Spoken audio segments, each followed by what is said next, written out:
All right, I think I successfully set this up correctly for once, and I was like, "What's that behind me?" I won't have to do any weird adjusting.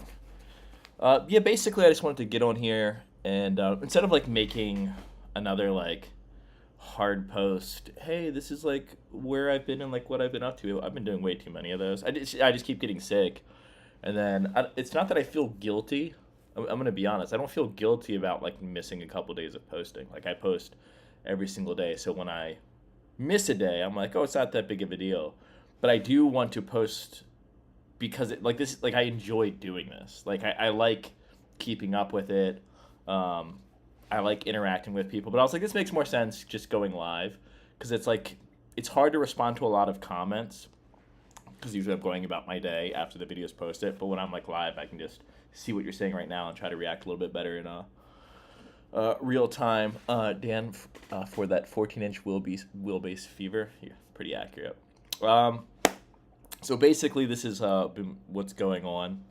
I just got sick again, and I was pretty like I was just like, oh, this just feels like maybe it's just like a Lyme disease flare up or whatever. Because with Lyme disease, I don't know if they call it long Lyme, but it'd be funny if they did call it long Lyme. But like when you get long term Lyme disease, oh, what up, Snappy?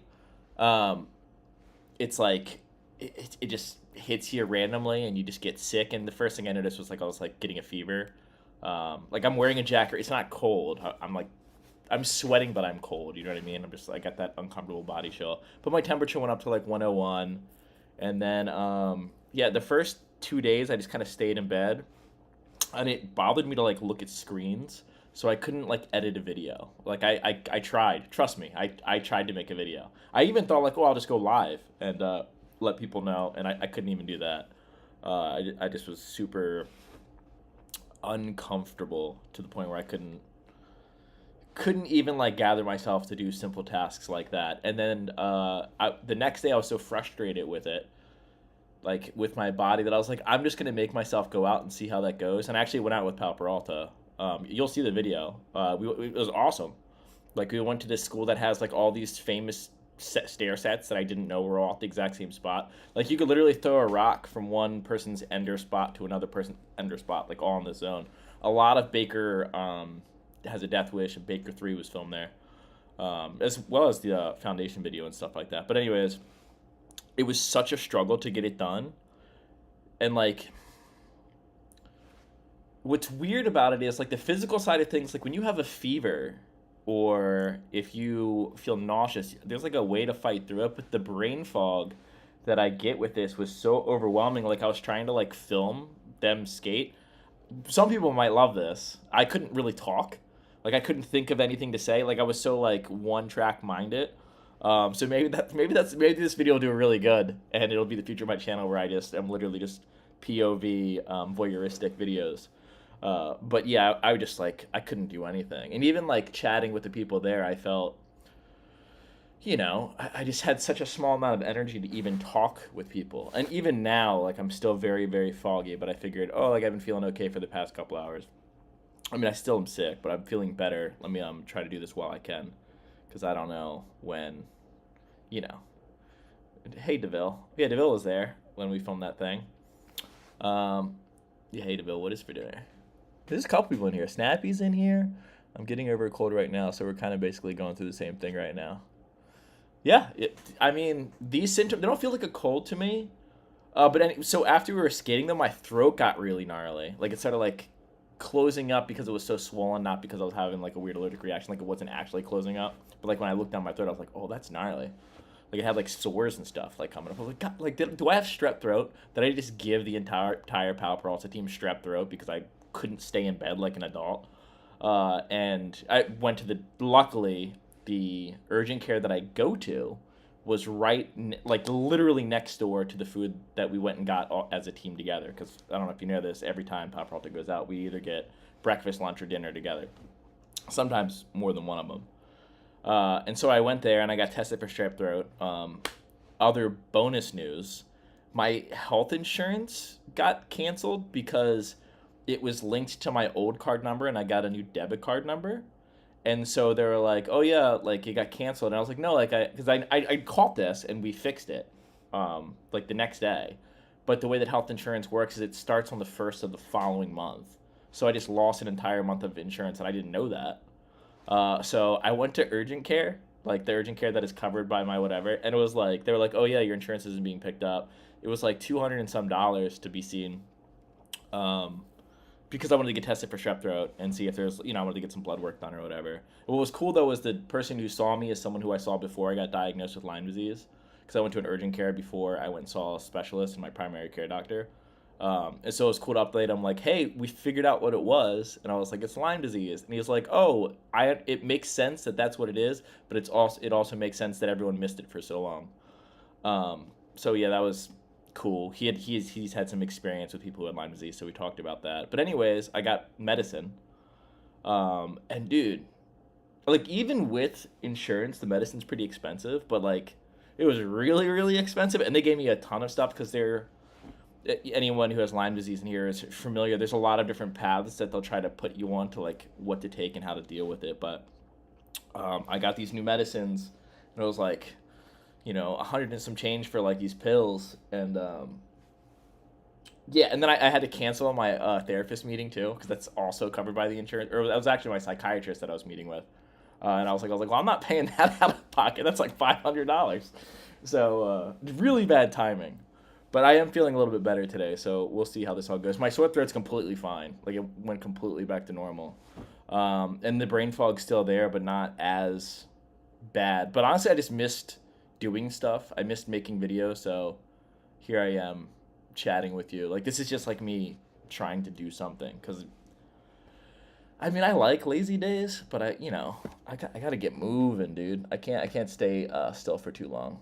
I'll squish a tick for me. You can't even squish ticks to death, the Texan Traveler. You have to, like, burn them or, like, stab them because they're, like, so flat. How do you test for Lyme disease? I test it by a blood test, and it's not a common blood test. Usually you have to ask for it. Your friend had Lyme disease, so bad he had Bell's palsy. Bell's palsy is actually a common side effect. I had my friend Josh Lapich, who actually passed away a few years ago, also got Lyme disease and got the Bell's palsy. And I remember we were all in Ocean City, Maryland, and like, it was his brother graduating, so Josh was 16 at the time. We're going to the beach, so he's probably excited to like talk to some girls and stuff like that. And he's also with his older brother's friends, and his right side of his face was just like stuck sagging down, and he could, his eye would get all dried out because he couldn't blink right, and like it was the worst circumstance ever. He couldn't skate. Oh man. Thanks, Kazoo. I eat Cheetos. I'm not a big Cheeto guy. Dog your bones. What bones? It says, yo, Dan, keep your head up, man. Loving the content. I'm in good spirits. I mean, I'm still really happy about like where I'm at. It's nice that like even though I mean, I thought about that. I thought about the times where I didn't have health insurance, and then like, if this all would have happened to me a few years ago, how like screwed I would have been. I don't know what I would have done. I mean, I would have just gone like really far into debt. But it's like, oh man, I'm glad that I'm figuring out all my health stuff. I got my teeth done. I got all the stuff that at every other point in my life that I have had so far would have just crushed me. Perfect timing to have like a vaguely successful YouTube channel for a little bit. So yeah, I'm not even bummed. Hopefully I'll get better. I have some plans to like go out later this week too. We'll see if I can. I'm supposed to go out with Pal tomorrow. If I feel like I feel right now, I will go out with Pal Peralta tomorrow. But if it goes back to the way I felt like yesterday or anything like that, definitely not. Oh yeah, let me update you on this new symptom though. That was crazy that I had this morning. So I woke up, and how can I explain this? Okay, it's not something that I think people think about, but when you like look around a room, like if you just take the time right now to scan the room, just like this, you'll notice that it's very like kind of the way a chicken moves its head is how your eye scans. If you're focusing on something, you can make it be smooth, but if you're just scanning like a room, it's like dit, dit, dit, dit, dit. But if you make your eyes blurry, so like you did a thing where you like make your eyes blurry, maybe slightly cross-eyed, and you go to scan, you'll notice that it's super smooth. Like it's not focusing on anything.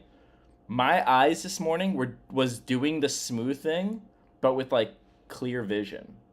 It was like delayed. Like I would try to like look over, like I would try to look over there, and instead of going like this, it was like slowed down. It made me so dizzy. And I was like, am I having vertigo right now or something? Like what's going on? And every single crazy symptom that I've had, and there's been a lot of them, whether it's like this eye starting to like get fuzzy or having weird, eye stuff, being really, really confused. You can pretty much type in anything and it's going to come back positive for Lyme disease. Lyme disease has like every symptom ever. Like I could probably be like, oh man, I got flat spots on my new wheels, and it'll be like Lyme disease for sure. Like it has such a huge range of symptoms. I was just chatting with some people earlier before I started the stream, just typing back to people about how they don't really know much about treating it. There's a lot of different theories and stuff like that. My favorite one that I haven't done much research on is bee venom. I guess someone had Lyme disease like really bad, and then they like disturbed a bee nest and got stung so many times, but it like healed them. And there's still 3 people that I need to talk to about Lyme disease that I keep putting off. So Tony DeSilva for sure. The homie was in here last time. I have a couple people I still need to chat on. If you're in this stream right now, I promise I'm going to get to you. There's a lot of people that I'm talking to right now, and a lot of the information is in different sides of things. Do you think I'm afraid to talk to some hippy dippy people about this? I will absolutely listen to what you have to say. Just whether I'll actually try it is a whole other thing. But I've been trying to do my due diligence on being open minded to anything that's going to get me back on my skateboard more often than not. Because my last day, before I got sick, I was skating, where was I? Silverado with Ariana and Julian, and we were having so much fun. It's gonna be a great video. I think I mentioned it last stream. Like, I'm like, hey Julian, will you try to primo slide this rail? And all I'm gonna say is he said yes. So that'll be coming out soon. And it's not that I don't have videos to edit. I could not look at a screen and start editing. So that's kind of like the health update that I wanted to throw out there.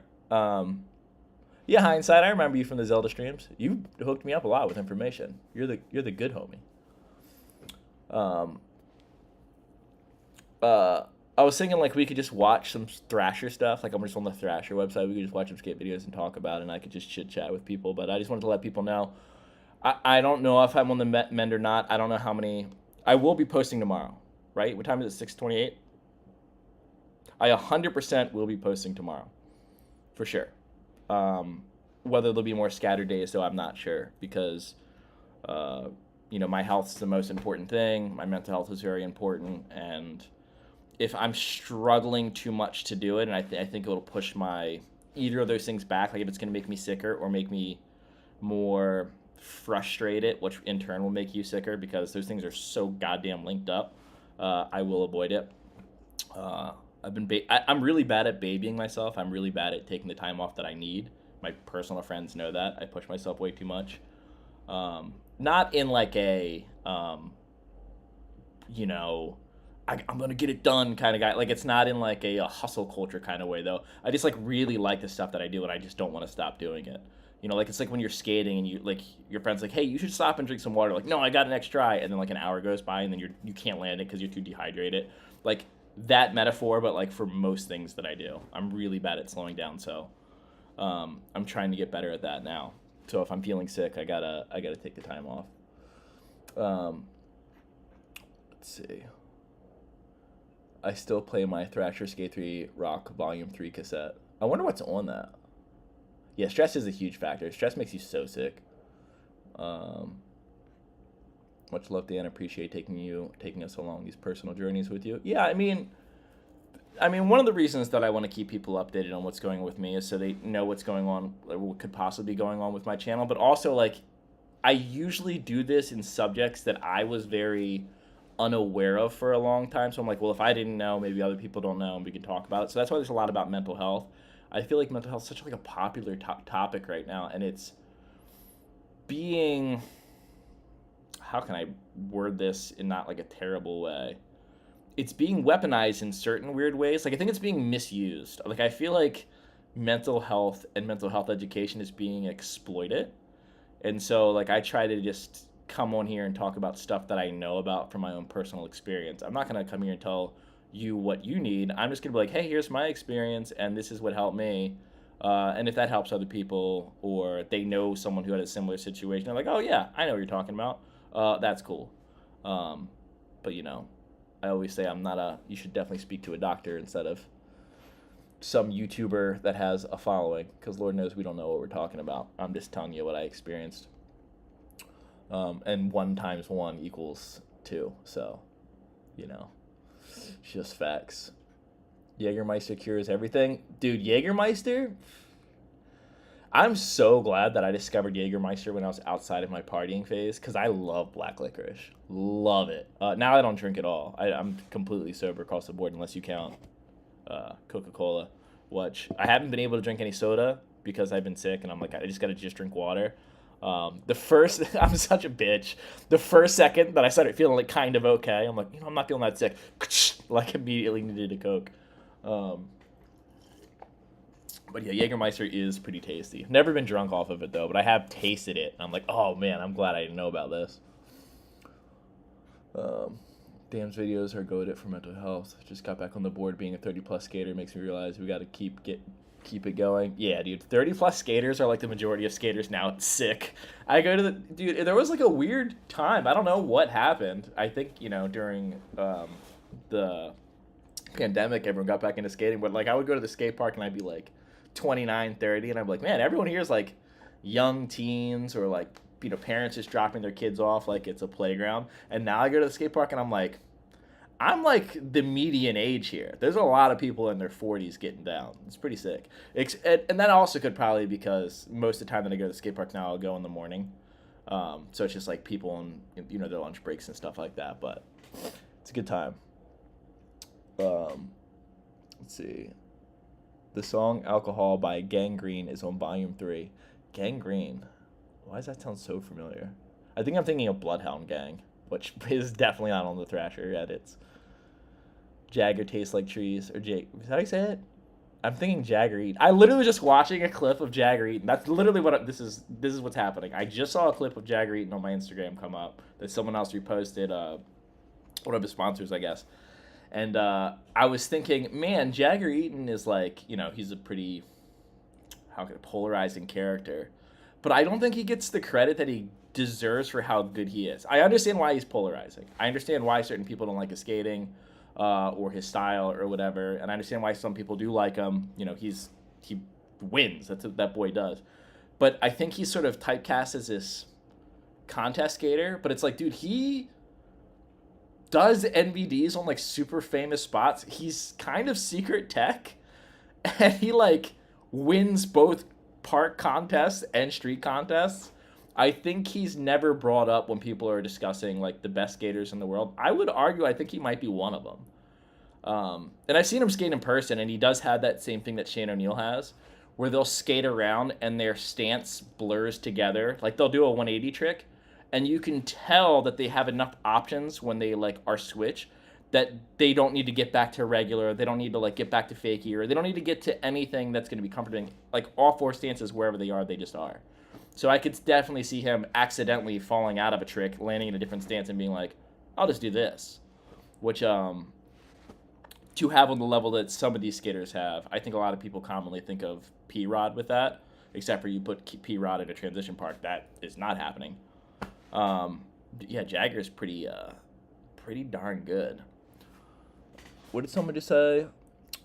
Female SOTY would be cool. Who would have got it this year? I'm trying to think of. I mean, the fact that maybe we should just probably say Mercedes Santos gets it every year, shouldn't we? I'm trying to think of what I saw this. Oh, that's like a clip. I'm literally thinking of that girl who did kickflip back tail, kickflip out at Street League, which is funny because I never watched Street League, but I've seen that clip. I remember seeing that clip and that she could just casually do that trick, and I remember thinking like, oh yeah, is this the new best female skater? I don't know. Is Paige, is that who did that? That one girl who just dropped I didn't watch it yet, but the one girl, I don't even know what company she dropped the part for. I'm pretty sure she's from Japan, though. I saw some clips. She does. I filmed her in my videos. She's been in my videos before when I've covered contests, but I can't think of her name. Is that Mommy? Is that what you're saying? Is that how you spell that girl's name? She lives with, if you guys have seen my friend Caroline on my channel, she lives with Caroline. It's like her and Lady, and they have a whole girl skate crew house. It's pretty sick. People are hyped on Jägermeister in this chat. Stay away from citrus animals. Wait, really? Is that a thing? Should I stay away from citrus because of Lyme disease? I don't think I read that. But if that's a thing, I will definitely look into it.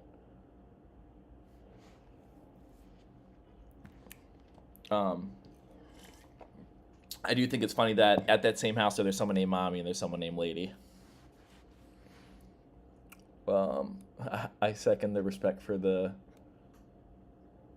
Jagsy boys. Yeah, I just think they're really good at skating. Not my cup of tea. I've never, been excited to watch one of their parts, but I think I would watch his part in the same way that I'd watch a Nigel part, where I'm like, I just want to see what he does. I know it's going to be really ridiculous. I have a ton of hardware in my bones, so skating at 49, while still fun, makes it hurt the next day for sure. Yeah, the metal stuff for sure. I mean, so I have 10 little pins, 10 big pins, and a full plate in my I shattered my wrist into like 4 pieces, and then I broke my arm like straight across in the same fall. Sliding down the mini ramp on my butt, by the way. Not even like doing it. Like I had already fell and I slid down the ramp on my butt, and I went to push myself up and I put my arm down wrong and just somehow snapped my thing. But even this, and it's my non-dominant hand too, like gets sore really fast. Get the new Grind King locker trucks.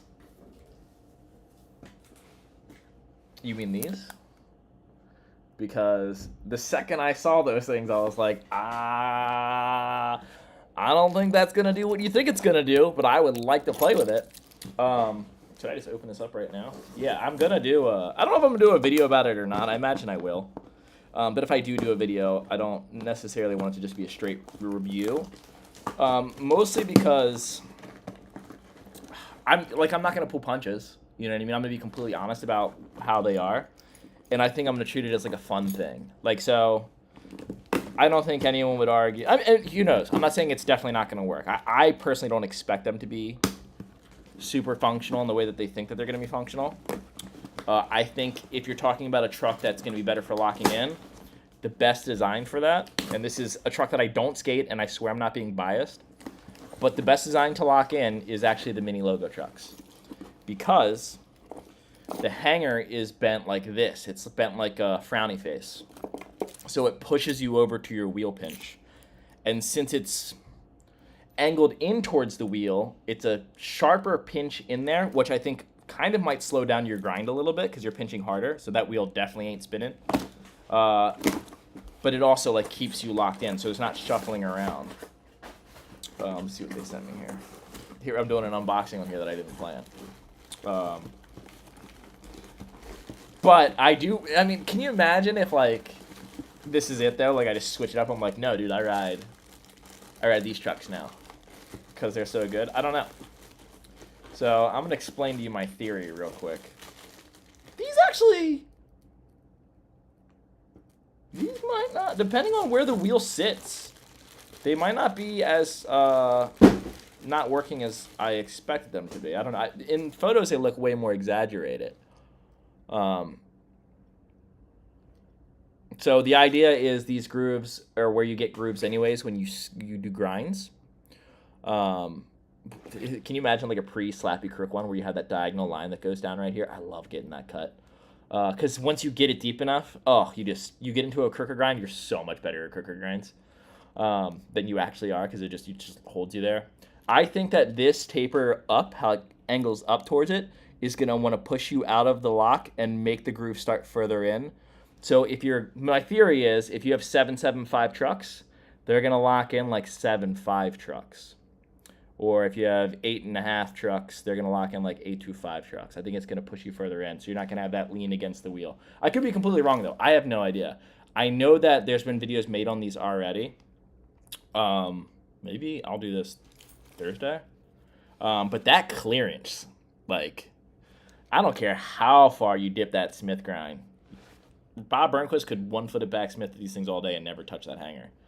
And I've been told that the Thunder trucks, they feel like they really figured out the inverted kingpin. If you can get a kingpin this low, I still haven't tried the inverted kingpin Thunders. Those trucks look terrifying. Do you know what they make me think of? Creepers, like just like the color and like the, and I guess they're probably. I'm assuming. Wait, are these light though? Do I have other trucks? I can't. I'd imagine they're lighter. They're also kind of tall, just like me. And then it has where you have the multiple options of where you want your nuts to go. So if you want to set it up for, I don't know, another kind of board or something like that. And I imagine all of these holes are to make the truck lighter. Wait till you guys see what George has been tinkering with, because people think they know what George Powell's been building, but you don't know what George Powell's building, and I haven't been hearing much about it. But I know that they have some pretty... I've played with this other thing that no one's seen footage of this specific truck that he's been messing with, and I think it might be the best truck in the world, but I won't know until they actually finalize it. But cross locks. Yeah, I thought that would be interesting too, with the two different grooves. Like cross lock on this groove and then cross lock on that groove. I do think that this truck will allow the easiest toe side lock 50-50 on a round bar ever, because you're actually going to have something to sit in. It's not going to want to flip out toe side. Are those trucks plastic? No, they're just metal. Grind King, dude. Crazy. Of all the truck companies that you expected to still be around in the year 2024, who had on their bingo card that it was going to be like Grind King over Destructo and Crux and because there's a long time where Grind King was the laughing stock of the skateboarding industry, and I don't know if they're just stubborn or what, but Grind King also did the low hanger thing before everyone else. I used to skate Grind Kings back in the day because I was really into Smith kickflips, and I would skate them specifically for Smith kickflips. I don't remember how they turn. I'm curious to see how they turn. I imagine they're going to turn better than Crux. Yeah, we'll save all that for that video. It'll be fun. George making G rollers, dude. If someone the easy rollers need to make a comeback. I was thinking though, like make the truck but you have the tensor slide plate right here, and then this is made of that tensor magnesium material, and then it's also like a Z roller magnesium material. And then you have like some sort of other group. Who knows? Ride them on Curb Wars, huh? You know what this would be fun to grind? Shotgun rail, where it's like the double barrel shotgun. I bet you this would be the perfect lock-in for that. You could grind in the middle of your truck. There was a point in time where skaters thought that this would make more sense for it to go the other way, because we thought we locked in the middle of the truck. When I used to 50-50 handrails when I was a kid, I would aim for the middle of my truck. I didn't know any better. I had not Grind King on my bingo card. Hell yeah, Shaggy. Dan, you need to look at the hardware if they sent me some. Oh, they did send me other stuff. Whoa. Oh, they sent me a bunch of stuff. Whoa. Rocket bolts? Spoiler. What? So are these just the ones that you beat in like randoms? Prevents over tightening, stays tighter. Prevents over tightening and I mean, I know what they're trying to say. It's just funny that it's worded that way. 1 inch. Yeah, so I think these are the ones that you have to beat into your board. Is that going to be annoying with a flight deck? Like, it's indestructible. I can't even get this hardware in. Do I want to? Watching skate videos my ass, dude. We're just doing unboxings. I'm just complaining about my health and doing unboxings.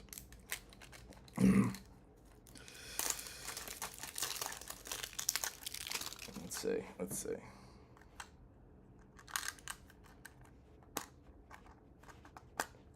a nice quality tin right here.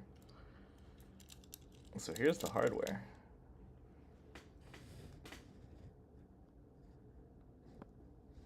That's kind of cool. Huh. Interesting. Very interesting. You know, maybe it's better hardware. I don't know. But then to take it out, would you just beat it out? I don't know. That'll be fun. And then they sent me another truck. What was the other thing? Oh yeah, I think this is a skate tool and some Grind King stickers. Is this the Grind King logo? This isn't the Grind King logo, is it? This is that comic book. This is White Spy, Black Spy, or whatever, isn't it? Am I wrong about that? Like, wasn't this like a short from the Pink Panther cartoon? And then we got dude. Grind King's killing it with their packaging, but this box is also really nice. Oh, it slides out too. Damn.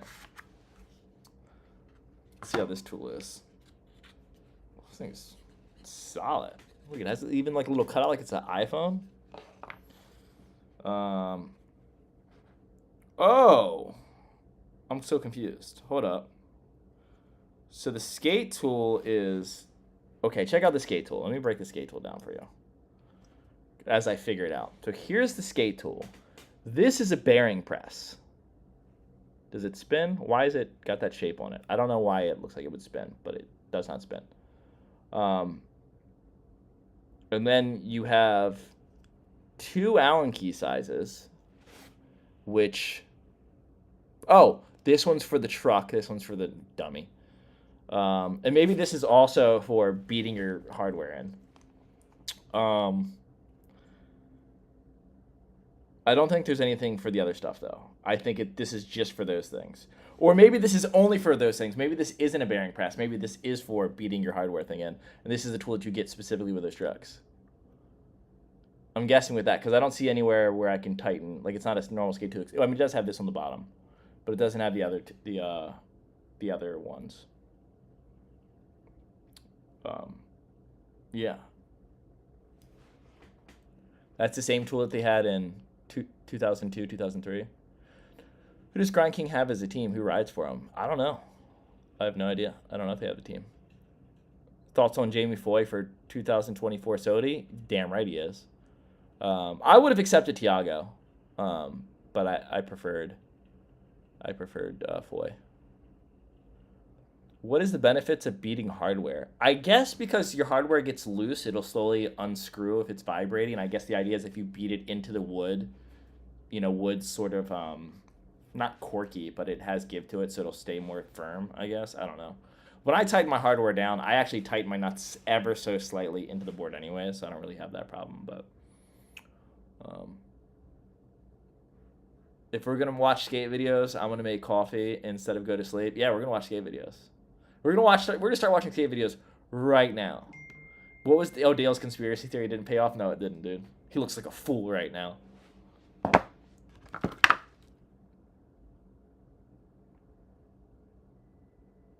I'd be chilling when you're done streaming.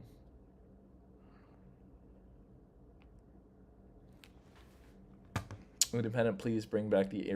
I've been seeing a lot of random memes about bringing the Iron Cross back on the independent thing. I do not know anything about that. I don't even want to get into that nonsense. Dan, thanks for all you... Because what is it? It's like one of those things where it's like... What the symbol used to represent is one thing, and then it gets taken for another thing. It's like the swastika used to mean hope in... Is it Taiwan or something that they got the swastika from, whatever it is, and then it gets used for this evil thing, and they're like, oh no, now this is, bad or whatever. I don't know. Like, if use a different... I like the word independent. I think it's a great logo.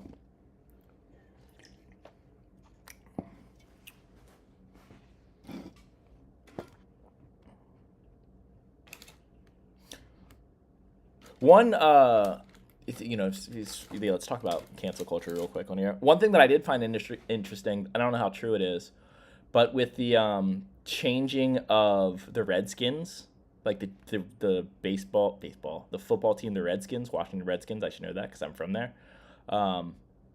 Like evidently they were called the Redskins because they had the first Native American players on their team, which I thought was a pretty cool thing and a pretty valid reason to have that name because it's like it all upholds like, hey, like this is how we started, this is what we did. But if that's true, I think that would be cool, but I don't know. I think that might be a little bit of an overcorrection. Let's watch some skateboarding though. But first, let me tell you who I voted for every single year.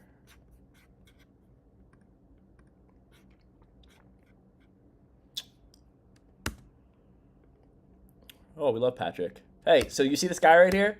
You see this guy, Patrick, right here? Did I teach him how to impossible? I did. And you might be thinking to yourself, Dan, you suck at impossibles. How did you teach him how to impossible? We were at Silverado like a couple months ago, and he was asking about them, and I was like, I suck at them, and I did like a really good flat ground impossible first try, and then I explained how I did it, and then he learned it. Ronnie Kessner, too, also learned impossibles that day.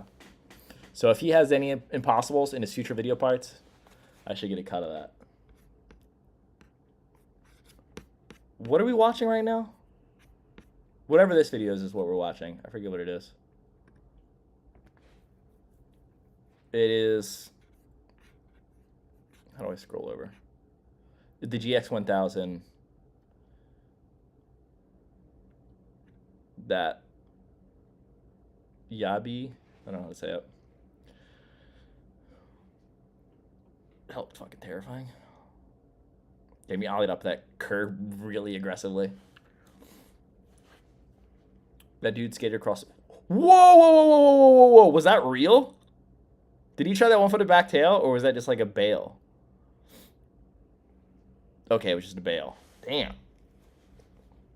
That's a cool spot. I can backtail that. I'm a backtail guy now. That's the Power Alta team all cheering for me doing it. Oh, a little rail. A little guy. Should I just do this like a Black Ninja thing where I just hate everything and just like pause every slight sketchiness? Violation. Dude, like if you... I've met Black Ninja through when I was in Vegas out there with like Andy and those guys, and he was a nice dude. He was a little sweetheart. I wonder how much of that stuff is real satire, because I don't think he's actually that bitter about it. I think he just like realized being that harsh, it gets a really good reaction, and I think it's like not satire, but I think it's like really playing into it. And I think if you look at it through that lens, he's pretty funny. Like when he's like he'll harp on the dumbest thing you've ever seen, and like then you read the comments of people who get like really mad and defensive about it. Because I don't think he's influencing anyone to hate these people. I think just everyone is just on board with like, this guy is just being a dick. So he's kind of like playing a character in that way, and I think that's funny.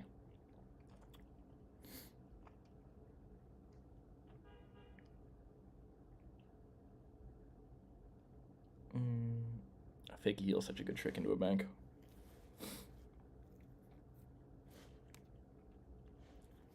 Violation. Sorry. I'm just thinking of Black Ninja clips, dude, where he skated to his own song. Kick flip off a crooked grind, or whatever the hell he says.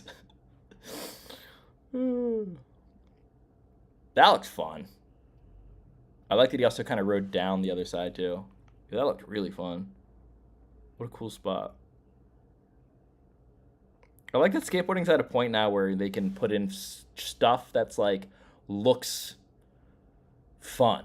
Like it's not all necessarily about, and this isn't me talking shit on like low ability or whatever. Like you can have tricks that just look cool and don't have to be necessarily hard, to where like if you were like, oh man, that was rad.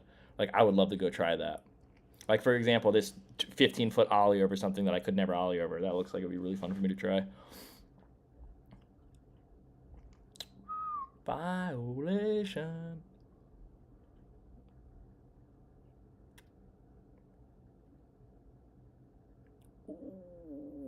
Oh, that was sick. I bet you that was scary. When you see fisheye clips like that, you're not really like looking at the spot as a whole. Like you're looking at the action of the trick, but I feel like when you go to these spots and you actually have to skate them in person, you're like, oh yeah, there's like all this other stuff going on. You can fall over to the other side of the rail. It's a drop on this side. And I think when you're watching the footage, you think like, oh, like I'd probably like step here. And it's like, no, you probably wouldn't. Like you'd be shook to try it. Yeah, there's a lot of fun in the newest generation of skateboarding for sure. Well, it's because no one's really, not no one, but most pro skaters aren't making a career out of it. They have to have like regular jobs too. And that's less incentive to kill yourself over your skateboard tricks. So people are like, well, I'm just going to do what people want to see. And I'm going to do like, yeah, creative tricks or skate. The spot is more important than the trick kind of things. And I think that's great. It puts skateboarding in a great place. And then there's top dogs. There's a couple dudes at the, the higher levels that are going for SOTY and stuff like that. Let those guys risk their necks for, the progression of gnarliness in skateboarding or difficulty in skateboarding. And then everyone else can just do this stuff. And people love this stuff. I mean, my channel is an example of sometimes, don't get me wrong, sometimes there's some really high quality skateboarding on my channel. I'll go out with some people that I'm like that Brazilian kid that we have is like, dude. But like sometimes it'll just be like me and my friends dork around in a skate park and people will like enjoy watching that and want to go skate afterwards. So there's there's a big audience for both, I think. And then there's people who are gonna talk shit on this, and there's gonna be people who talk shit on what I do because it's like, oh, it's not the best, or like, it's your style sucks, or whatever it is. And there's gonna be other people that like it. That was a fucking cool spot. What is the purpose of those handrails? How could you use those handrails to help you get down the double set if you were like handicapped? Purposeless. A skater built that spot for sure.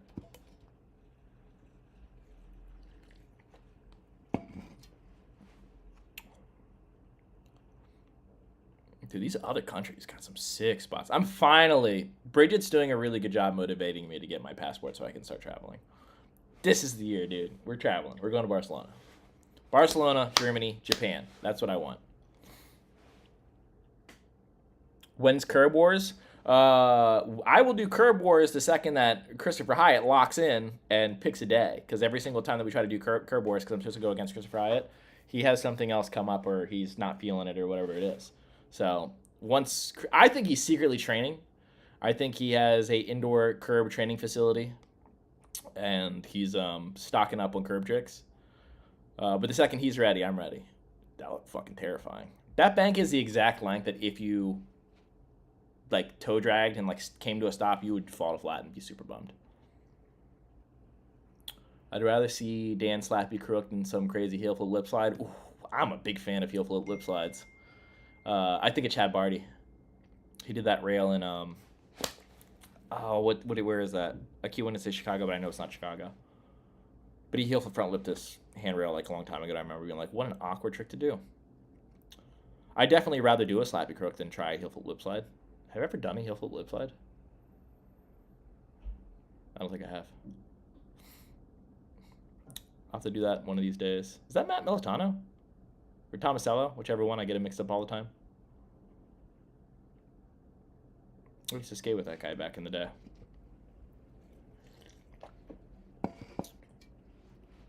Have I seen the Curb Wars between Nathan Coe and Ace?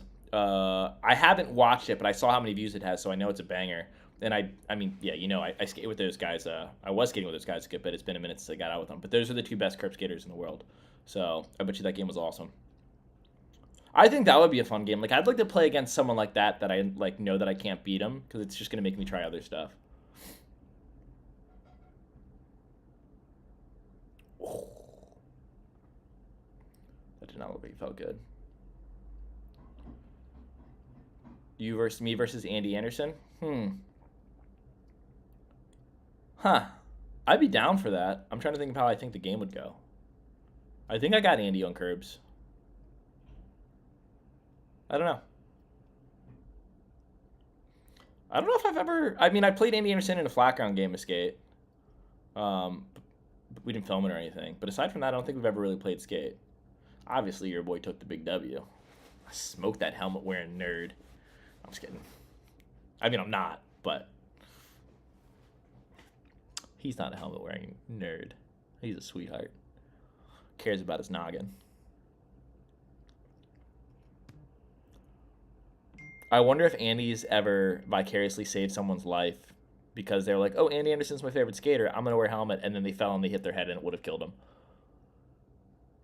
Like, if he saved one person's life for wearing a helmet, his career is more valuable than every other skater's career.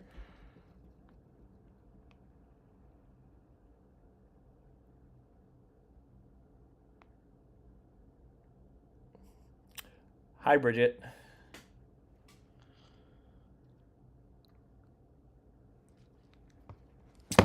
And yes, I see what you sent me. Ooh, what is that spot? What are we looking at here? Is that a skate park? Yeah, I need to get out of the country, dude.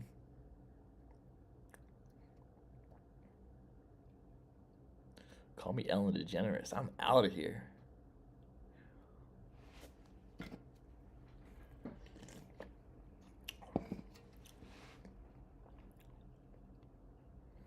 That's what I would do if they closed down Cherry Skate Park. I'd be like, I'm leaving the country. This is bullshit.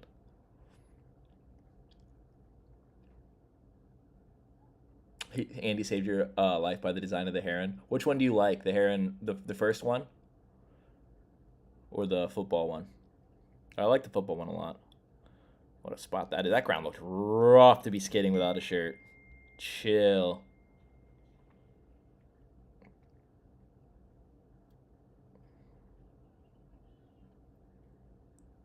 Just lick his lips at that dude's orange shoes. That looks fucking scary as shit.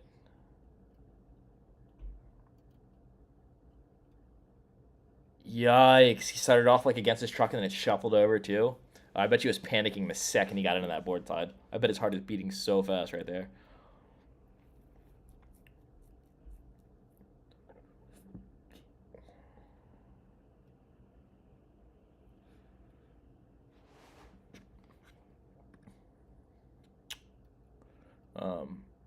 Let's go back to another.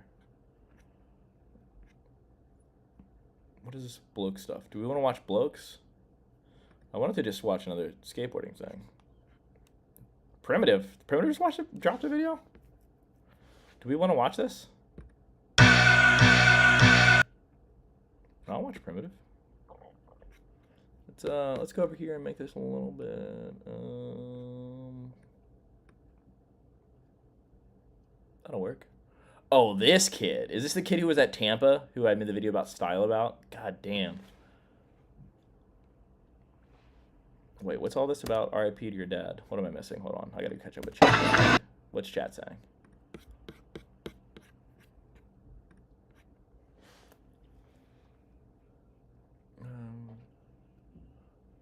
Oh, Paul. Oh. Sorry. I'm sorry you lost your father. When Saturday last week, yeah. Jesus Christ. I mean, I know how confusing it is to lose a family member, that's for sure. What have you been doing to stay busy?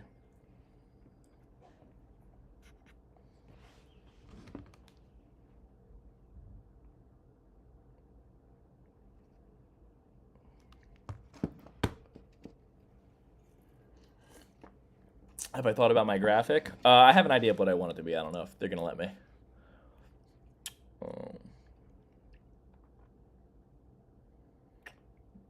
Banksy of Word.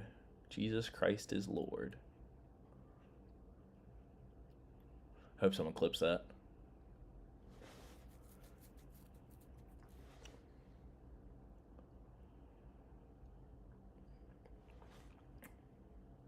Yeah, I don't know. I feel like, I don't know your experience, Paulie, about losing your dad, but I feel like for me, the first like week or two, it was so surreal. I couldn't even digest any of the emotions, so I kind of like blurred through it, and then I would just get like small doses of being able to deal with like how significant or how to start processing it. It's almost like like when you're freaking out and adrenaline comes in and it doesn't calm you down, but it helps you deal with like pain and stuff like that. I feel like there's like a mental thing that also happens when something really tragic happens, with the exception of like some crush of yours breaking your heart. For whatever reason, you don't get that same effect when that happens, maybe because it's less significant. But okay, let's go over here. I don't even know anything about this video. I didn't know that it came out.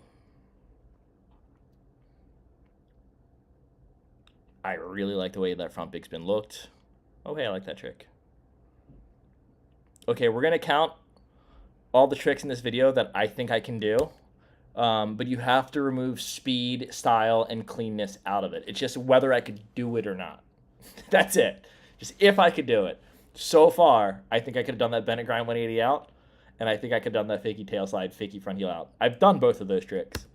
I mean, I'm back tail guy, so clearly I could never kickflip over that ledge. That thing looked big. Uh-oh. Your boy got that one. Damn, I should be on primitive. Can you imagine?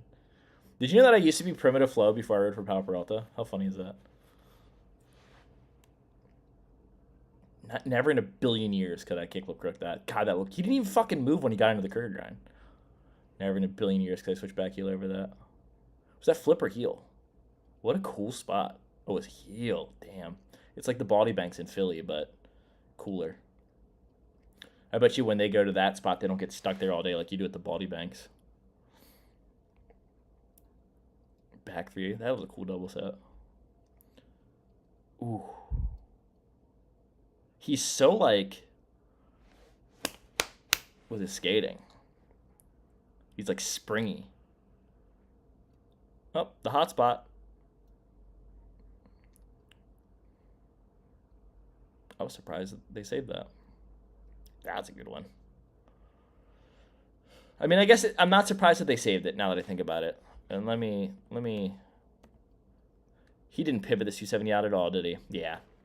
270 out of trick on a ledge and having zero pivot, extremely rare. Valid.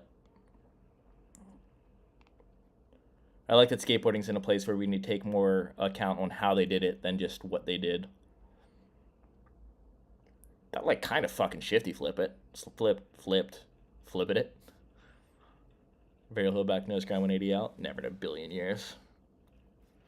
I've front crooked a pick table before. I flat ground trade before. I got this line down. All right, you know I can't do this one. Nope. I think I can do that one. Never in a million years.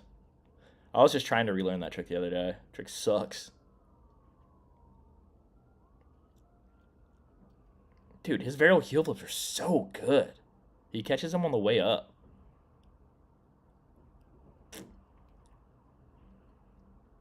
Did you ride for S shoes? Is that what those are?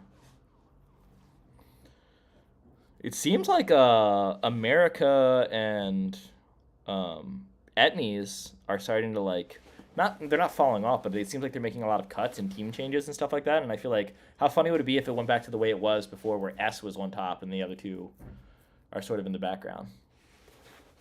Or not that America was ever in the background, but S was like the main dog. Oh, I've been to that spot. It sucks. Switch shove it. You know I'm a fan. I'm going to start dressing like this guy. He dresses like someone would, like a side character in the show Recess. You guys remember that show? I think it was on Fox. Fox Kids.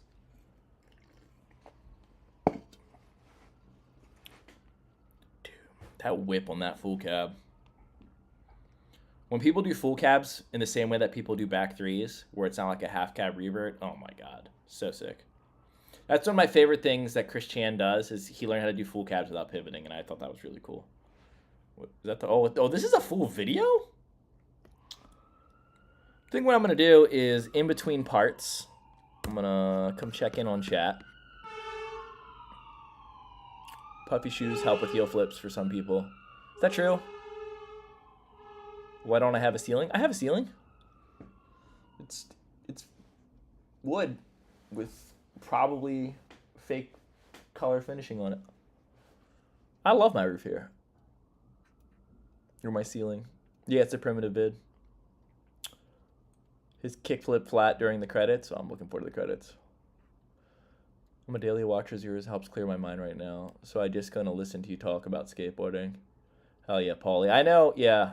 It's falling into something that's like daily definitely helps with like dealing with difficult times too. Like there was a point in time where I almost wanted to there's a YouTuber, Ben Feingold, who it's just chess. He just talks about chess and he's kind of a dick. But I think he's funny, and I almost wanted to thank him for like distracting me through some like hard times in my life. You could still wear a helmet in the 90s if you skate at vert.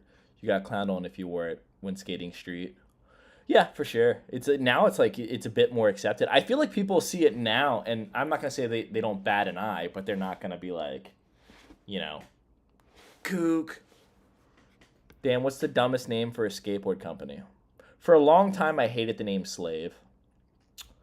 But their angle is like a slave to society. Like when you look at when you watch the videos, all the stuff is like a slave to industry or a slave to money, stuff like that.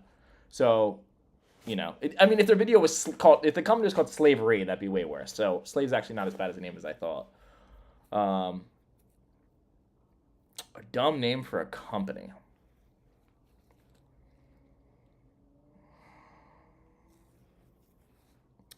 I mean, these like random single words. Like I think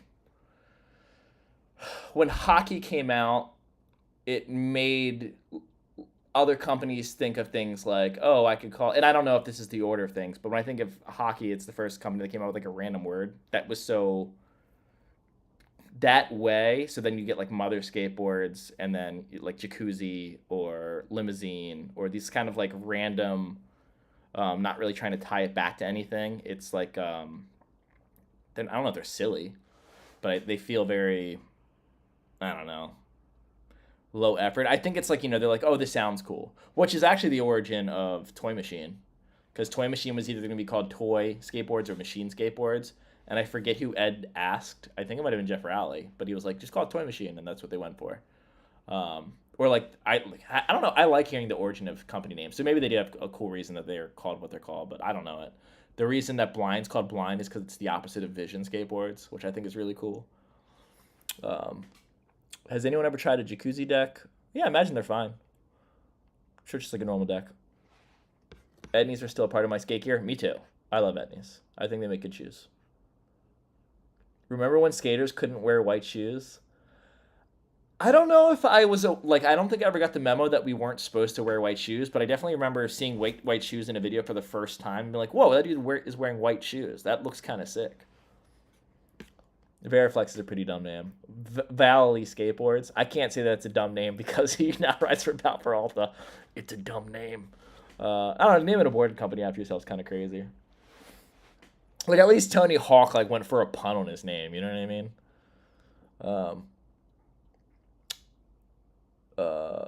Violet, when Magenta Skateboards already existed. Oh, that's fucking funny. You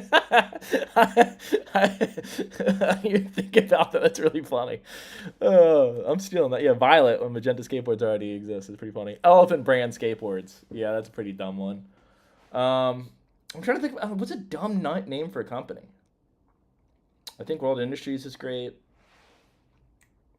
I loved Pop War. I saw that they reissued some boards, but they didn't give Amy Carone her pro model back, so they need to fix that. Oh, you know what? You're right. Valley Skateboards isn't the worst name because then he changed it to Street Plan. I gotta stop. That's my teammate, and he's like the toughest dude. He likes getting in hockey fights. I'm good, dude. Nah, those are cool company names. You guys are just being mean, dude. Hookups. Skate Mafia is kind of whack for a name. I think Skate Mafia was, because I never thought it was lame. I thought it was intentionally supposed to be a little bit goofy, which made it cool. It felt kind of self-aware. Dan, if Matthew didn't ride for Powell, what team do you think he'd be good on? I think he'd be a cool fit on, I don't know, Opera, or I think he'd be a good fit on Foundation. They have some good transition. I know he's friends with some of those guys. I mean, I'd love to see him on something like Anti-Hero.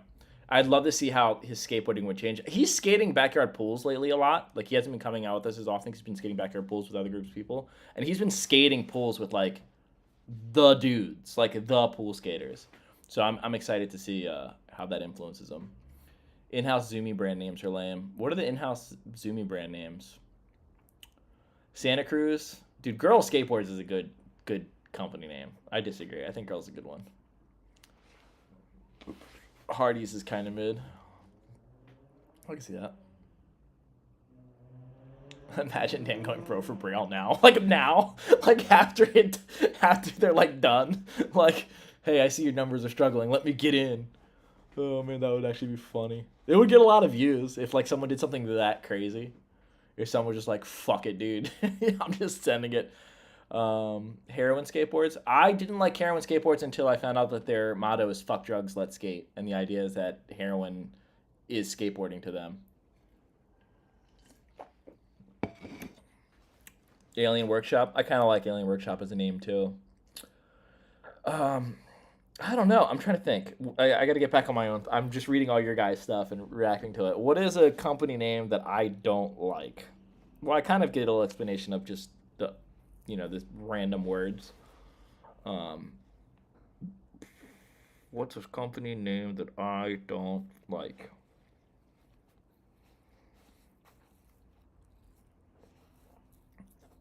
Royal, like Royal Trucks.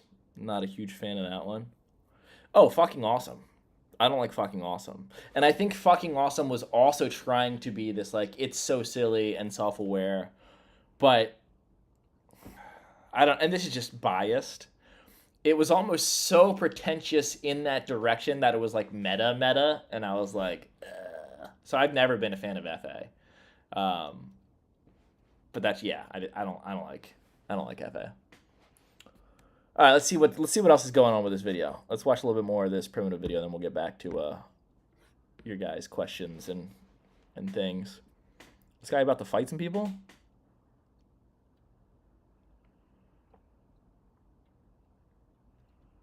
Fakey heel 50180. Trent McClung has a part in this? Dude, this spot, is it the one with the set of stairs afterwards? Dude, there's no way he's clearing those stairs going that slow. Okay, thank God. Those stairs that's a hard set of stairs to skate. Yeah, I know, because I fucking ollied it before, dude. Because I thought I was going to do a line there, and I was like, this set is kind of long, and that other set comes up pretty quick. I think it's an 11 or 12. Where the fuck is that? Hello. I just skated that the other day. Dude, the Powell kid did the ledge with a little corner in it, did the best trick on that spot yet. Casually. And I remember last time I went there, this is how I know that I'm getting better at skateboarding. We went there maybe 10 days ago, right before I got sick. And the time before that I went to that spot, it took me like a while to frontside nose slide. Like it was a struggle. This time I was frontside nose sliding that thing so easy every single try. Like I did it once with my like arms down. And I was just doing like front nose variations. It was super fun.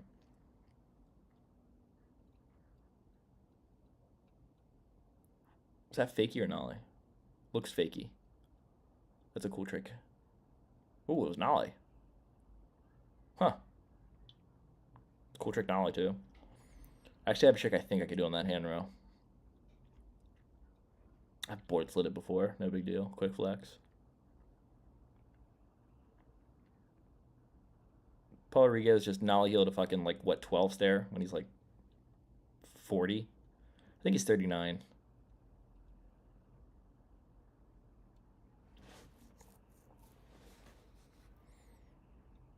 That was a cool flat gap. I wonder if that's the one that I found. I've never been to that spot, but we've almost gone to that spot a bunch of times, and everyone says it sucks. Been to that rail. That rail is not good. Been to that spot too. Really good straight out ledge. Hot spot. Shout out Bubba Jackson for finding, waxing, and making that thing rad. Dude, Bubba was telling me about like all the like pro skaters that DM him for spots now, and it's so funny. Bubba is the spot guy. I think the next Sonder video is gonna rule. He's a sweet boy. We love Bubba. We're Bubba stands over here at Dan Corrigan's YouTube channel. He's just so nice. What'd you do on that set? Oh, hard flipped the fuck out of it. Goddamn right. Yeah, you got to land really sturdy to be ready for that other set. And she got lucky she didn't get like hurt stepping off that early. That was sick. Trent McClung. What kind of fucking spot was that? That's so random.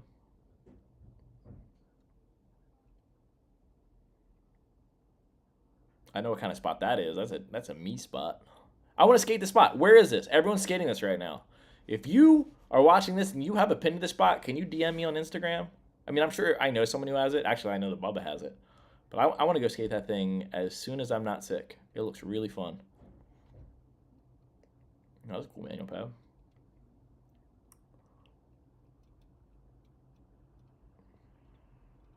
Like spots like this where it's just like a bank and then like a flat gap just like going down. Like there's 1,000 of these all over California. None of them are ever buttered up or no one ever really skates them. There's just so many spots in California that a lot of them get neglected. That just looked fun.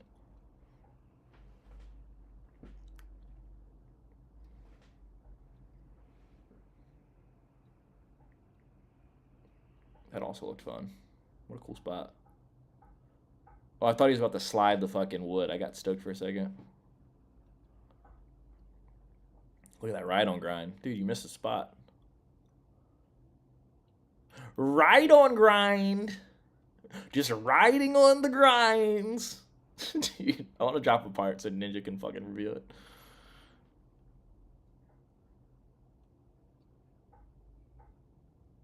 Oh, man.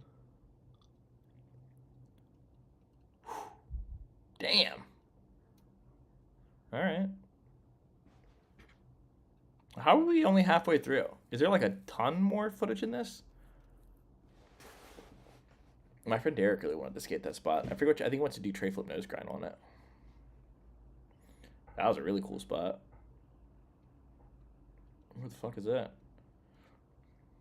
Someone needs to take Spencer Newsy there. I still haven't skated that ledge. I skated the other one. Actually, when I went to that ledge to skate it, what the fuck's his name? He's pro for primitive. I want to skate that spot really bad too. He had last part in the last primitive video, but he was filming on the spot when we went to check it out. So he was trying to check for a while, so we left. Tiago's like, I got more clips.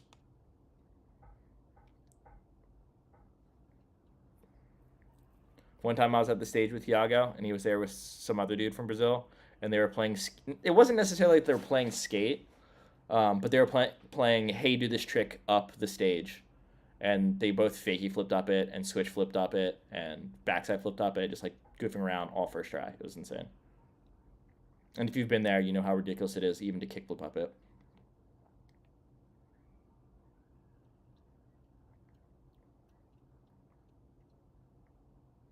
You know, when this Felipe, is that how you say his name, kid first came out, I wasn't super impressed. I was like, oh, it's another good kid.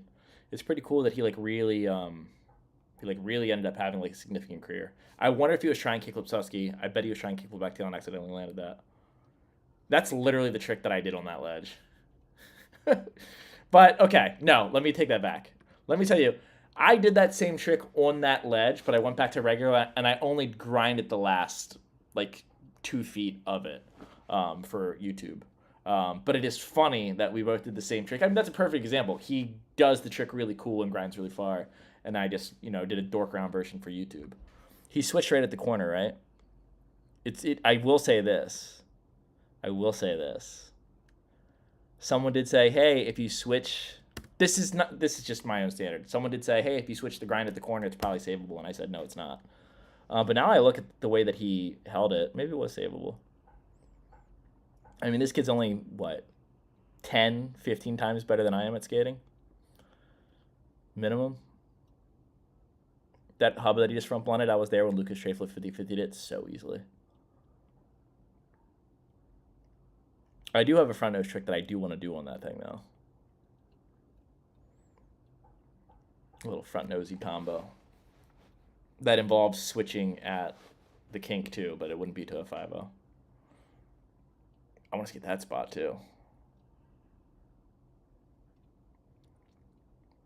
I want to skate that spot. I do not want to skate that spot. I need to take John Bradford to that spot, though. I feel like he'd get down on that thing. About to do nollie heel crook on a handrail and around. This guy was skating that right on curve ledge thing.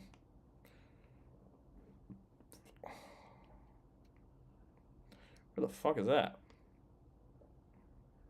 That looks like a fun slappy crook. Oh, I saw this line on Instagram.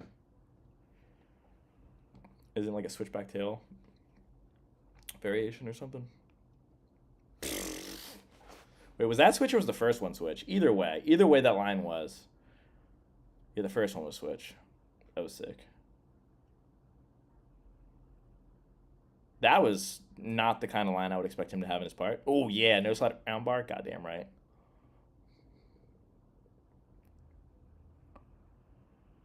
Dude's so good at skating. Back when Chris Cham was battling the switchbacks at 360 kickflips, that guy was at Cherry, and we were just like talking about that trick, and I was like, yeah, like my buddy Chris has like been trying to figure that trick out, and that dude just tried one of them on flat ground and almost roasted it first try, and he's like, I don't think I can do it. He was just being nice. We were just like, oh yeah, he clearly could have done it super easy. Dude's a sweetheart. My question to everyone, well, I'll actually wait till this video's over before I ask a question. I'm curious what you guys think about something. I'm gonna need some predictions out of you. Grinding that rail's crazy. The rail sucks. There's like oh, you can see it actually. There's like a thing that you have to gap over after it that I don't think people think about. Like if you were to board slide that rail and let gravity take you off of it and don't try to float out, like if you don't do one of those nollie things, you will clip. 50-50, you'd have to probably do a baby ollie, but you can definitely clip on like a lot of tricks. Why'd that get slow mode? Wait, was it someone breaking their ankle? Look, his foot's behind his head, dude. Crazy. Wait, in the morning and it'll be fixed. Okay, here's my question. Let me get over to chat. Let me see what's going on with chat. Victor, hey Vic. My question is, who do you think is making SOTY runs this next year? Because there's been a couple skaters that were very quiet this year, and I've noticed that Nija hasn't put out anything in a second. Someone that said that Nija's been hurt though, but yeah, I think that Nija might make another SOTY run. It'd be pretty. It wouldn't be surprising if Nija never gets SOTY, because like the year that he should have got it. If he's not getting that year, then maybe he never will, but I could see him making another go for it. You gonna go back to riding indies ever? I don't know. No, I'm strictly grind king now, dude. No, I don't know. I might. I loved indies. My prediction for your question is JD Sanchez. Dude, that would be sick. Chaz Ortiz 2025 SOTY. Fuck yeah. Chicago, let's go. Nigel is making a comeback. I see that. My Jag. Are you trying to say my jaw? Like Nigel Houston. Nigel Alexander Houston. I have a hard time caring about SOTY. I care about SOTY in the same way that I care about the Super Bowl. And I mean that in like the most serious sense. Like it's fun to watch people get like into it, and like my indifference to it makes it kind of more fun for me. Like if I ever watch the Super Bowl, I always root for the team that is against the team that everyone else is rooting for. You said Jagger Eaton's going for SOTY next year. Yeah, I don't know. I think it's fun.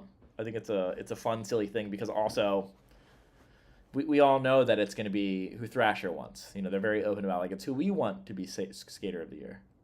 Chris Dobsaff for SOTY 2025, dude. All he has to do is half cab heel, Wallenberg, just make his comeback, and he's good to go. Scott Kane, dude, he started skating again for a minute. I don't know if he still is, but he got back on board for a minute. It was sick. I would see him over at Edison Skate Park.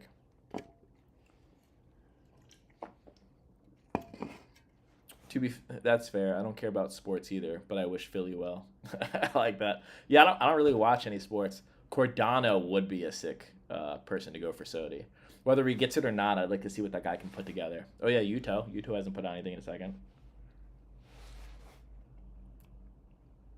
Did Yuto win before? I don't remember. Lou Barletta.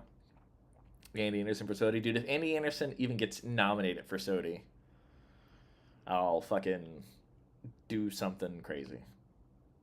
I don't think that'll ever happen. They like would refuse to like even like run him in the magazine years ago. They're like, no, Andy was shadow banned. Aaron Cairo, Scientologist of the year. Damn. Can you imagine if there was a Scientologist of the year, but like skateboarding edition? That'd be sick.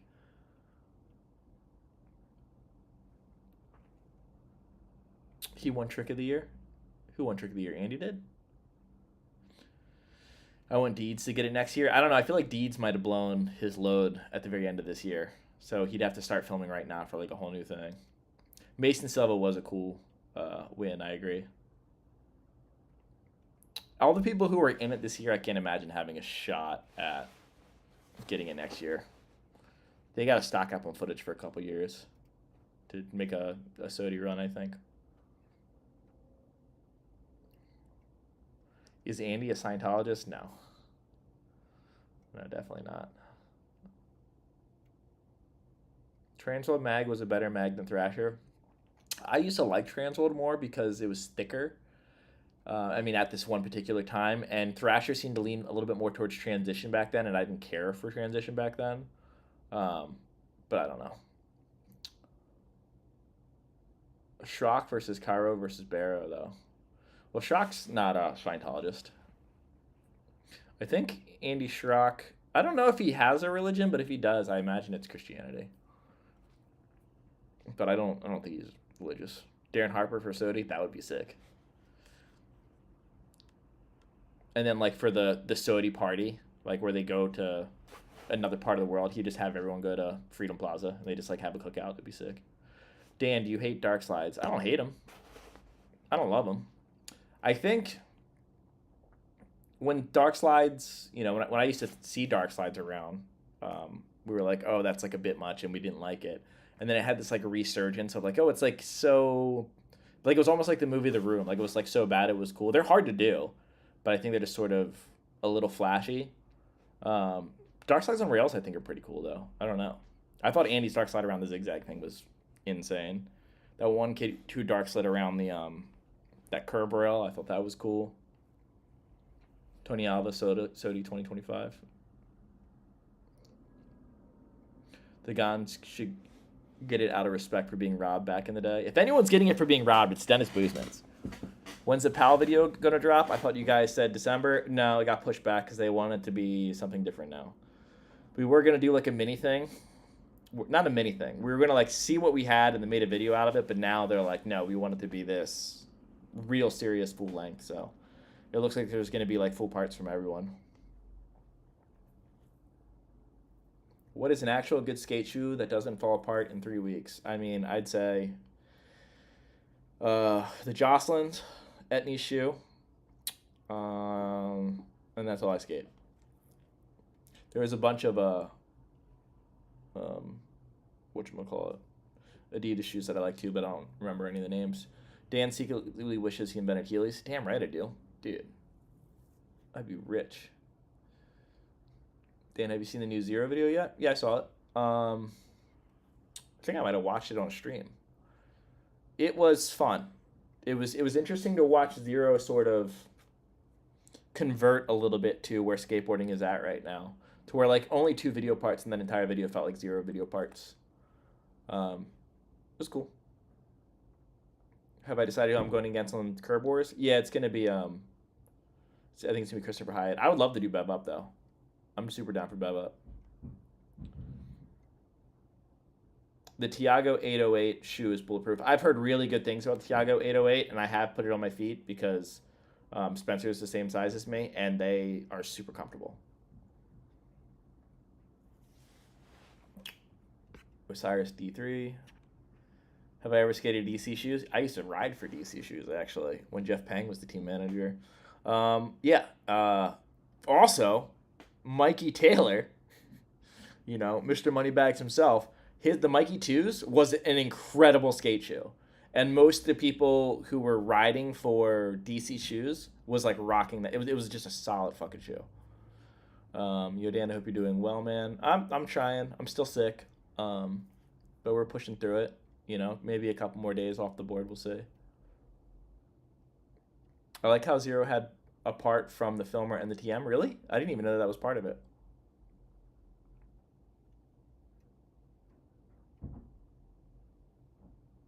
Been skating the Valleys from Car Yuma. They're hecka durable. I don't even think I've seen his pro model shoe.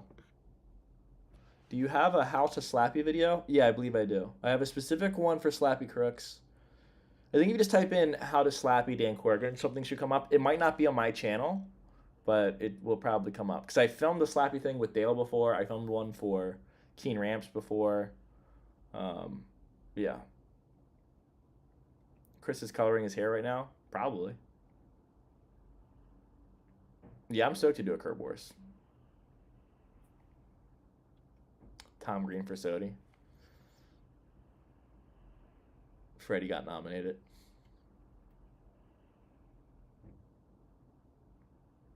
You ever coming to New Zealand? Dude, I got kiwis in the fridge, my friend. I'm super down to go to New Zealand. The skate scene out there seems rad. Dan can slap his way to SOTY. I thought about how funny would it be if I like made like a real SOTY campaign and just like put out a bunch of like, I just put out a ton of shitty video parts, like 20 D tier, not even mediocre video parts.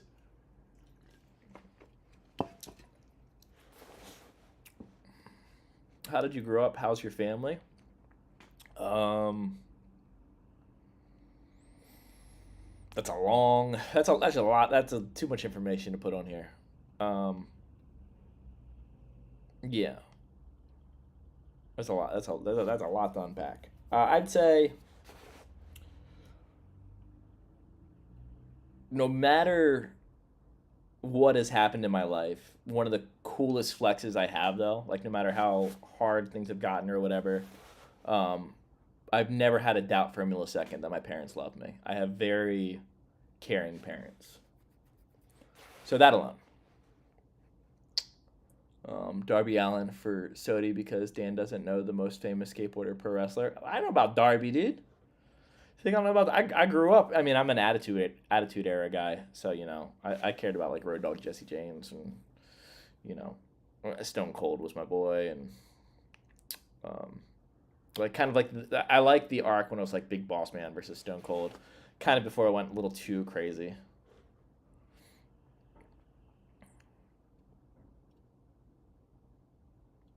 Who was that Japanese kid at Tampa that always smiles? The kid had one of the best looking styles. I'm pretty sure it's the kid who I just watched in this video right here. I think he has the first part of the new Primitive video. Slappy, you should try. What's the Slappy I should try?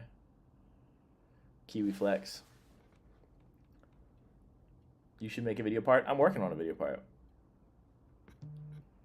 Any big advice for East Coast skaters moving to the West? Yes. Move to Long Beach. It's going to be a little bit cheaper there, and it's fucking, yeah, I think it's an easy place to get around from. After beating Lyme disease, Corrigan, 5 to 6 video parts next year. Dude, if I fucking get past Lyme disease, I'll be very excited. I haven't seen Mowgli on YouTube. How is he doing? I saw him the other day. He's doing good. He's skating.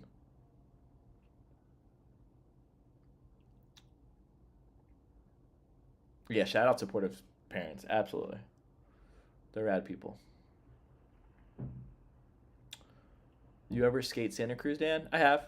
Like the place. I don't think I've ever had a Santa Cruz board, though.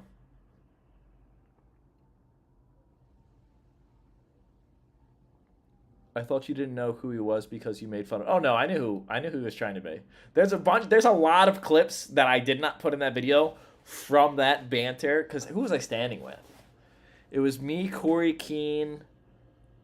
I want to say it was like maybe Josh Douglas. Oh, there was a couple of us like right there. Just where are these balloons coming from? What did that? And you know, we're making a bunch of jokes, but no, I know who he is. Does Zach know when the Fallen video is coming out? That's a funny question. Do you know if he knows? I have no idea. He might. I imagine he would. I'm sure they're working on something, right? What's the biggest handrail you've ever grinded? It depends. It depends on what you grind it. Like put trucks on. I don't know. I'm maxing out at a 12 stair 50-50. Like I board slid a 15 stair, but I no slid like a 20 something in Ohio, but it doesn't actually count because it's like the stairs are tiny and long, and it's like it's more of a hubba. Everyone kind of just goes there and no slides it to say that they skated a 20-something rail, but.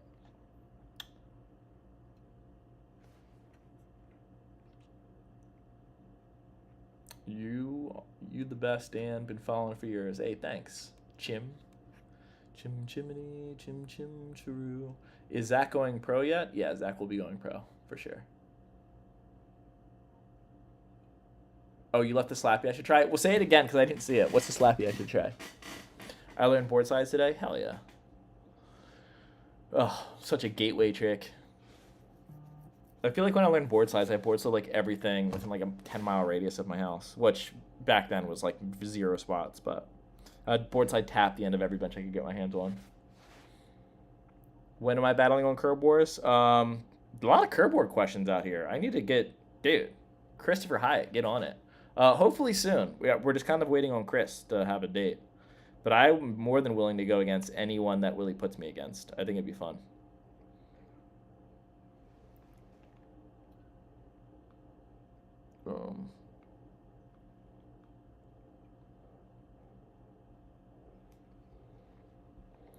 Did you see Bam in Tampa? Wasn't he there? I did see Bam in Tampa. I didn't talk to him, though. Interested in taking over team manager when DeVille steps out? Not particularly. Freemasonry runs skateboarding?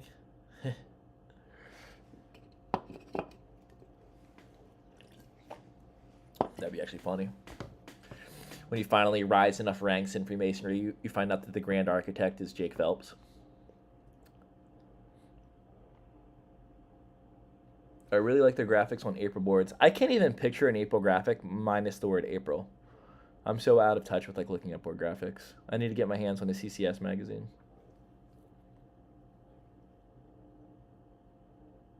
It's part of it, actually. Freemason is. Freemason is actually part of skateboarding? Where is this information? Have you skated Burnside? I have.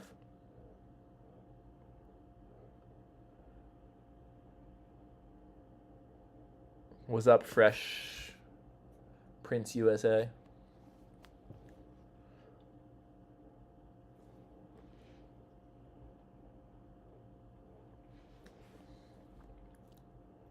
What's one trick that we can agree we have never seen before?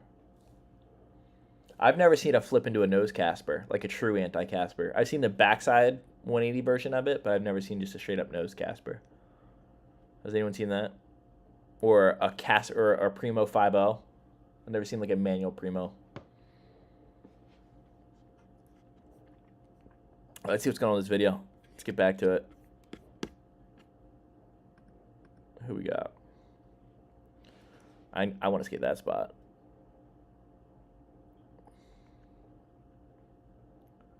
That didn't work. What are you doing that? I drive past that thing all the time, and I always wonder why no one skates it. Hey, that spot. It's a really good spot. Hey, that spot. It's a hard spot. That was cool. Those two sets are really close together. What are they doing?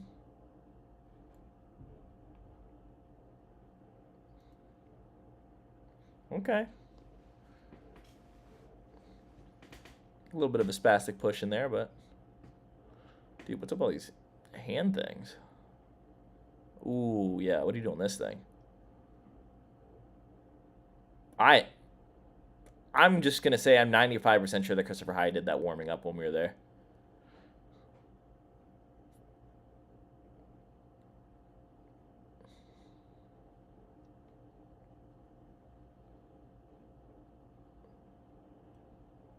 Huh. I know where that is too. Huh. This guy's not skating the way I expected him. He's skating a lot of spots I know about. Like all these spots I've been to.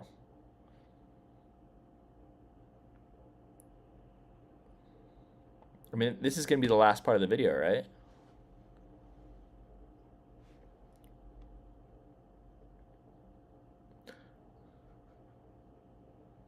That was cool. Clint Walker did the 50-50 on the hubba from the top and then went down all the stairs. I forget what he did down the set at the end. I think it might have just been ollie. Yeah, I want to skate that spot.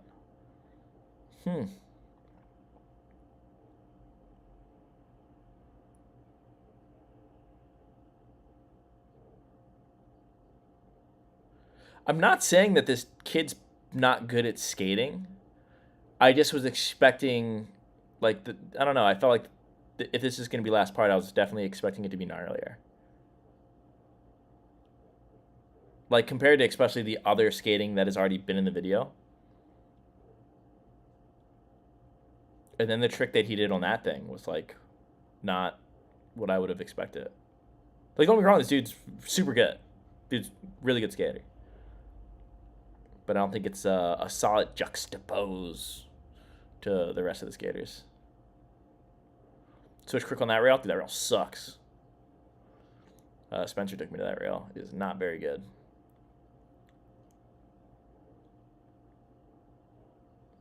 I mean, you know, he's a kid ripper.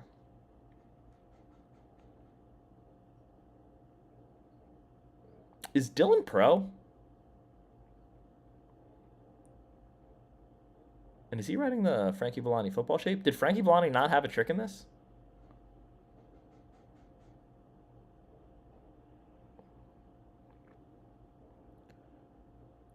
Huh.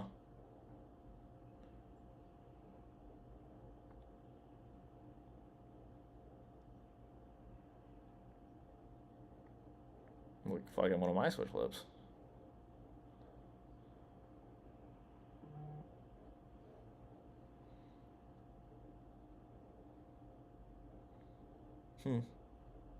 I like Dennis Buznit's line there.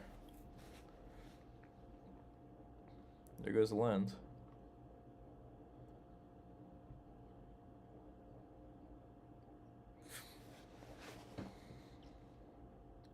That was sick. Man, he came to a dead stop right after.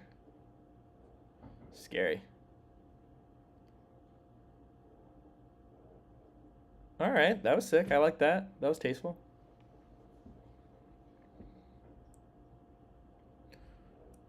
That was a really cool set of stairs.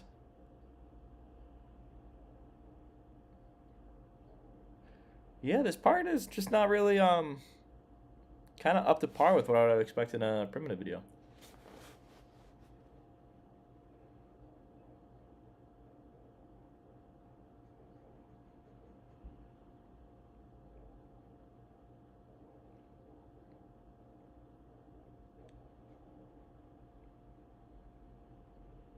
That was cool.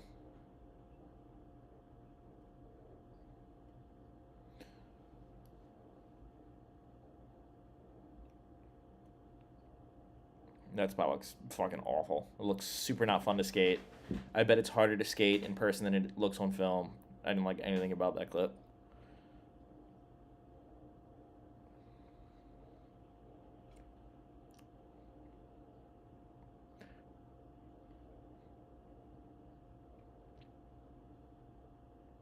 Okay. Switch front three.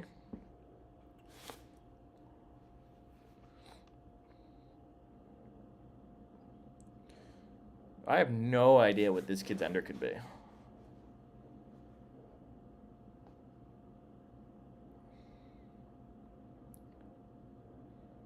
I don't know. I'm kind of like waiting for this part to kind of heat up a little bit more.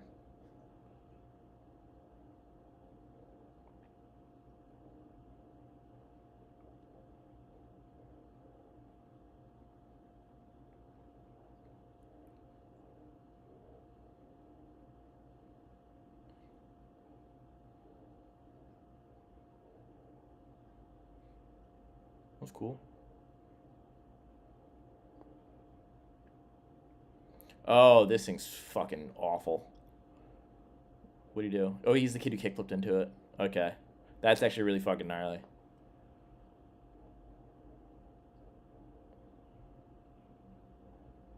It doesn't look that gnarly on film, but that's insane. Okay, that's a cool ender. Was the flat ground kickflip they were talking about, huh? Jesus. I don't know. Let me look at the chat and see if they disagree with my... Let's see. Kind of trip out into some woods. It helps me between.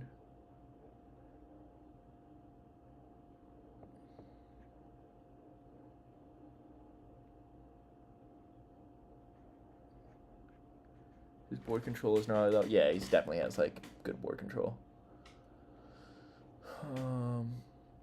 Tips for falling properly? Always tuck and roll. There's still 0 spots in York, dude. York has a couple spots. They're not incredible, but they're there. I feel like it doesn't have much flow, rhythm. Yeah, the dude who had first part, I feel like would have been a really good last part.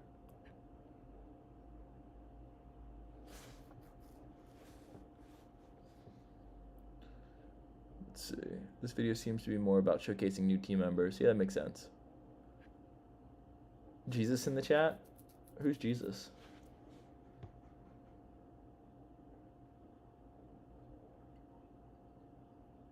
You know what? I actually did not like the filming style of Andy's crazy window at all. Oh, because it was all cell phone footage. Where's Jesus? Oh, there he is. What is something you enjoy outside of skating? A lot of people know this. I like chess a lot. I kind of nerd out on like random niche stuff. Religion, history, dogma, contradictions. A little bit, you know, it's so dumb to say like philosophy, because it's like it makes him. I feel like it makes it sound like, oh, I think I'm like trying to find answers, but like I'm interested in hearing other people's philosophy and how they got there and all that. Mad Magazine shows your age. Yeah, Mad Magazine was sick. Did you see Jason Ellis fall in love with AJ Nelson at the Vert Alert this year? Dude, he does love him. Oh, he brings him up on the podcast? That's sick. Yeah, AJ's the shit. He's funny.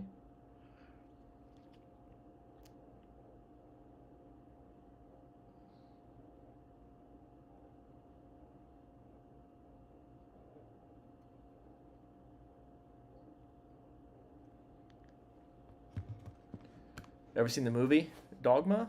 Yeah. And yes, rest in peace, George Carlin. Yeah, Dogma's a good one. Really good one. Yeah, and chess does fucking rule. Dogma is a banger. I don't know if you guys saw the drama with Dogma, but Weinstein had the rights to it. So that's why it hasn't been ever released on any streaming services or anything for the longest time. And they couldn't make any new copies of it, and they couldn't put it out any other way. And evidently Kevin Smith tried to reach out to him and try to buy it off him through other people. And yeah, he just was like, no. And then recently, I guess he like let up a little bit on, you know, having some wiggle room for like giving him a certain amount of money to sell it. And Kevin Smith just got, because this also means that they couldn't make a sequel to Dogma.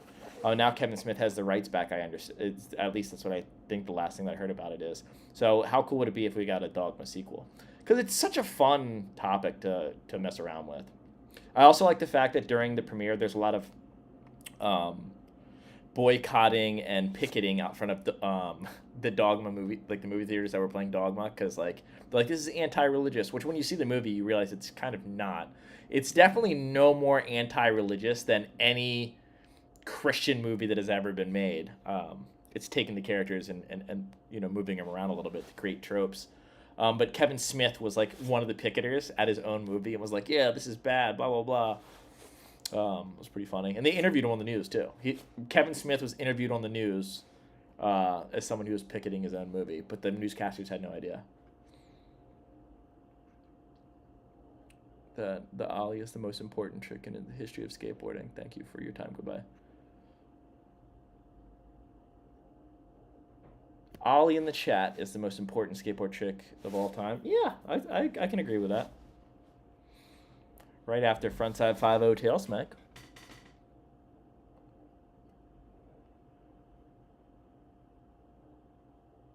Damn, I got Jesus a shout out. Dogma's on YouTube? Yeah, it's on YouTube. No way it's anti-religious. Every religion on earth recognizes Alanis Morissette as Lady God. I fucking forgot about that Like that happening in the movie. Yeah, you're 100% right, dude. Jagged Little Pill is incredible.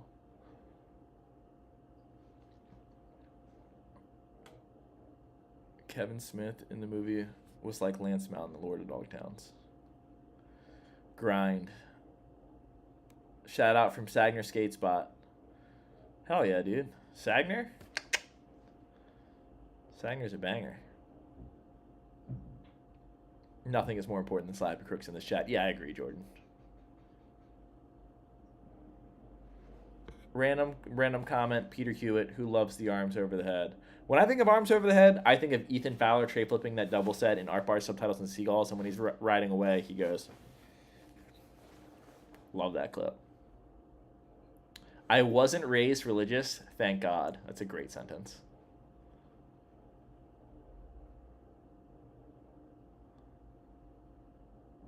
Seasons in the US. I was raised Christian.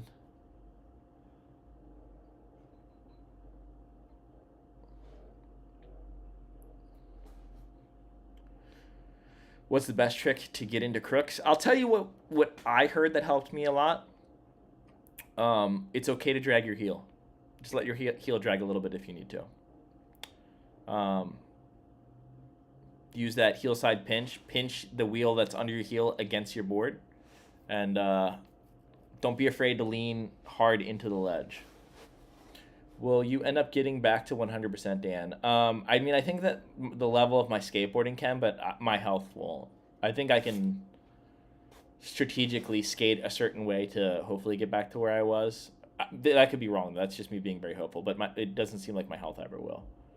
I think I'm just going to be like chronically sick for a while.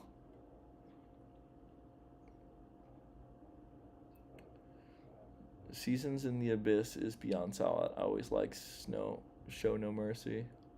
But you guys are talking about bands. Best Switch Mongo? Not even a question. Stevie Williams. Can you slap your back nose and just lift your back foot to get into a slappy crook? No. Best way to slappy crook is you heel side one wheel nose manual up the wall. Wait for the click, and the second you feel that click, you pinch. Gotta farm YouTube and get a rich person Lyme disease cure? You're not wrong.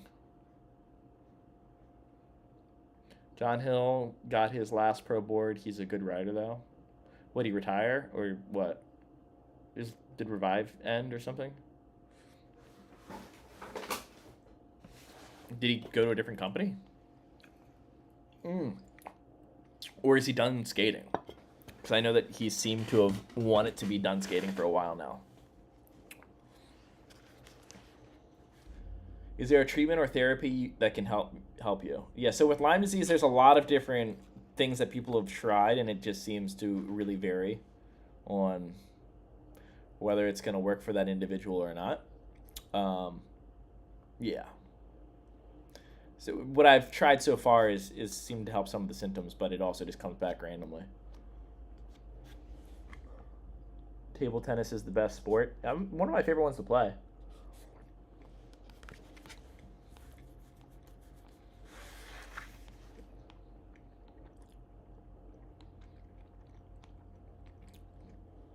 Religion only uses the power of faith and not very fair and pleasant sometimes. I think religion, just like everything, can be used for good and can be good for used for evil. I mean, I think about the horrible things that have been done in the name of love. Terrible things have been done in the name of justice. Terrible things have been done in the name of righteousness. People can take anything and pervert it to do something terrible with it. I know that there's an example that I give a lot. If someone just lost somebody and they're leaning heavy into a religion and it's helping them get through it, who the fuck is going to go up to that person and be like, God's not real? Like, no, God's fucking real. In that moment, God is the realest thing in the entire world. You gotta, there's very good things that can come out of it. And I'm not anti-theistic. I'm not an atheist. I go by. I mean, I try to maintain like that. My religious beliefs change day to day with every new piece of information that I get, and I'd like to think that all the things that I believe are like that, even though I clearly have my biases or whatever. But yeah, I think a lot of good things have come out of religion. A lot of terrible things have come out of religion. Both crusades have come out of religion, and so has saving a ton of starving children. The Bible has been used to. Here's a great example. The Bible's been used to justify slavery, and the Bible's been used to condemn slavery. Um, you know, and I think that goes across with most religions and most philosophies. I'm with the dark side. You worship Darth Vader, the Force. I back it.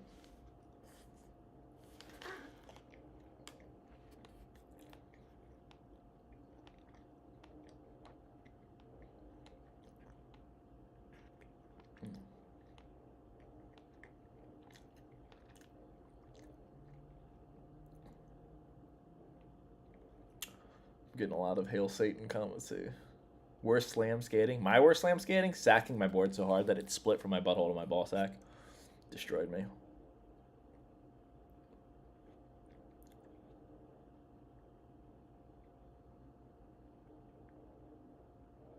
Go to Plum Island next time you're back east. They invented Lyme disease there.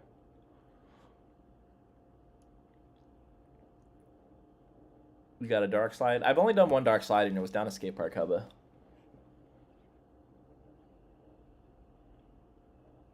Do you take your vitals at home when you're not feeling right? I mean, I check my own pulse a good bit, and, I check my temperature a lot, but...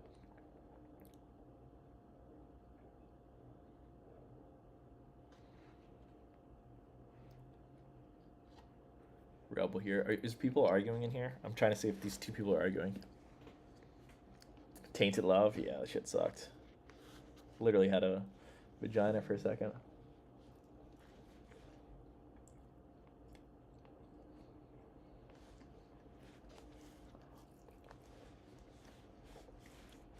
Downhill's retiring to a new career. What's he doing? They're gonna do like... Is it like the drawing stuff? Like the cartoon stuff?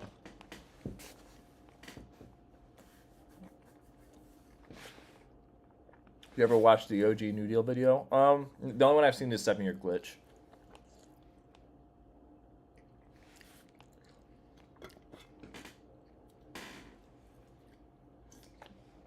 Day Taylor. All is, things aren't going smoothly, but it's fine. Did you get bit by a tick on the West Coast or the East Coast? We were probably the East Coast. Damn, what's for dinner? Pad Thai with no peanuts. I'm feeling a little bit better right now, Jacob. I'm still sick, but I think doing things in the name of religion misses the point of true religion. Let me try to think about that statement. I think doing things in the name of religion misses the point of true religion. Well, I think that's kind of one of the points of it. I mean, it depends on what religion it is.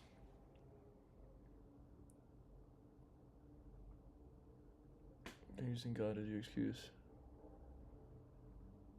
Then you diss that God. Wait, if you are sold out to a God that you believe in and then go and do something in the name of personal gains using God as your excuse, then you diss that God. Well, I think a lot of the problems is every religion that I'm aware of, you're kind of asked in those texts to do maybe some not so savory things, or it justifies a lot of kind of crazy things, or you have to negotiate with the text yourself to dodge some unsavory beliefs that are not exactly, to use a perfect word, kosher these days. Josh Kalis was a religious skater, I think. Was he? I don't know. Tofu pad thai? No, it's actually chicken pad thai.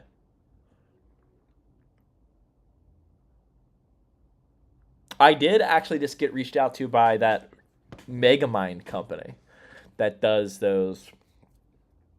I don't know, like they sell drinks that are supposed to make you be able to focus and stuff like that. And so I haven't responded to him yet, but I did a bunch of research on it, and I don't look at it as like some sort of miracle magic shit. It just seems to be a bunch of vitamins and minerals that just promotes things. So like in the same way that melatonin promotes sleep, like lion's mane and the 10 other natural ingredients or whatever are just stuff that like helps you focus or gives you energy. So I'm curious to see what's up with that. Because I haven't done a brand deal in forever, and if the company isn't the worst ever, I'd be willing to do a brand deal with them if it's good.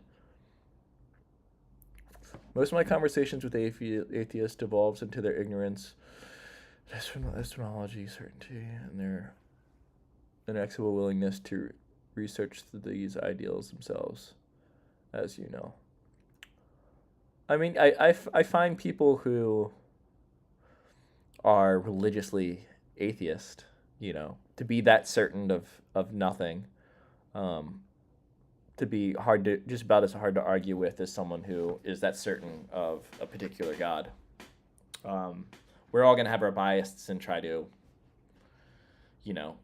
rationalize to what makes sense to us, but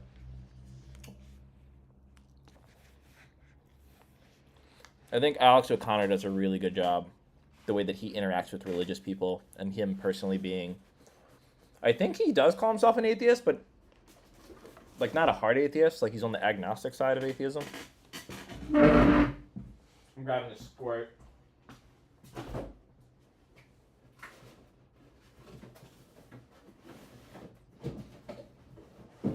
Never mind. I'm grabbing a Coke.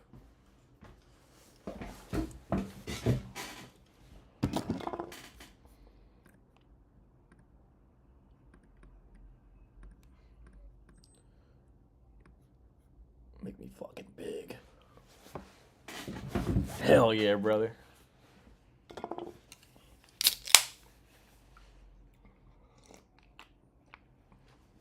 I can pad your tie any day. I understand how that sounds, but what does it mean? Alan Watts. That sounds super familiar. It is popular to be an atheist, but many of you will find the lack of ability to explain their position. So for me, the burden of proof lies with them, as they cannot even explain their argument.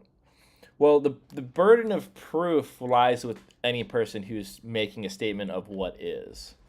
So technically, the burden of proof definitely lies with the person of religious faith, because they're saying that this thing is, and the other person is saying that this thing isn't. So you could say it's the burden of proof is on them to explain that the Big Bang definitely happened. Then the burden of proof is on them. But yeah, the vice versa. Biblically, we're getting some religious discussions. Here we go. Biblically, there's a difference between lowercase g and uppercase g. We're talking about gods and gods. Oh, are we going to start talking about the Trinity right now? Are we going to start debating whether the Trinity is biblical or not?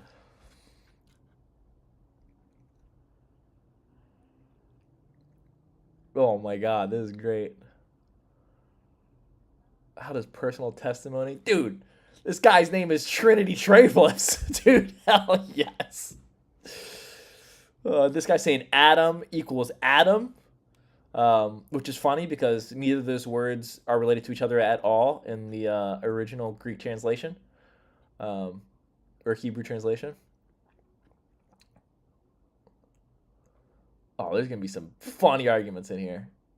Maybe they thought that they were atheists, but found out that about agnosticism and realized that they are agnostic. Yeah, I think that's what most people are.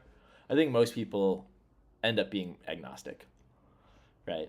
Like they're kind of like, well, I don't know for sure. Like, what's the famous argument? The spaghetti monster. Like, you can't prove the spaghetti monster or the tooth fairy isn't real any more than you can prove that God isn't real. So like, no one can say for certainty. Oh, dude, this is great. Can you tell me how tall those picnic tables you guys skate all over those schools? So the small picnic tables are like, a dying breed. I would say that they are uncomfortably tall for a ledge, definitely lower than the picnic table you sit at lunch. Um, what's a good way to... when Ben DeGrosse was out here, he said he was going to measure them and write up the specs, and he never did. And I always wanted to do that. I don't know if he ever ended up doing it or not. I should ask him. But yeah, they're like... I'm trying to think of something that like everyone has access to that could measure it up. It's like 4.5 stairs tall. I would say the picnic table is 4.5 stairs tall. So uncomfortably tall, but not impossible to jump onto, not impossible to flip onto. How's it going, Dan? Hope you're feeling well. I'm feeling a little bit better. I'm still sick, but I'm not doing terrible.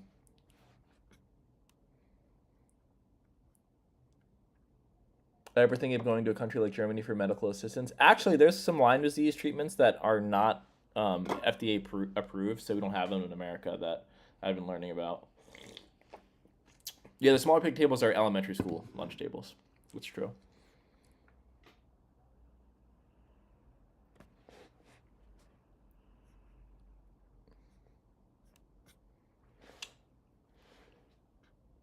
Is there a reason that flight decks don't have colored plies?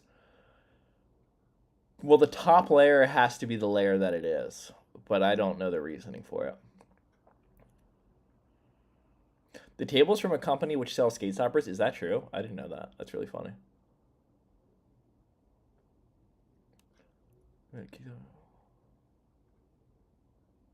My mom and us kids got kicked out of my stepdad's family church after they separated. That's fucking crazy. Sounds like a shitty church.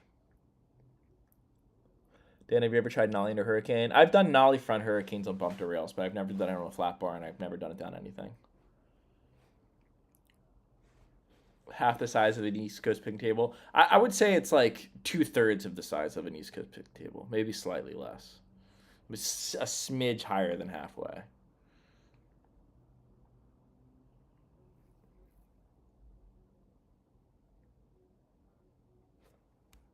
Religious people are the same people that think Dan is tall. Oh, so religious people are fucking right. Oh, okay. I didn't know. Oh, then I'm changing my stance. I'm religious now. I didn't know that was the deciding factor. Okay. Turns out, all religions are true. That's scary. All of them?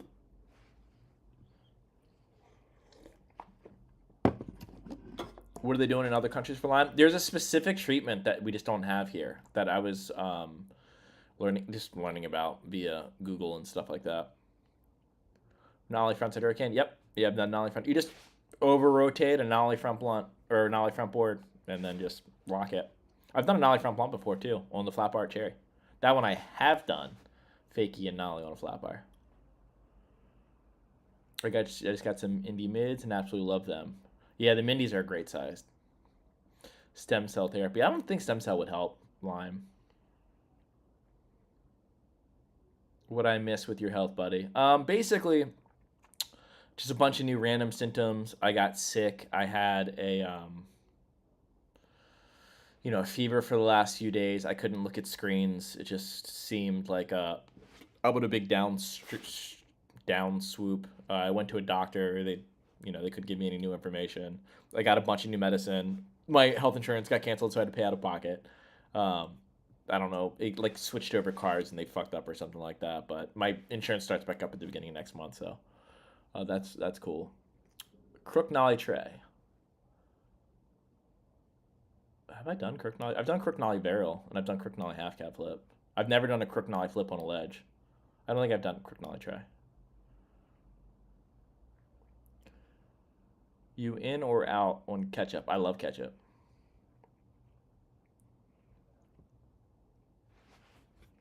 Do all the stuff in the Kellogg's movie. What is the Kellogg's movie?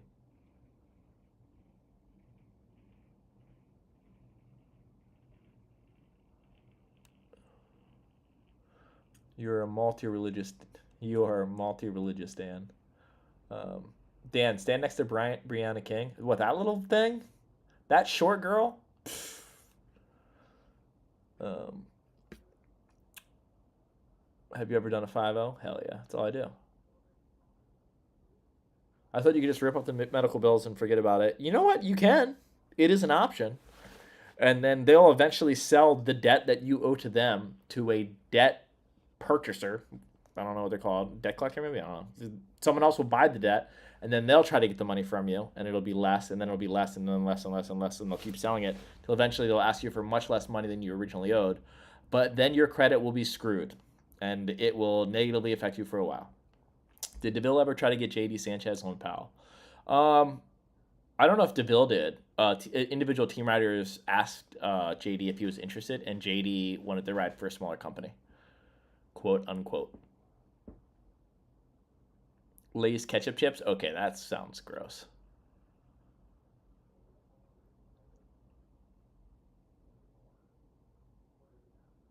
Pinkertons will come for you. Is that the that kid? Is that no Pikeyton? What is that kid's name? Did he kickflip to 5-0 on my fingerboard? What is this conversation? What are we talking about? Do you have good people around you support you, Dan? This can be easy on your mental health. Yeah, I got a great group of people. My neighbor's Dale Decker. Bridget's been coming over and keeping me company, and I've been very busy and distracted. I'm kind of a messy person in general, but she's been cleaning my house for my Christmas present, which has been pretty sick. Because I'm definitely a mess.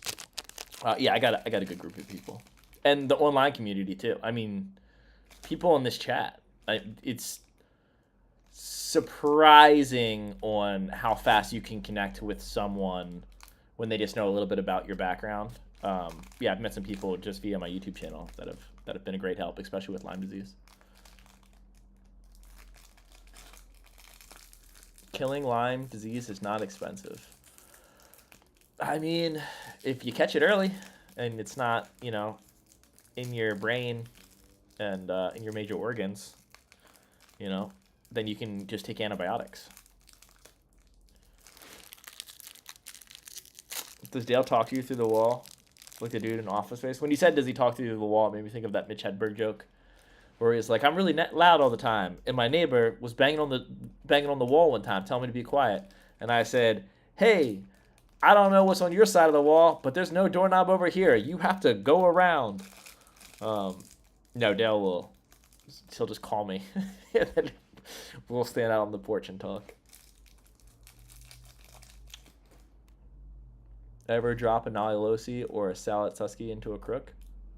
I do Nolly Losis. Salad Susky into a crook. A salad into a crook. I feel like that might look cool on a flat bar if it was filmed straight on. I feel like JD would make a good fit for Birdhouse. I agree. I said that to him, actually. I was like, you should ride for fucking Birdhouse.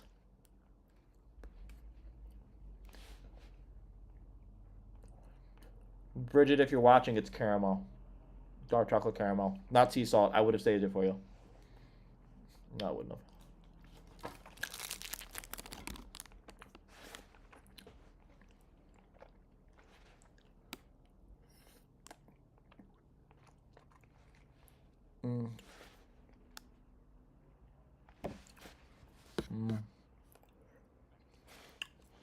Wait, what did you say earlier?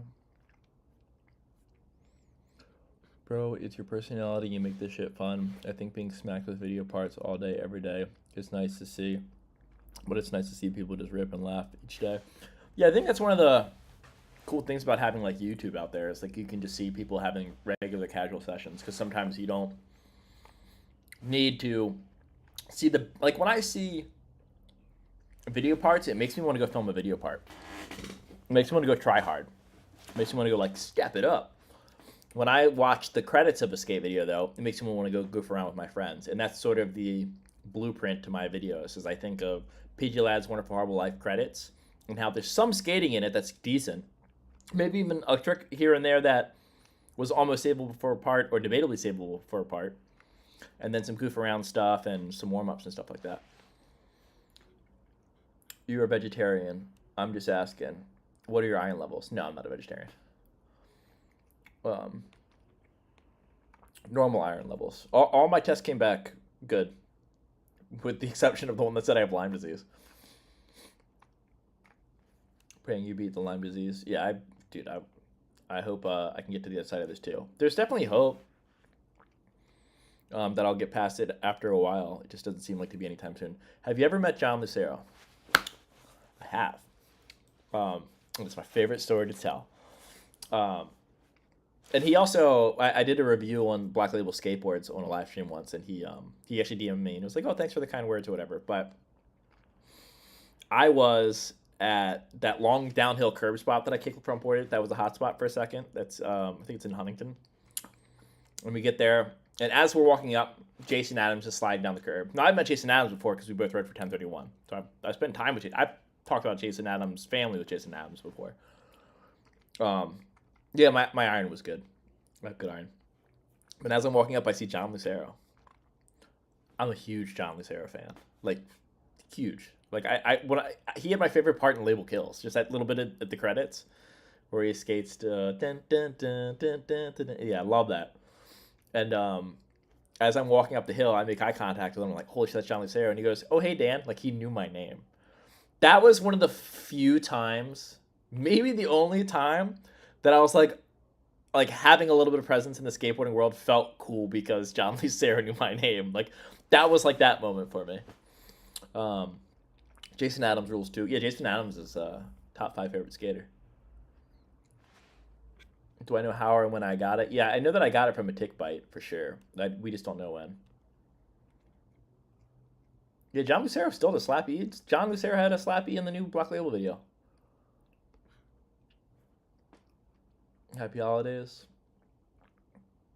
Will we ever see Scully Cap Dan? What does that mean? Scully Cap Dan? 1031 did have some good board shapes. Someone should do a Kill the Drones challenge, like in like a Shaun White game. Instead of a Tony Hawk First Skater game, you said Shaun White game? That's crazy.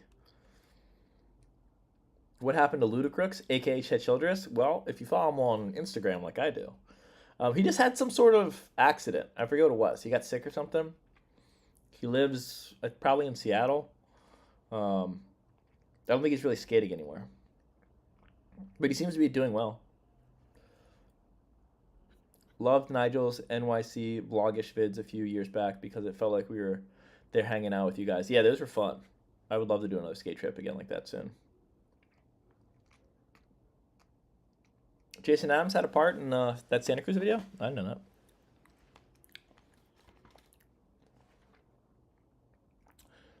Dan's secret to nollie flips? Don't pop. No, it's not. I've been popping my nollie flips lately because I have my own custom board shape that makes it easier for me to pop my nollie flips.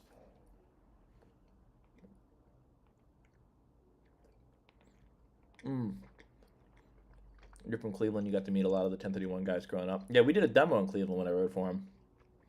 It was like me, Rick Rossi, and Cyril Jackson, and BK, a bunch of us. Matt Tomasello.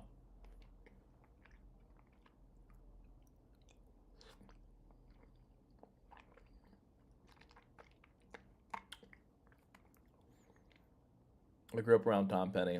He's the best. But yeah, Tom Penny is from the UK.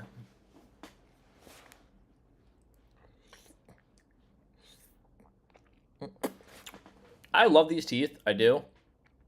But specifically with caramel, it gets stuck to these teeth so much more than like a normal tooth. Should I start playing some video games while I stream? I can do that. Dan, I wanted to send you a link with patented information regarding Lyme.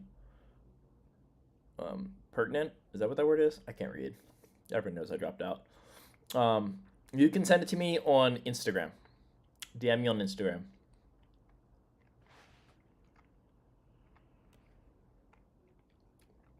Dan Lucero knows your name. And you think you're going to have to go back to construction? Fuck that. You have a place to skate industry for as long as you want. Do a 4.5 club pod. That'd be funny. I mean, I don't know.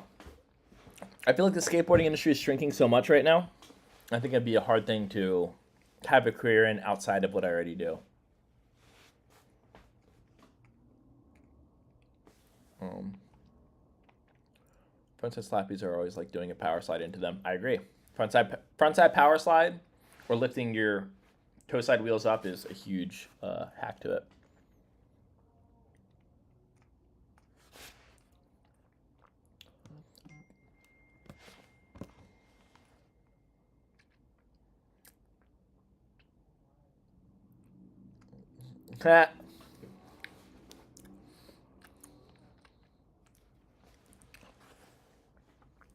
Dan, thoughts on Gino? I hate the stereotype of like I'd rather watch Gino push. It's just like such a old head thing to say. Like it's like a my generation thing for skaters to say. That being said, Gino does have incredible style.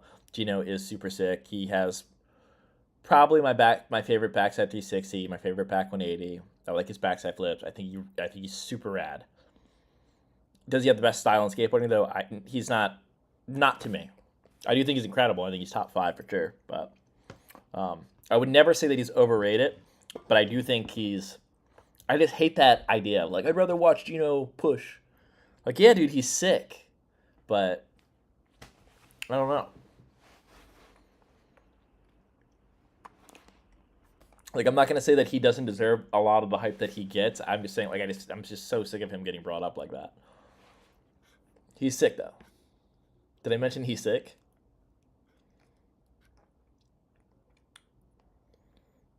I like I like how like a religion will come up in my discussion. I'm like, oh yeah, we'll talk about religion and blah blah blah. We're gonna talk about the Trinity, and then like Gino comes up, and I gotta like triple down. I'm like, no guys, I don't dislike him. I think he's really great, but I just think he's a little bit brought up too much. Dude, skateboarding is so fucking dumb.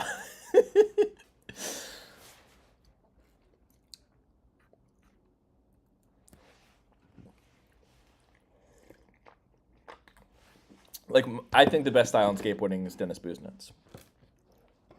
Or he's at least one of them. Stefan Janowski, I know that he's really known for having really good style, but I think he's kind of underrated.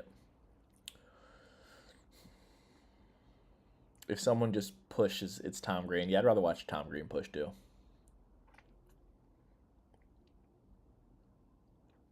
Yo, I'm a fan of your videos. Are you going to come out and skate San Francisco? Yes, definitely going to come skate San Francisco. San Francisco, hopefully in the next month or two. It's just hard for me to plan trips, man, because I don't know if I'm going to be sick or not.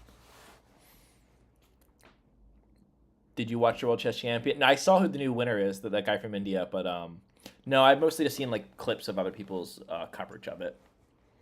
So I didn't even watch any of the matches yet. I will be watching the matches, but I haven't got around to it yet. I've been sick, and I couldn't even like look at my phone. Like I just had to like lay in bed. And I went through so many, like every night I would sweat through like 4 pairs of clothing. It was so fucking annoying.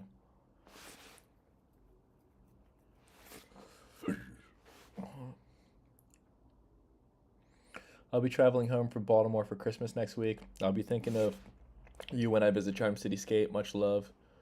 You don't know me, but you inspire me for a lot of reasons. Hell yeah, Will. Yeah, Charm City. That's like my first sponsor. Hope you have a good time there. That mini ramp looks like it's done now, like with the pole corner and stuff like that. Yeah, Tom Green's a fucking goat, dude.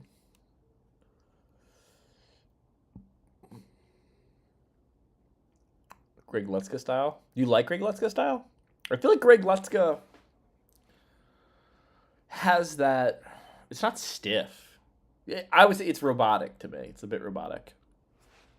Damn, we need you on the 9 Club one time. Yeah, maybe. I would do 9 Club if Raj was on that episode. I would definitely need Raj there. I like Raj. Whatever happened to the donger? I feel like I do know what happened to I feel like DeVille told me what happened to the donger, but I'm not positive.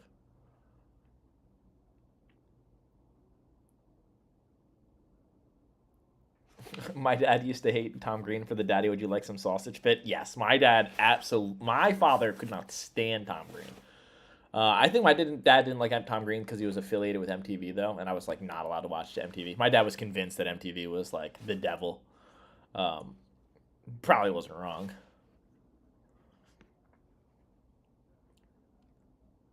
Skate Vibes is from Baltimore too, right? Yep. Where Skate Vibes lives is down the street from where I lived. He skated a 5-star rail with a kink on it. That was like the first handrail that I did certain tricks on. It's hilarious that he's like living so close to where I was.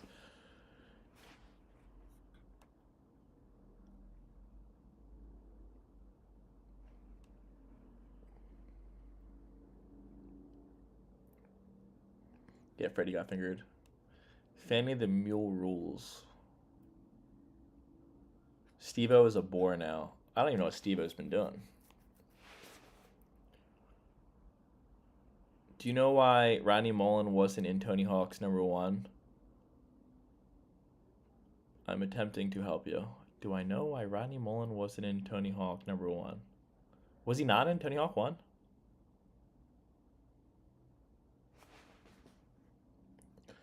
Super random, but what's your opinion on Cheese and Crackers Love Day One and Hossam growing up? That video made me want to go learn how to skate mini. So creative. I think, yeah, Cheese and Crackers was. I mean, it was at a point in time where like all these full lengths were dropping, like epic full lengths, and the videos that were coming out that were sort of, I don't know, like less serious weren't really getting any traction. Like we had the Coliseum skate shop video, PJ Ladd's Wonderful Horrible Life. And then we had like a little bit before that, we had Foreign Friends. And then after those two videos, I feel like it was just like serious video after serious video that were like all bangers. And it was cool to get something like that and then have it be, because even Bag of Suck was like kind of epic. You know what I mean? Like I understand it's like enjoying, there was jokes in it, but like the skating was very serious with the exception of Lou Roletta's part. And then you get something where it's like this mini ramp contraption mousetrap type thing. And yeah, I think that video ruled. Definitely made me and my friends want to learn a lot of different mini ramp tricks. There's another one that came out. I think it's called Teen Crippets or something like that, where these kids skate a spine, and they do some fuck shit on it.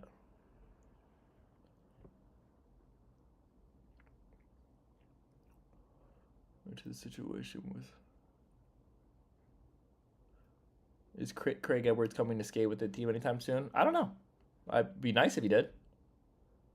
Have you gone down the Lyme disease conspiracy theory rabbit hole yet? I didn't know that there are Lyme disease conspiracy theories. That sounds like something I should go down. Hence why I'm writing it down.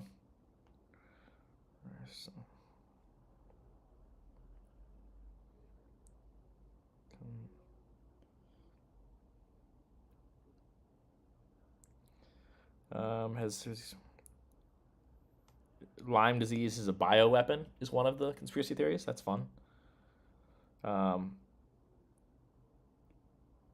Lyme disease is undiagnosed or suppressed. Lyme disease is a cover-up for other diseases. The spread of Lyme disease was staged. Big Pharma and suppression of effective treatments. Oh, Big Pharma and the suppression of effective treatments. Lyme disease is part of a global depopulation agenda. Am I just going to be another dead statistic? If I die from Lyme disease today, I'm going to be annoyed. Probably because I'm spreading these facts. I'm letting you guys know about all these. That's all the theories that they have. I think the thing about the conspiracies around Lyme disease is because it seems like we know so little about it, and it's so like when you deal with a doctor, they don't really know what to tell you. They're just like, "Oh, I'll just give you some antibiotics," and then you go online and see a whole community of where it's just like, "Dude, no!" Like there's all this other stuff going on. Antibiotics is just like this first part, and then the first guy who put me on antibiotics for it was like 7 days, and then I went online and it's like, "No, you need to be on antibiotics for like months. Like you got to be on antibiotics." Because it gets into your bloodstream and I'm assuming it's already in all the bad spots that it shouldn't be because I've had it for a while and I've had all the symptoms of neurological Lyme disease and stuff like that. But yeah, I'd be pissed if I died too. I guess if I died, I wouldn't be pissed because I'd be dead. Did anyone see that poem that the writer of some show, I think, the writer of BoJack Horseman wrote a poem about Marge Simpson. In the last line in the last line of the poem, it's not the calm before the storm that scares me; it's the calm after. I thought that was pretty. 10 days for antibiotics is common for, you know, like bacteria infection and stuff like that. But for Lyme's, it's like you get put on it for way longer.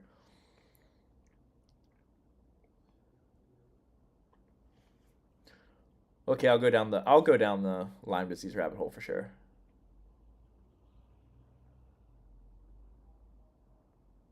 Plum Island. All right, I want to become a. I always wanted to be a conspiracy theorist about something. The closest to a conspiracy theorist I've ever been was I'm like building 7 was kind of suspicious, or whichever one the other building was.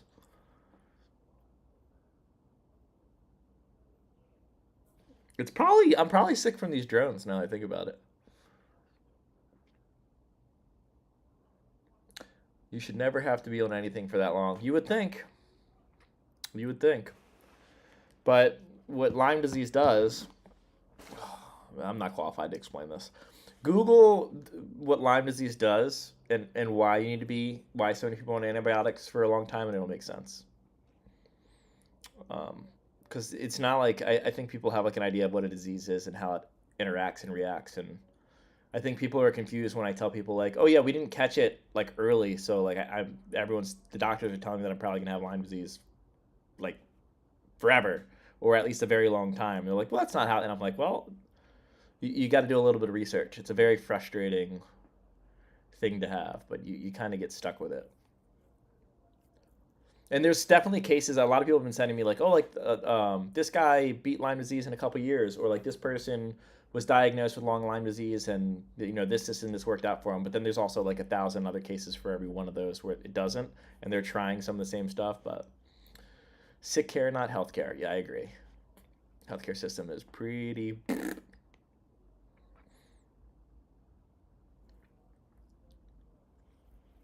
Oh, you have one of those? It was that poem was in Playboy. I think I did hear that's where it was.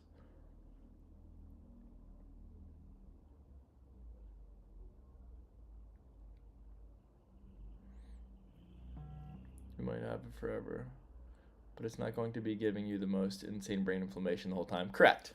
Correct. Yeah. I think the symptoms, are just gonna be. I was just told that I'm gonna get flare ups most likely.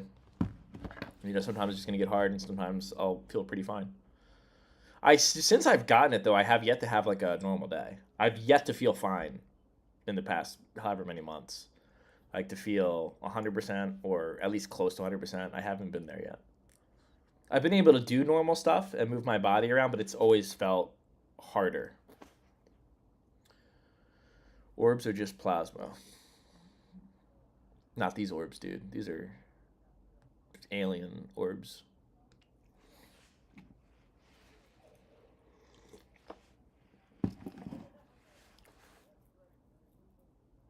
I just saw it taking antibiotics that long makes them less effective. It makes them less effective in the long run.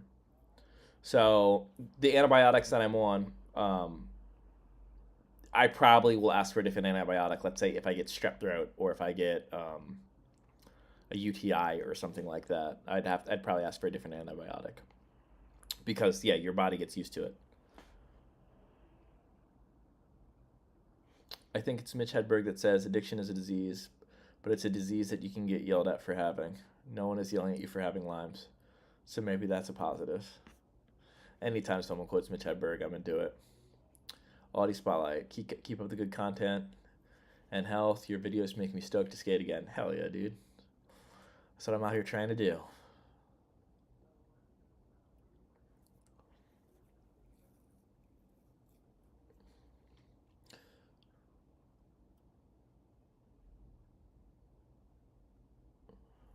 Seeing you struggle with health and still skate really inspires me to get back to skating and not take my health for granted. Your content makes a difference. Keep it up. I mean, I definitely feel every day that like I feel a little bit of energy to be able to skate. I definitely probably push a little harder than I should. But I mean, I think that's for everyone, right? Like when you're sick, like you have a fever or something like that, you're thinking like, oh man, I just want to feel normal again. And then the first couple days when you're back to feeling normal, you're like, oh fuck yeah, like this is incredible. Um, it's hard to appreciate feeling normal when you feel normal.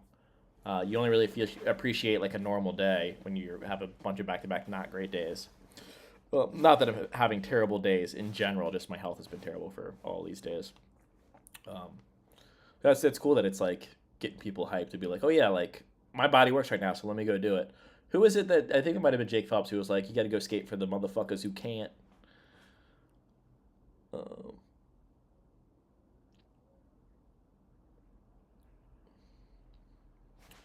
get off all that ish, brah. What ish?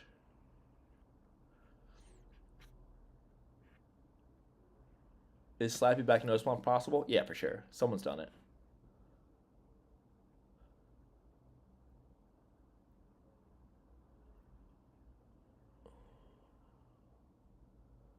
You need no drugs. Wait. Let the body heal itself. Let the body heal thyself. No. That's not. That ain't it. If that was the case, then people would have been living a lot longer not very long ago, before we had a lot of the medicines and stuff like that. Um, there's a certain degree where I think people overcorrect, right? Like they try to fix things or take, like, because I don't take Advil or Tylenol for like pain. I mean, I avoid medicine just about for everything. But when I have a disease, if I didn't get Lyme disease treated the way it did, as soon as it did, it would have been way. In fact, if I would have had Lyme disease treated in the beginning, I wouldn't still be dealing with any of these symptoms. It would have been dealt with. Um, so yeah, medicine is, say what you want about the pharma complex and how fucked up it is, and how perhaps we can cure more stuff than we, let people know, and how neglected dietary, someone's diet can change their health and help heal them from things. For sure, all that's true. There's a lot of things that we can learn from Eastern medicine, but then to be like, but Western medicine doesn't work at all, that's not true. It saved many, many people's lives. There's many, many examples, not just in my own life that I've seen, but people that I know. Let the body heal itself when it chops an arm off. Well, in his defense, if you get your arm chopped off, I don't think doctor's going to be able to do much for healing that either. I think you're just kind of... I mean, you could get the metal arm. You could go full half Robocop or whatever. I wonder if they're ever going to like understand the way that like starfish or geckos limbs grow back, and if they could like make that for people. I've heard stories of like them starting to touch on that, but I think that was like some Nazi German crap. I don't know if you've ever seen the list of like all the cures that we have now and all the health advances that we have from like Nazis torturing people for the sake of learning the way the human body works. It's really fucked up. Super evil. But it saved a lot of people's lives. Definitely not fucking justified though. Arm chopped off, just grow it back. Piccolo. I didn't even think about Piccolo. Yeah, you're right.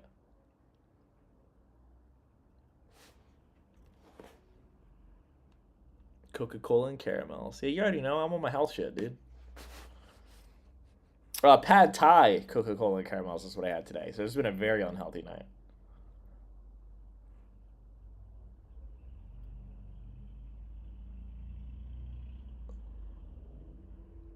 My conspiracy, Luigi's face is all over the news to distract us from the policies he was fighting. I feel like his face being all over the news is drawing a lot of attention to the policies that he was fighting. I feel like, I had a discussion with my dad about it because that dude's face is all over the news.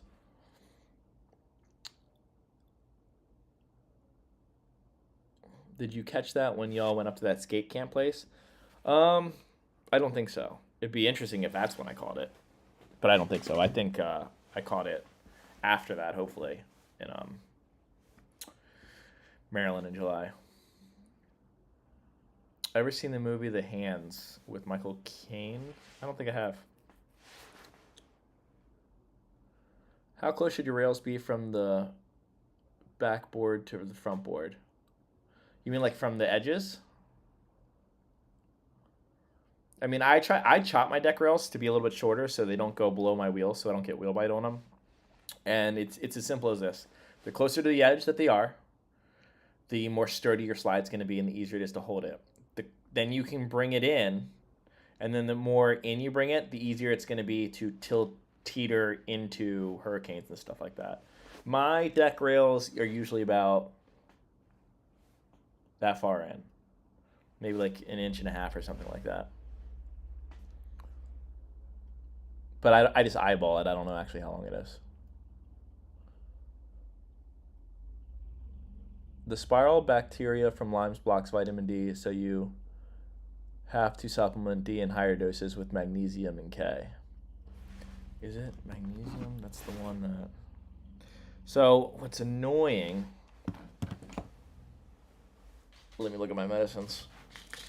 I've got a bunch of them.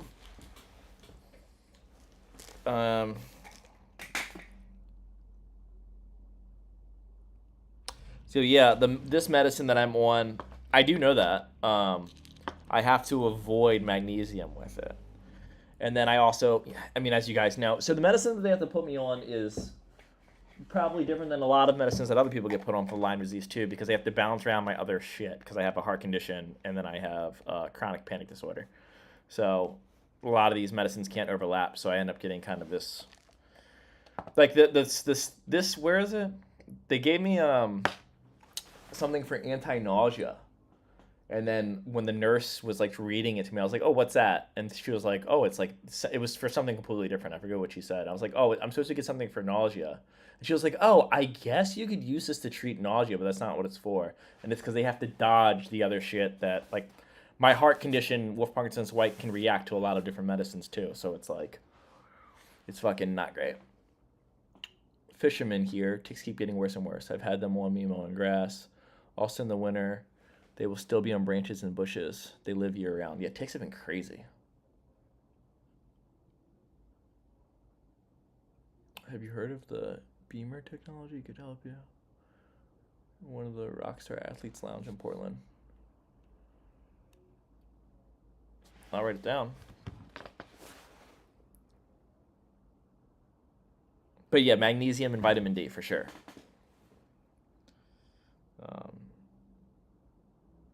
Beamer.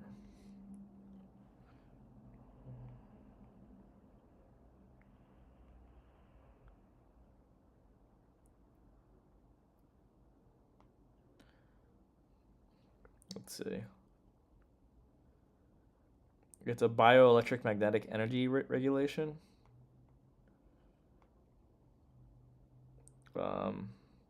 Scientific support and controversy. Supporting evidence. Some studies are going to improve circulation in health certain conditions like muscle recovery, pain management. There's also clinical criticism and lack of conclusive evidence. While there is some research supporting it, critics argue that most rigorous studies need to be done. It looks like the scientific community needs more tests done, more clinical trials before they back it. Interesting. I'll look into that.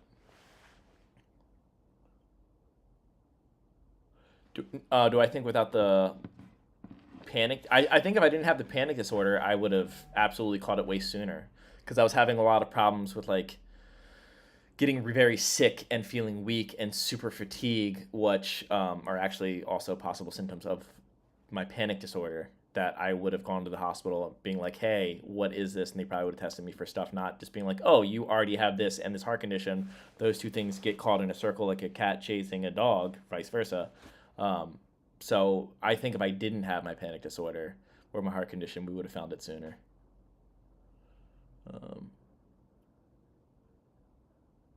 I have to go, but thanks, Dan, for being here. We'll be skating Long Beach in spring and summer. Hell yeah, dude. You're going to have a blast out here. Are you on benzos? No. I avoid that one like the plague. That drug is gnarly. No rails is raw.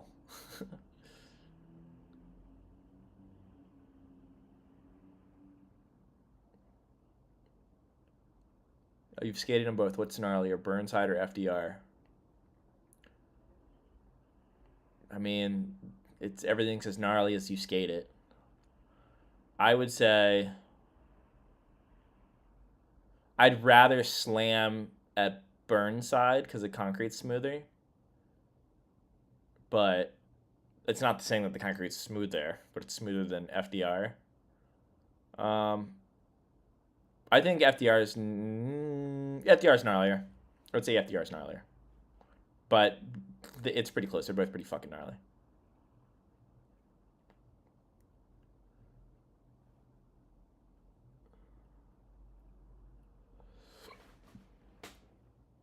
Do you ever try fingerboarding when you can't skate? I have a fingerboard over here. But I pretty much... The only time that I use the fingerboard is I randomly get this in my head where it's like I have to do an impossible, a pressure flip, a pressure hard flip, all 3 in a row, and then I can move on. And so I'll get stuck there for like a minute until I do that. But I don't fingerboard a lot. Are you are my test decks flight decks or 7-ply? They're flight decks. The Clodopin helps me for so much generalized anxiety disorder. Yeah, I know a lot of the stuff helps a lot of people. I try to stick to SSRIs. I try to stick to stuff that I don't want to feel it. I mean, I just have a very addictive personality, and you know, I gotta, if I have the option to mold the world around me to not lean into that, I will.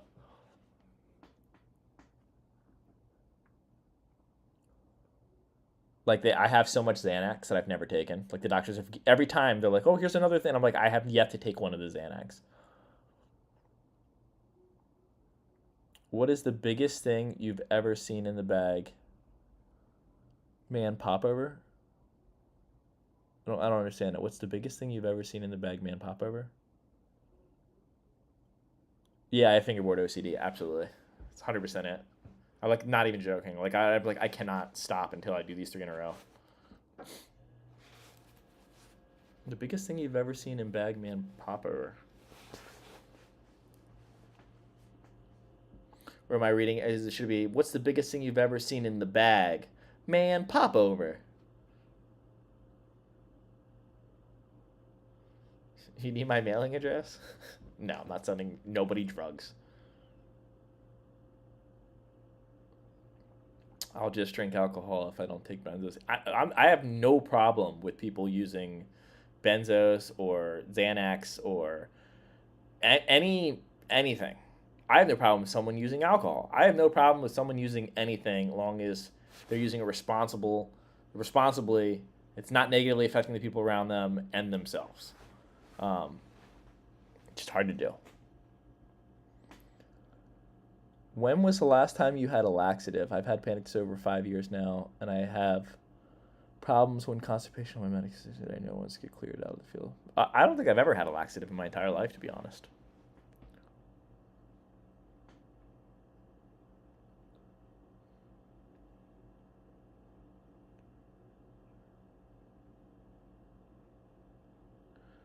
My man, Clodopin is not for me. I feel less scary doing coke than Xanax. Or less scared of doing coke than Xanax. I mean, I can relate to that. With my heart condition now, since I have a slow heart, I think I'd be really scared to try coke now. I've never. I think it's a dumb drug. I never thought it was fun. But Devin, the bag man, pop over. What's the biggest thing I've ever seen? He tray flipped up that 6 there really easy. Biggest thing I've ever seen him pop over. What is the biggest thing I've ever seen him pop over? It's all probably around the same height, and it's all first try. Like, his max out height is just his casual ollie. It'd be hard to say. Hey, thanks, Jarrett. Jarrett Connor. It's going straight to the fucking medicine I just bought. Dude, it was for these 4 things. It was like $100 and some for these pills. Fucking crazy, dude. Like, I think about my grandma and like knowing how many pills she had to take. It's probably like $1 billion a fucking week. Thank God she's dead. My entire family would be in debt. Shout out grandma for finally dying. No, I'm just kidding. My grandma was the best grandma in the world. You got Pop G. I secretly have Pop, dude. What do you see? I'm gonna bring my Pop back. I'm a closet Pop guy. Mount Rushmore for skating for the Lyme. Yeah, coffee isn't good every day. So the coffee thing is true. I need to avoid coffee a good bit more now that I have Lymes. Um, which sucks. God, it sucks. I love coffee, but yeah, it's true.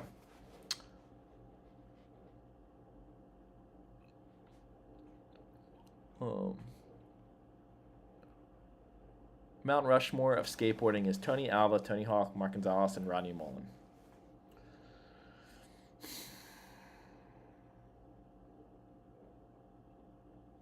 I would, you're not going to like this, I would take out Mark Gonzalez and I would put in Andrew Reynolds. Because Mark Gonzalez did have a. Andrew Reynolds or maybe Costin. I would say Andrew Reynolds, though. I think he is. Because his career has been so long and has affected so many different generations. I understand that, like, everyone really loved Mark Gonzalez, but his line of being, like, a big deal compared to how long Reynolds has been a relevant top pro is huge. I also think that Andrew Reynolds had a huge influence on fashion. Andrew Reynolds had a huge. I mean, Baker is still selling well. Baker's been doing well the entire time. I would put Andrew Reynolds on there. I think because he's still active and still doing stuff. You know, we don't really have him up there, but that dude's a fucking goddamn legend.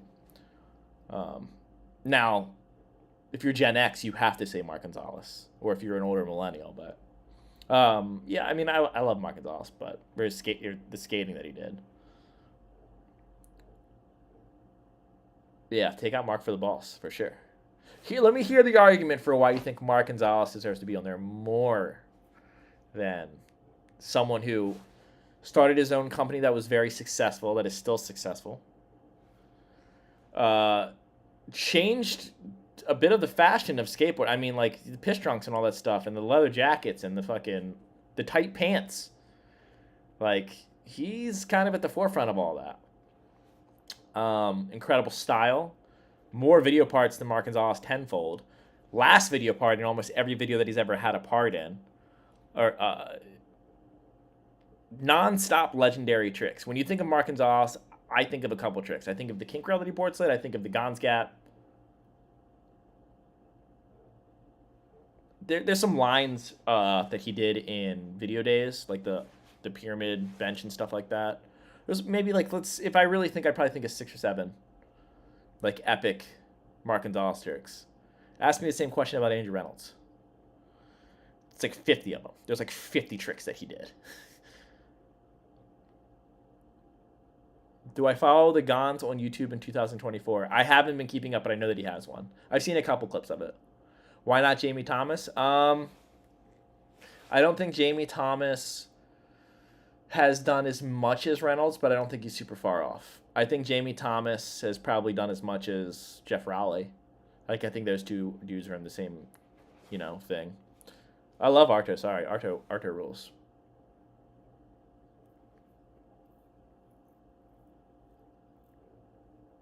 Jeremy Ray is also a good name to bring up. I don't think he's on the Rushmore either, but he's a really good name to bring up. I mean, my Rushmore is completely different. Like, when I think of, like, who are the most important skaters in skateboarding, people who I think, like, really changed skateboarding and pushed it in certain directions, I would say the Rushmore would be Tony Hawk,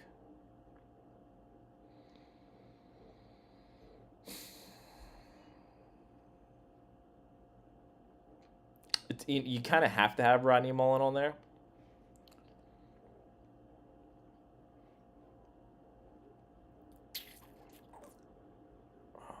I think I put Reynolds on mine. So pretty much the exact same thing, except for who was the other person? I probably wouldn't. I mean, you want to have Tony Alva on there because he's like a pioneer, blah, blah, blah, blah. He's not on my Rushmore, though. Sorry, Stacy Peralta. Dogtown Z-Boys, great movie. Gons cultivated street skating. I give that more to Nodis. Nodis invented the street. I would put Nodis on the Rushmore before I put Mark Gonzalez, I think. He invented the handrail. Matt Hensley is another one to bring up. I also think he falls short of it, but he's a good name to bring up. Dude, I think that Reynolds is so recent that you're not comprehending how much Andrew Reynolds has done. Okay, here's my argument for Andrew Reynolds. Aside from the super epic skateboard tricks that he's like, he kickflipped Hollywood 16, and that was a huge deal. That's how long ago that was. He kickflipped Hollywood 16. It was like massive. It was a really big deal. He wasn't even near peaking yet, and he was already like making a huge impact on skateboarding. The frontside flip over the 14 stair handrail for his ender in the beginning, while he's still an AM, all eyes were on him. He was just like the fucking dude. He's from Florida, so he has like this underdog thing too, where he's like not a California born and bred, Nepo skater. He's like, actually, he is a Nepo skater because his uncle's fucking Burt Reynolds. Oh shit, I forgot about that. That's so funny. He's never, like, all of his parts, like, as he's like changed with skateboarding, I mean, even his later parts are still super fun to watch, and they follow with where skateboarding's at. He's put out one of the most epic skateboarding video parts of all time. I would argue that his Stay Gold part is the most relevant tricks ever put in a video part ever. He hit every single famous spot with one-upping NBDs on all of them. And I will say that Nigel's part had gnarlier stuff. Like, it was a step ahead of everyone else's skating, more so than this Stay Gold Reynolds part. But, I mean, he just dotted every T and I on that part. Plus, the song was incredible.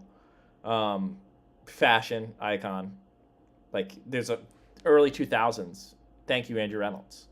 The way that everyone was dressing, thank you, Andrew Reynolds. The way skate shoes look now, the Reynolds 3 Slims, huge influence on skateboarding shoes. Huge. The Reynolds 3 was a huge influence on skateboarding shoes. I mean, the list goes like on and on of the stuff that guy's done. I mean, Baker is a legacy company. I think he's more important to skateboarding. I just think he's still so fresh in our minds that we don't have him as far into the legendary category as. I think if you moved like 10 years into the future, you'd look back and be like, yeah, Andrew Reynolds.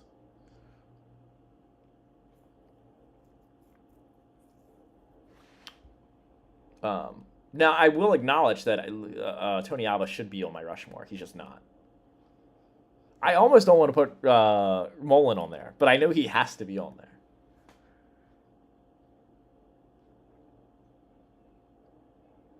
You thought Justin Reynolds was his cousin? I still do. I know Justin Reynolds, and I know that's incorrect, and I still think they're cousins. I think it's just a secret. Yeah. Andrew Reynolds is the king of frontside flips. He's also the king of backside flips, though, and he's also the king of varial heel flips, and he's also the king of full caps, and he's also the king of nollie half caps, and he's also the king of kick flips. He's also the king of fakie flips. He's also the king of fakie frontside flips. Are you seeing a pattern here? There's so many tricks that are attributed to him. Yeah, dude. Goddamn legend.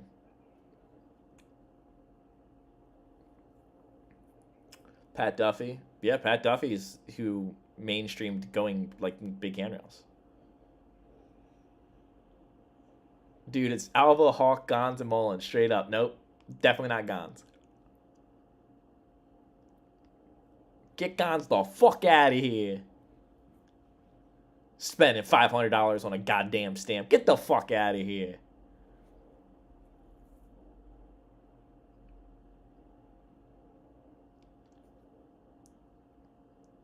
Chris Haslam was really sick. Yeah, Andrew Reynolds was in that movie. Yeah, the cop movie with Burt Reynolds.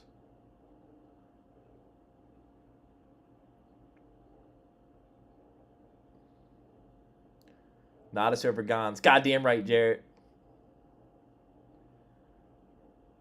Dude, Daewon is yeah, Muska's a good name to bring up, but I don't think his career was long enough to be in the conversation. If we made it a street skating Rushmore, I think we could switch it up though. Like, it was just a street skating Rushmore. I mean, if it was just a street skating Rushmore, and you can't have. Okay, here's everyone. Write your answer. I want to see all the comments of all their answers. A street skating Rushmore and Andrew and I'm sorry, and Rodney Mullen can't be on it. Street skating Rushmore. I would say, I love you too, Mayo Lord.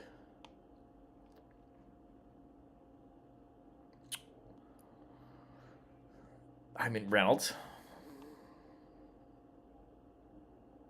Costin.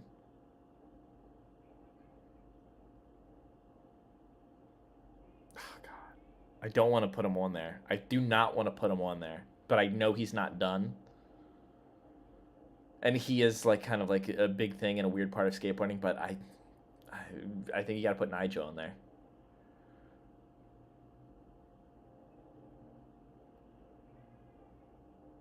So Reynolds, Costin, Nija.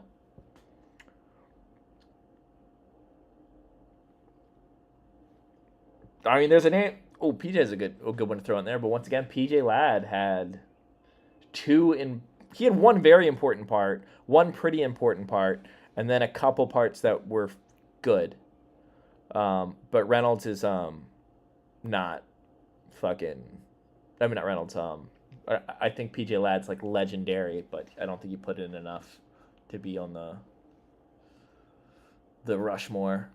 Dan Corrigan, Gifted Hater, Aaron Cairo, Ninja Lifestyle. You're right. That's it. I don't know. I think Ninja Lifestyle is a transition skater now that he has that mini ramp in his backyard. Sorry.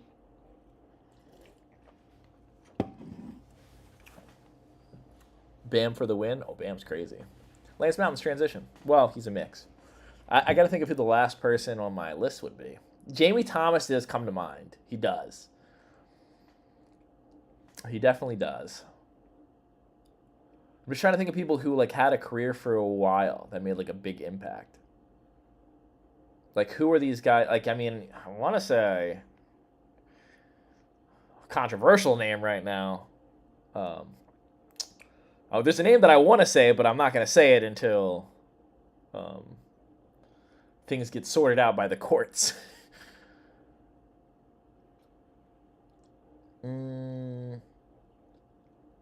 Danny Way also could be on the Rushmore. Guy Mariano is a close one. I think he's up there, but not quite. Paul Rigas was around for a long time, but I also don't think he was ever big dog for long enough. Everyone's like, say it. Everyone's like, Chris Cole. Yeah, I mean, he was on top for a while. He's definitely in the runnings, but we're just gonna have to wait and see what exactly he did and didn't do. Dude, I think it's crazy that so many people are like talking very intimately about that. I'm like, dude, I want to wait for the facts to come out. I don't want to fucking touch that shit. If we find out he did it, fuck that dude.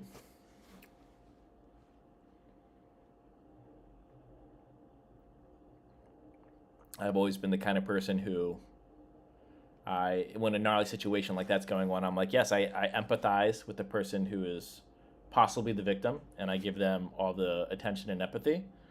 But until I know whether it happened for certain or not, the perpetrator, I just stay the fuck away from.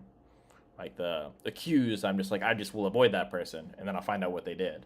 I'm not gonna, use my platform to be like, this guy's fucking guilty. I don't fucking know. I haven't spent any time on any message board trying to figure it out. I can just wait and see when the court date comes out, and then through that I can sift through and see what I think. Because even then, if someone's proven innocent or guilty, that doesn't mean that they were innocent or guilty, but you'll have a little bit more idea of what the real details of it were.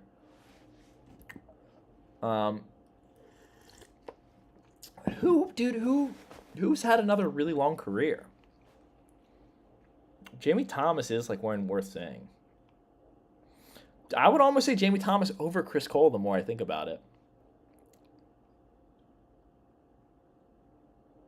Because Jamie Thomas, like, he was a really big deal for a long time. Kerry Getz, I wish he was on this fucking list. Kerry Getz was sick.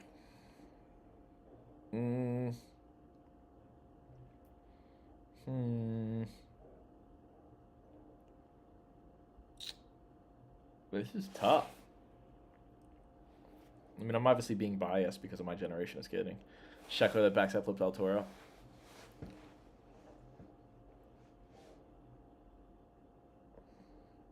Shane O'Neill, dude. Shane O'Neill might be the best skater who ever lived. I think he might have the most board control out of every skater in the entire world, but he's not on the Rushmore. Yeah, that's why Costin's on mine. I think Costin had a really long, good career. There's got to be skaters I'm forgetting. Who's in the Tony Hawk fucking video games, dude? It's like Reynolds, Rune Glifberg, Tony Hawk, Bucky Lassick, Alyssa Steamer,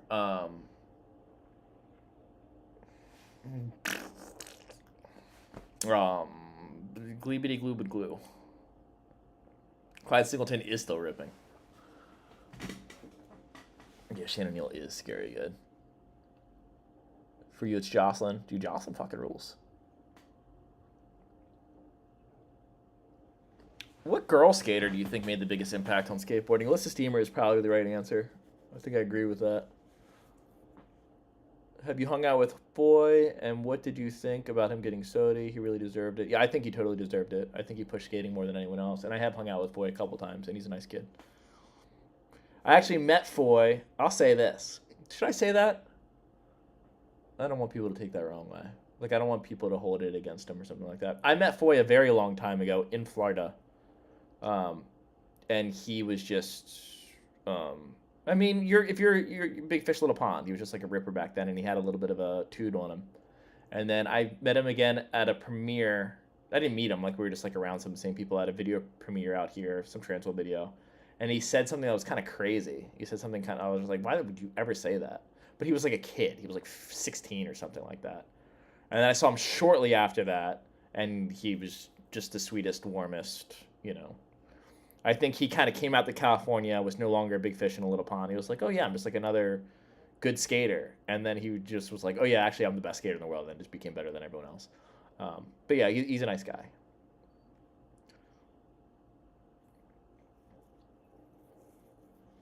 Alexis Sablon. I mean, if we're talking about a girl's Rushmore, Cara Beth Burnside, that's probably a good one to put on there. Alyssa Steamer, Marissa Dos Santos, whose head will be bigger than everyone else's, even though she's only put out one video part that everyone's seen. But she's put out like 8 video parts. How many Destruction Squirrel videos are there? At least 5 of them. Dan, you have Google at your fingertips. What couldn't I think of that I need Google for, John? I know there's something I couldn't think of. What was it? Thrashing or Gleaming the Cube? I've never seen either. I hate skateboarding movies. Ed Templeton is a legend. Oh, I would want Heath Kirchart on... Yeah, I'd want Heath Kirchart on the Street Skater Rushmore. Letitia? I'd almost want to say that Letitia was the Vanessa Torres of the next generation. Letitia got way more famous in the world, but I feel like what she did for skateboarding wasn't... I mean, don't get me wrong, she did some shit. She skated Hollywood 16 and stuff like that, but... I don't know. I don't know if her impact was in skateboarding. I mean, I could be just skewing it, because Vanessa Torres is from my generation and also my friend. But... I almost would want Vanessa up there more. My Rushmore is Vanessa. Letitia can be the 2, I guess. Except for Grind, because it was hilarious. I did not like Grind. Corey Kennedy was really fucking sick. Traumatic. Fucking crazy, dude. Just imagine. Just, put yourself in his shoes for a second, and you're on top of the world. You're on the skateboarding career. You're fucking drunk with your buddy. They both chose to get on that motorcycle. You crash it, he dies. Your life is just completely changed. Fucking, I feel so bad. So fucking bad. A lot of empathy for him.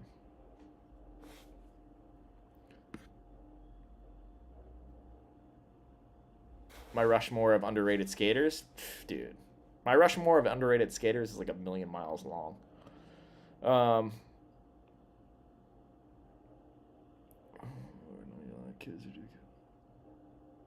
Let me think. Who's the most underrated skaters?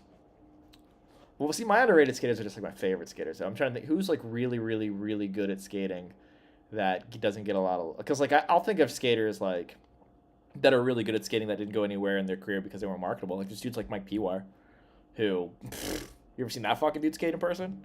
He doesn't fall. He does not fall. And it's all flip in, flip out shit. So good at skating. Kashad, rest in peace, who was pro for Darkstar. Actually, he's definitely on my underrated Rushmore. Every spot that I've ever been to and every skate park that I've ever been to that he had a clip one, not possible. No one else could do it. It's fucking insane.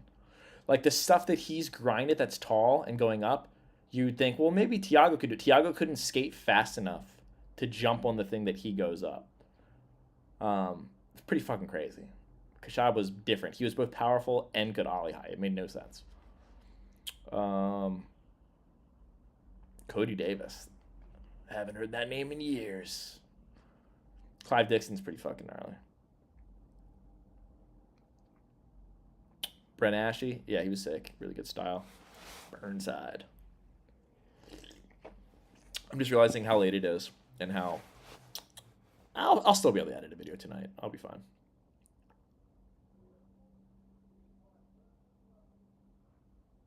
That Mabel girl gonna be? I don't know who that is. Oh, the girl on Pau Peralta. Yeah, she's sick. She's gonna rip vert. She's is it Mabel? Now that you said Mabel, it's making me say Mabel. Is it Mabel? I think it's Mabel. Yeah, she's gonna be really good. Chet Childress was super underrated. If you've ever seen me ollie and smack disaster on the way into a quarter pipe instead of rolling in, absolutely stole it from Chet Childress. Taylor Kirby, yeah, criminally underrated. I agree with that. Alex Midler, extremely underrated. I would say, I don't know about underrated. I think everyone knows that he's good. He just doesn't get a lot of love. I think just people... Yeah, Maisel. Thank you. It's Maisel. I love that you corrected me. 1-2. And, like, I ride for the same team as her. And, like, I've, like, skated with her and I know her fucking name. I'm an idiot. I forget the new Brazilian kid's name on the team all the fucking time, too. And I don't want to keep calling him the Brazilian kid because I know that's very disrespectful. Like, Dan, remember people's names. Why is it so hard? I'm just going to blame Lyme disease.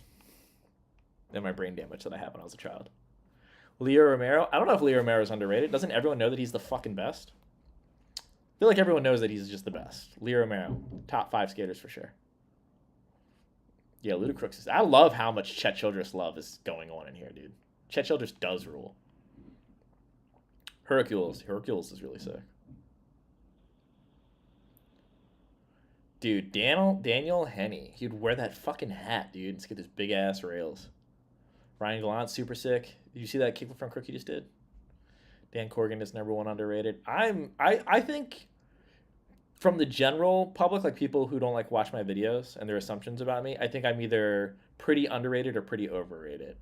I think people think I'm better than I am, and I like a good bit better than I am, and I think there's people that think I'm a good bit worse than I am. Dan, you're a big reason I started skating again after 7 years. I hope you know how appreciated you are. Thank you.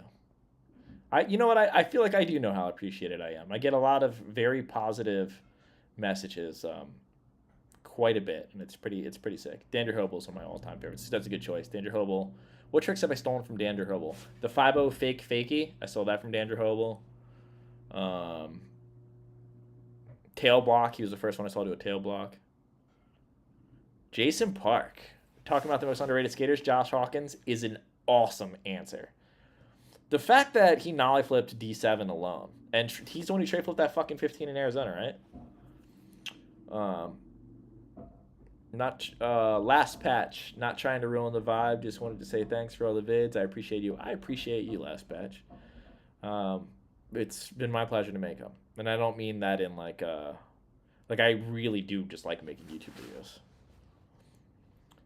If I didn't make a living off of it, I would definitely still do it, just probably not every day. Jason Park. Who's on your skateboarding Rushmore? Now, let me tell you the one that was given to me. Someone said Ronnie Mullen, Tony Hawk, Mark Gonzalez. Wrong. I'm just kidding. You give me your opinion. Mark Gonzalez and Tony Alva. I said yes, but I would take out Mark Gonzalez and switch him with Andrew Reynolds because I think he's done more for skateboarding. What do you think about that? I skated with Josh Hawkins a lot in the desert. He was shocked and psyched when he later got on Powell. Yeah, dude, he was super sick. John Cardiel. I don't know if John Cardiel's overrated. He gets a lot of love. Mike Carroll is seriously underrated. I think Mike Carroll is underrated in the millennials, and definitely with Gen Z. But I think the older millennials and Gen X know how important he was during the EMB era, and I think since in the millennial world he didn't really have last part in any of the videos. Did he have last part in Modus Operandi? No. Brian Anderson and the guy who owns Skate Mental did. Why can't I think of his fucking name? Oh, that's gonna bug me that I can't think of his name. But yeah, he's just incredible. His style, dude, a fucking absolute legend. Huge Mike Carroll fan. Do I? Oh no, that's not true. I was about to be like, I almost like Mike Carroll's style more than fucking. What is this? Is the problem? This is Lyme disease, dude. Fucking.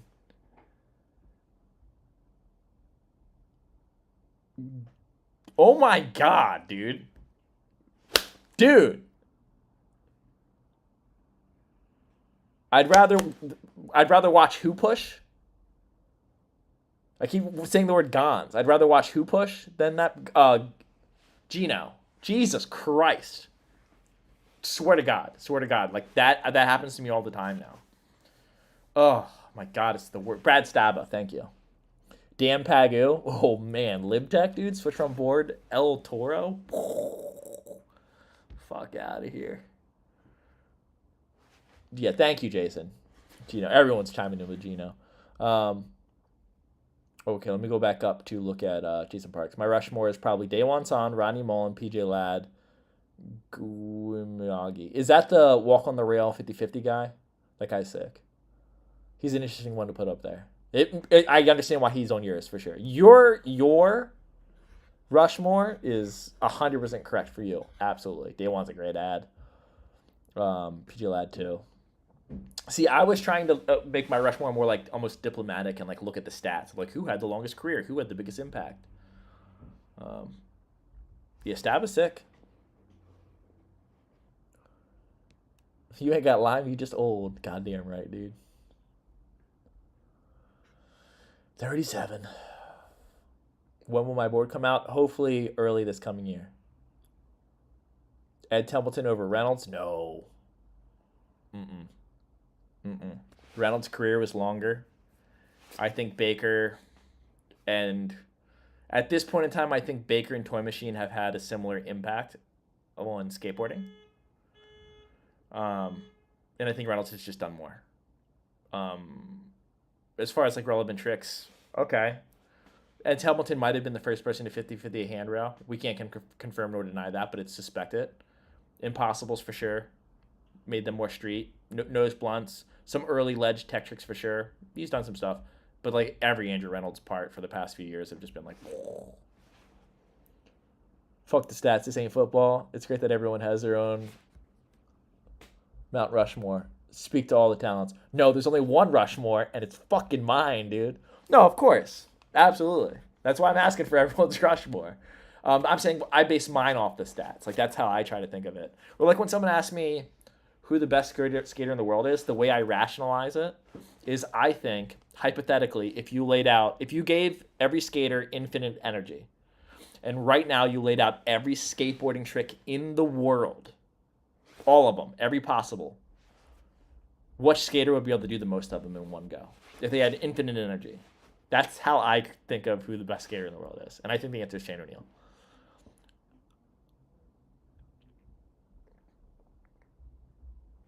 Oh, wait. What's Luke saying about wheelbase? Hold on. Luke. Let's go back. Yo, Dan, will you be able to order your board? I work at a skate shop. Yeah, you should be able to get my board in Australia for sure. And yeah, my board will have a 14-inch wheelbase. Dude, I missed Stu Graham footage. I haven't thought about Stu Graham footage in a minute. Yeah, that dude was wild. Creature Skateboards, dude. Reynolds has definitely been sick for much longer, but I do prefer Ed's style. See, I prefer Reynolds' style, but I could totally see that. I always thought, dude, I don't know. This is gonna sound crazy. Ed Templeton's a little caked up.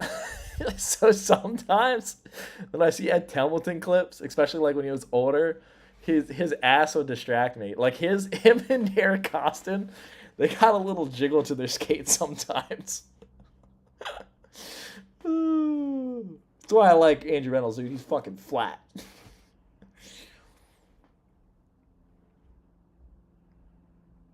They had to censor Stu Graham's genitals in the Osiris video that they know is legit because he was skating in a kilt, right?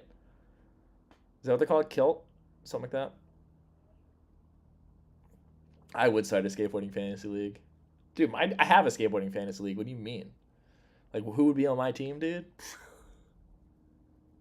My skate team would go crazy.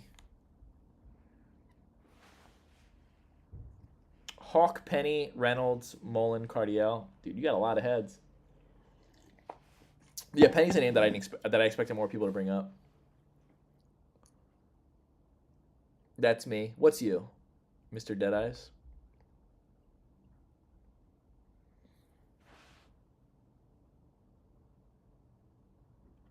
Wait, what does it say? If only the U.S. had a national medical health plan, make short 15-second learning videos for a quick buck on YouTube. Is Nigel fake nice, or is Jeff Wanson just too sensitive for taking things wrong?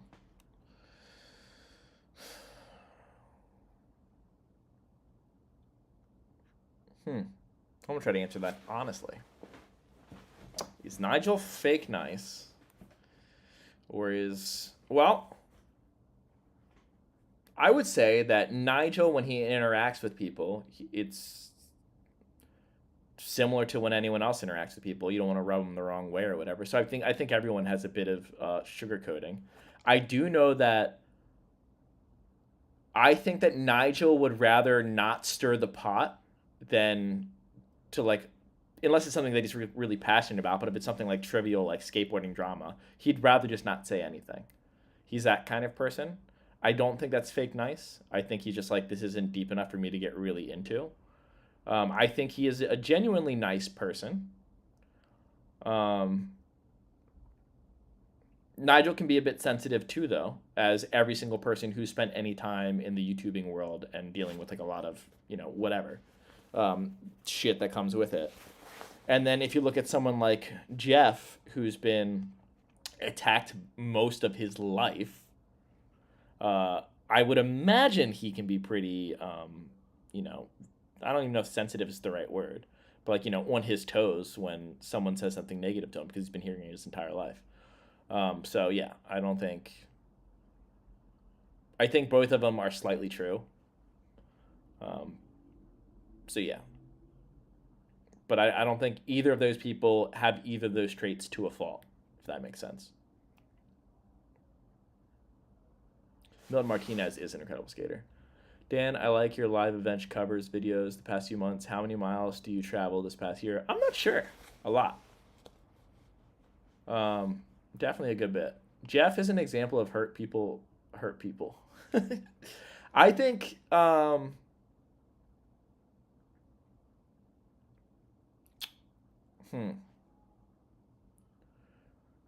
hurt people. I mean, I think just Jeff's been bullied so much because I don't think that Jeff is a particularly cruel person. I think he's just been fucking bullied so much that he's, he can be a bit defensive, and rightfully so. I've heard him say some stuff that I'm like, well, that's a wild thing to say. But I've also heard just about everyone say some stuff that I'm like, that's a wild thing to say. But I don't think he's malicious or anything like that. Cardiel does not give any Fs.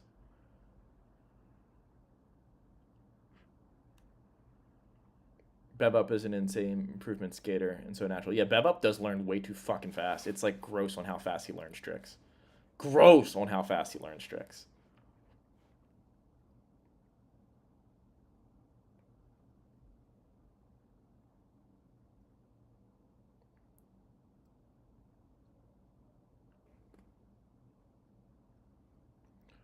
Which Costin had the better trick in year, right?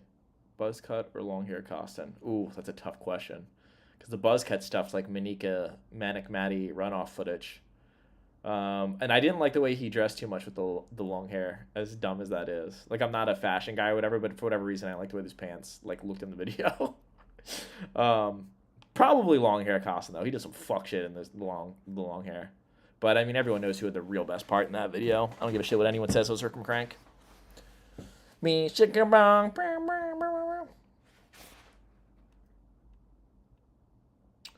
Wait. I've also been bullied my entire life and turned out fine. Right? Right, guys? Yeah, I think you're. Hey, have you done tray flip nose grind nollie flip, Jason? Because I recently told someone that I'm pretty sure you've done that trick. Because whatchamacallit just dropped that. Shannon O'Neill, tray flip nose grind nollie flip. And people were talking about it. I was like, I'm pretty sure I've seen Jason do that trick before, but I could be wrong.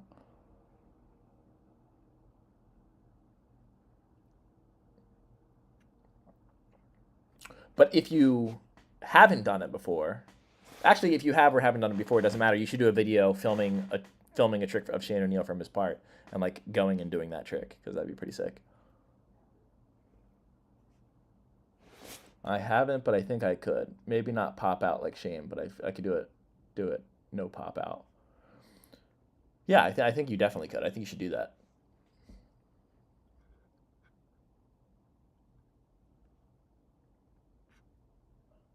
What happened to Chad Ortiz? You mean Chaz Ortiz? I don't know. Hey Dan, got to head out, but I love the chatter. Let's do it again soon. Absolutely, Trinity tray flips. Keep ignoring Jason Park. It's hilarious. No, I will not. My deep dream is tray flip. Yeah, I already knew tray flip, nose grind, nollie back foot, impossible out. I know you could do that one. You've done that one with nose manual, correct? So just do a nose manual right next to the corner of the ledge, baby. I feel like the spot for you to do that would be that curved bench, that orange one in San Francisco, but I know it's kind of tall to tray flip nose grind. If like that thing was like 10 inches lower, I feel like you could roast it on that thing. We need a boxing match between skaters Jason versus Jeff, Dale versus Dan. We don't need me versus Dale. Would just murder me. He's like twice my size now. All he does is get bigger.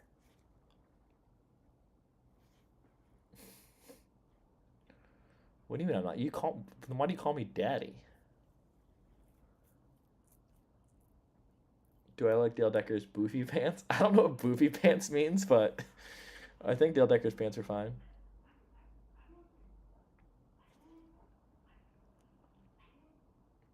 And do you wear two times pairs of wool socks? No, but I should because of that comment that I always get. The orange bench is dangerously slippery. I've skated. I love that orange bench. It's so fun.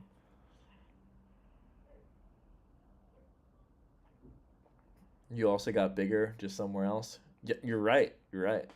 In my fucking bloodstream because Lyme disease is running amok. Boofy big. Oh, I was thinking poofy would be because when I think of boof, I think of sticking something up your butt, like you boof something in prison. Um, and I was just like, boofy pants. Like, does it have like a butt plug attached to the inside of the pants or something? That's sick. Um, yeah, I think it's big pants are fun. I don't mind big pants. What I don't like is when they have the really big pants, but they're like a skinny kid, and then you see their shirt will come up in a clip, and you see like that fucking belt holding on for dear life, and the whole pants is like scrunched up like a closed potato sack. I don't like the way that looks. It just looks like it would be so uncomfortable. Do I have multiples of the same hat? Yeah, DeVille made me a bunch of them. I have 4 of them. Not this one. I have 2 of this one. One that's just like the Pal Peralta line, and then another one of the Ripper.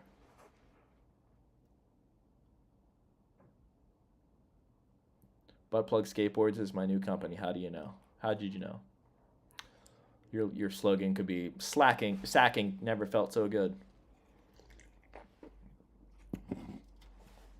Joe Pino, dude, West Coast Washington, D.C. powerhouse. See, Washington, D.C. has a lot of powerhouses.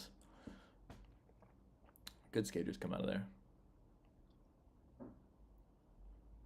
Dan, do you sell any skate clothes? No, I never did the merch thing. It seems like a good way to make money, but I just... if I did it, I would make pants. I would try to make price point pants. Like, make them as cheap as possible. Because the pants that I wear, I feel like would be pretty cheap to make. Dale versus Mike V. That would be fun to watch. I feel like Dale versus Mike V might be similar to, like, Logan versus Tyson. Where it's like, Tyson's just so old now that, like, Logan can win. Maybe Mike V is so old. Schmidt stick. Are we doing like a celebrity deathmatch skater edition? Fights that we want to see? Okay, what would be some good skate? What would be some good skate fights? Like, live, laugh, toaster bath. Jesus Christ. Dale versus Jake Paul. I would watch that. Nate Sherwood, James Craig, Toy Pudwell, Frankie Spears. What are these people? What do they all have in common?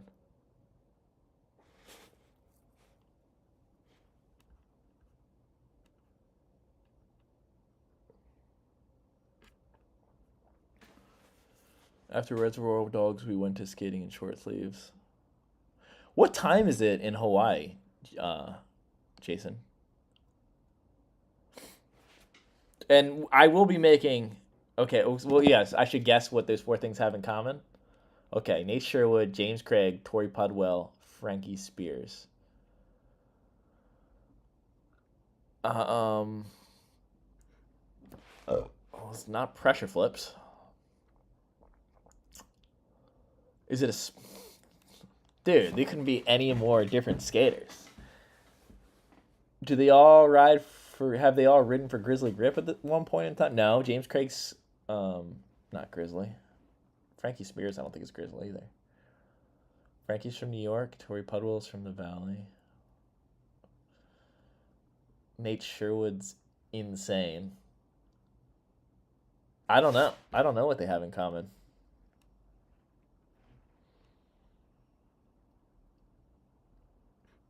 Brandon Biebel versus Nick Dompierre. Dude, I think Nick Dompierre would clean. I just watched some Brandon Biebel clips. And by clips, I mean like Dale pulled up his YouTube story or Instagram story. Dude, that guy is wildin'. He needs a reality show. I'd watch it.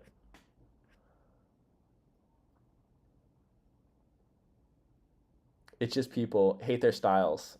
Oh, these are just a list of skaters that you hate their style. Hating. Oh man. Let me look back at that list. Let me see what I think about it. Skaters whose style you hate. Nate Sherwood. Okay, first of all, wrong. He has the best style. Pressure flips can't go wrong. Tori Pudwell, Frankie Spears, James Craig's. I can't really picture Frankie Spears' style that much. He just kind of, to me, he has like a kind of a cookie cutter skate style. It doesn't really stand out one way or the other, good or bad to me. Seems fine. James Craig, he's very late 90s style. Also fine. I never disliked his style. He reminded me a lot of Gary Smith's style. They skate similar. And I was a fan of Gary Smith, so that's probably why I had bias there. Tori Pudwell notoriously has crazy fucking arms. I've never been a fan of the way that he looks on a skateboard, but he's good. I don't know. I'm trying to think of skaters who I really don't like watching them skate based on like their style. I mean, anyone with intentional, careful hands. Like, exaggerated, fucking whatever. Like, anything super fake steezy, not a fan of. People who skate fast going slow is my least favorite. And what I mean by that is people who have the aesthetic of I skate fast, and there's a little bit of a throw off because they'll power slide before a trick and then do something. Or they'll skate these like hill bomby spots, but like they do the trick going really slow and then ride down the hill going fast, which is different than doing a trick going fast. I'm not a big fan of that. Like, if you do a power slide before you do a trick, that means that you slowed down. And I'm not saying that there's not reasons to do that and then you're still going fast. I'm just saying that there's a lot of, like, they power slide real hard and they're barely moving. And I'm like, what the fuck? Why do you do a power slide then? Why did your run start off with a power slide? Why didn't you just start off going the correct speed? I don't know. Brian Griffin. The dog. I was at Hellbomb. Didn't see you till they pulled out the rail. It was too packed up to reach you. Dude, that event was sick. I'm glad you got to be there in person. How you doing, Brian Griffin? Nick Trapasso. You don't like Nick Trapasso's style? I thought Nick Trapasso's style, specifically in his intro Toy Machine part, was fucking sick.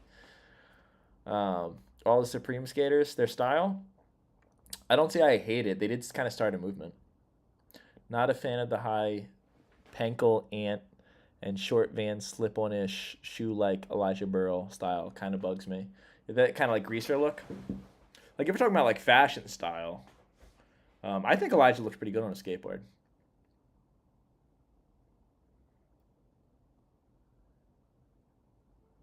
Every time Jason Park drops into a bowl, I wish that there were noodles in it.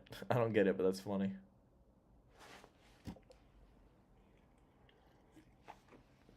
Thoughts on McGregor versus Paul announcement? I think it's stupid. Are they boxing? If they go in the octagon, that'd be cool. Like, everyone just wants to see Logan Paul get beat up. Interestingly enough, though, because I think he's labeled as such a terrible bad guy, but I think it's like, I think Logan Paul stands out more as a shitty person because of the contrast of where he comes from in like the Disney and YouTube world. Where Conor McGregor, I've read a lot of things that makes him seem like a really shitty person as well. But because he's in that world that he's in, and even though I'm aware of the shitty things that he has done and been accused of, I still want to see Logan Paul get beat up more. But in reality, I should probably want them both to get beat up because they both suck.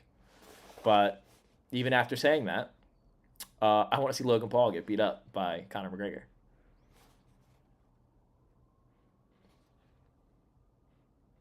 Elijah just does it in a way that I don't dig.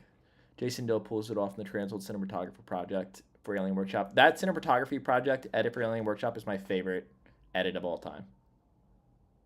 Dale Decker versus Dylan Wickens. Dude, Dale throws Dylan around like a ragdoll, evidently. But I think Dylan's getting better. Dylan will probably surpass him. Dylan's just good at stuff, so. Like, Dylan can BMX. Like, Dylan's just like, I BMX now, and he's just like really good at BMXing, so I'm sure he'll catch up fast.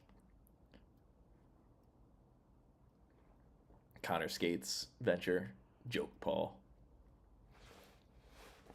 Token Paul. How do you go from Disney to filming corpses? I don't know. Ask Salvador Dali.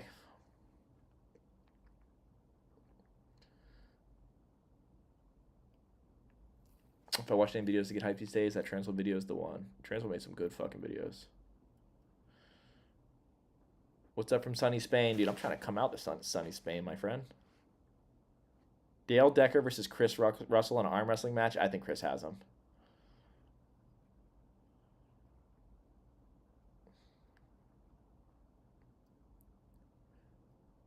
Oh, I love you too. I can't pronounce your first name. R.A. Runo? Ruino? I can't read.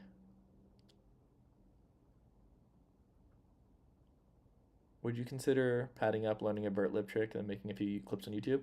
I can do stuff on, like, I'm going to do, like, feeble grinds and stuff and grind, 5-0s and stuff on vert. Just had a panic attack while at checkout for my groceries, messed up my pin 4 times, got locked out, and got no food. Glad I could make it. Dude. Did you run out of there? Whenever I have a panic attack, I feel like I have to run.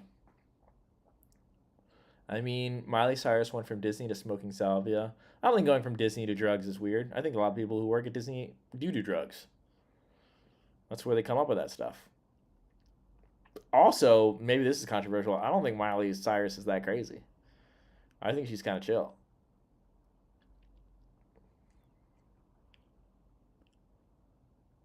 Jason, can I get a oh yeah?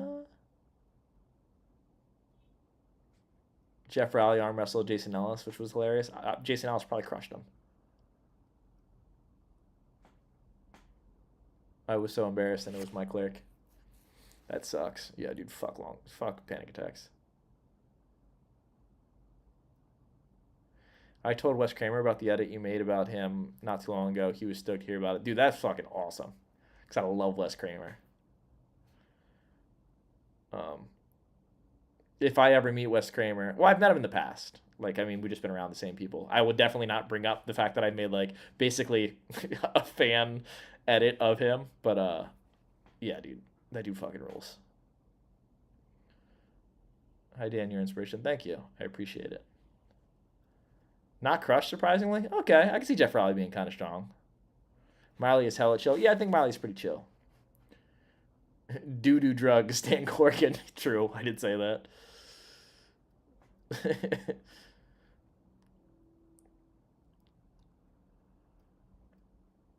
Who smells the best on the PAL team and who smells the worst? You skating it? Hold on. You skating in Tampa Am while mic'd up was probably my favorite video concept you've ever done. It was wonderful. Yeah, I had a blast doing it. I'm gonna do more stuff like that for sure. And dude, people at Tampa were fucking awesome. Like all the skaters in the contest and all the people running the event were so cool about it. I was like, they're gonna think that this is the lamest shit, but they were all like, "This is great." I was like, "Hell yeah." Who smells the best and who smells the worst?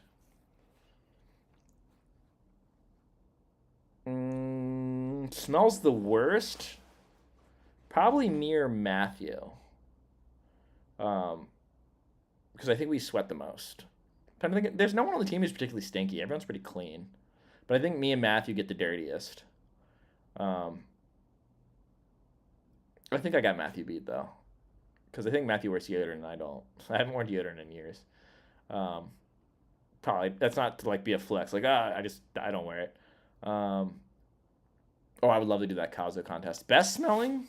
Probably John Bradford. He, like, puts stuff on to smell good. Have you looked into bee sting treatment? Yeah, I've been reading a little bit about it. It's pretty cool. Bee venom. DeVille smells mid. Where is Jamie Griffin nowadays? He's still in Ireland. He started posting again.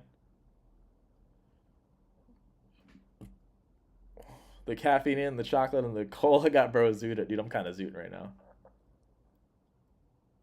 You are on the good side of skateboarding, and me and Ricky Glazer are on the evil side. This is Jason Park said.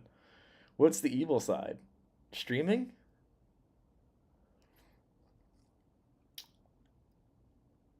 Jason, you met my friend Missy out in South Korea. It was so we just went and got breakfast not that long ago, and she was like, "Oh yeah, I met your friend Jason when I was in South Korea," because she was just traveling over there. And then I was like, "Wait, you happened to meet Jason? Like you both were in South Korea at the exact same time? Like blah blah blah blah. Like what a small world." I don't know if she brought that up that that Missy knows me or whatever. But yeah, small world. She said she watched you boardside that King Cubba. Dan, I skated over 16 years, but not anymore. But your channel is the only thing that makes me think skating again. Dude, you should skate again. It'd be super sick.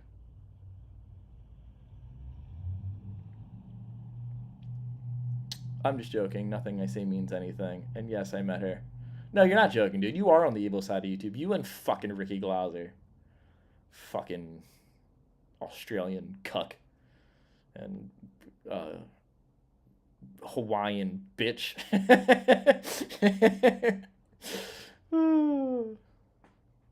And you got fucking, who else is not from here? Fucking British Dan Webb foreign crumpet.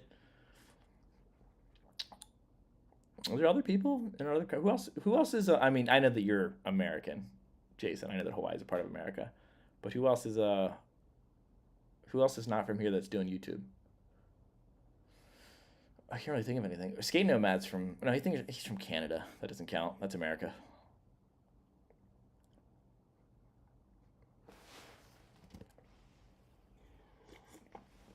You heard Dan's joining Braille? Goddamn right, dude. Dude, they offered me a front seat on the spaceship. You think I'm not going to go? Ben DeGrasse. He's from Canada. That's America. Damn, how much money? How much money would you go work for Braille for? Like, you in the chat, everyone who's here, how much would you work for Braille a month? Honestly. Like, honestly, how much would you do it for? What are they doing now, by the way? Like, they're still a thing, right? Did they call it quits? I can't imagine them calling it quits. But I think if they do call it quits, that would be very convenient for Skate IQ, because then they would kind of have a monopoly on that type of learning content, which I would love to see.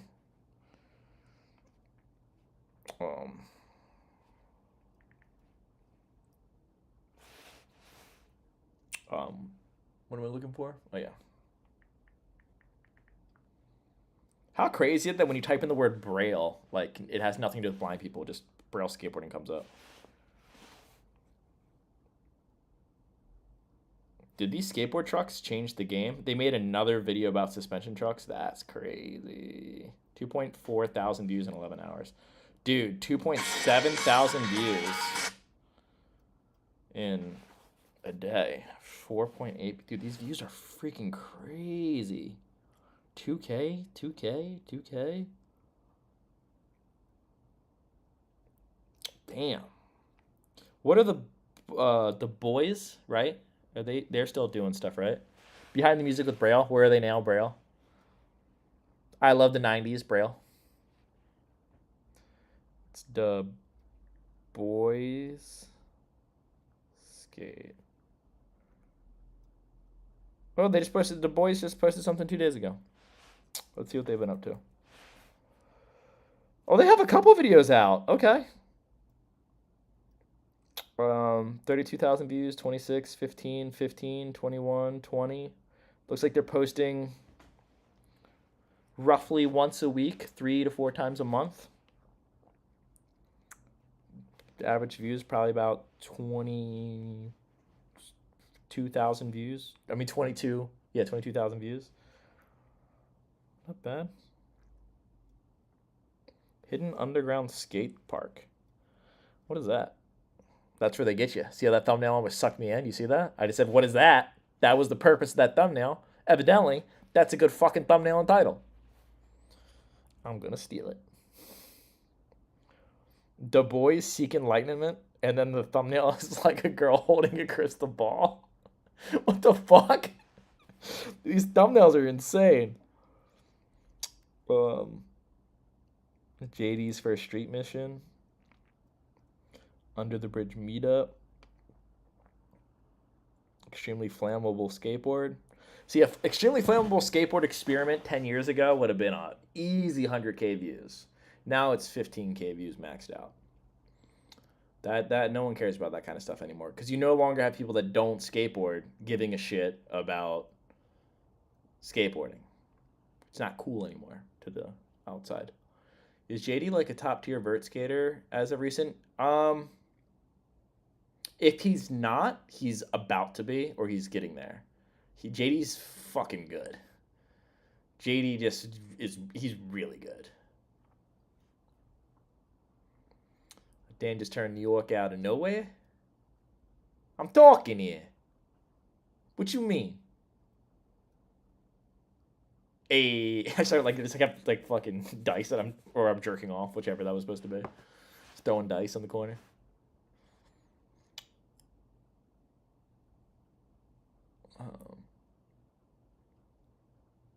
Hello, I'm Aaron Cairo. I gotta get better at thumbnails. I usually just take a good still from a video and send it. Yeah, that's what I do. My thumbnails are always screenshots from the actual video. Yeah, I'm getting my YouTube watch hours up. Yeah, right now I'm actually just watching my own videos. Just trying to like, no, I'm on the boys. Dude, yeah, it is. The fact that I filmed JD's first 900 is really cool. Yeah, JD rips. Welcome to Jackass. We need a Dan Corrigan 9 Club episode. Zach the Hat Doling. Wait, is Zach in here?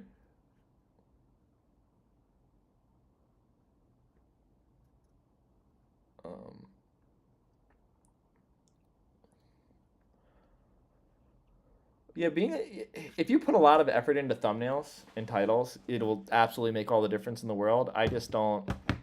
I just can't be bothered. I mean, I should be bothered, but I feel like I have a certain set of people, like a certain group of people that will consistently watch my videos. That's more than enough for me to get enough views to be able to live off of. So it's like, I feel like I don't need to crush it harder on the title and thumbnails.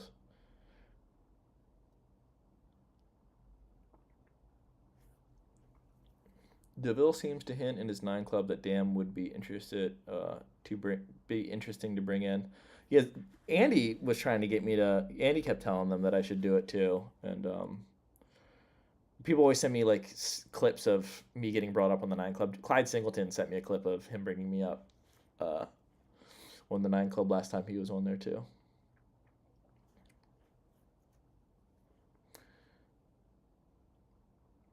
It's hard to be bothered making daily videos for sure. Yeah, like it's like so something that I noticed, and I couldn't figure out why. I was like, man, why when I make a not so good video, like the quality of the skating or whatever it is, tends to do way better than when I have like a video that I'm just like, dude, this is an awesome video. This video's gonna do so good. The skating in it's so good.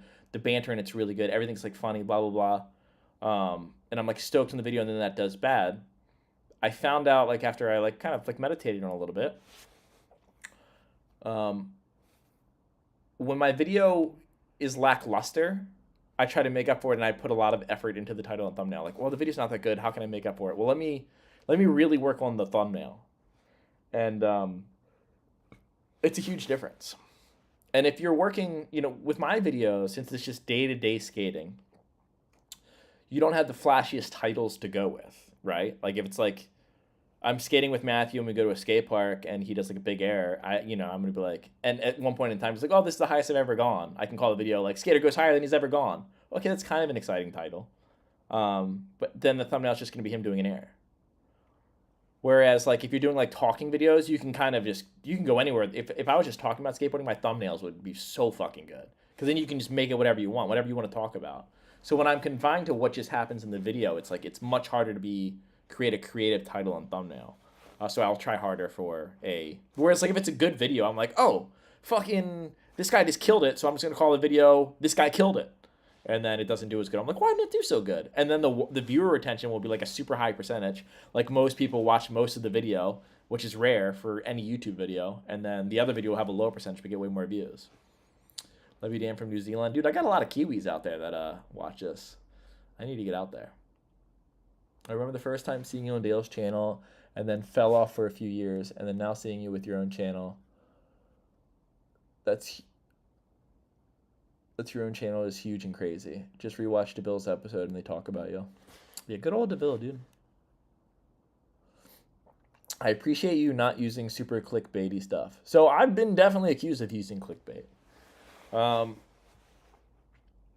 It depends on what someone means by the clickbait. Like, so what I say in the title and thumbnail does happen in the video. It'll just be, I'll definitely like use the most embellished words for it. Like I'll say extreme, or well, maybe not extreme, but I'll be like wild or sick or whatever. And in all honesty, I think it is at that level, but that level of skating is just so mainstream now that it's not as jarring. But I'll still put that, I'll throw an exclamation point in the fucking video. But what I won't do is be like,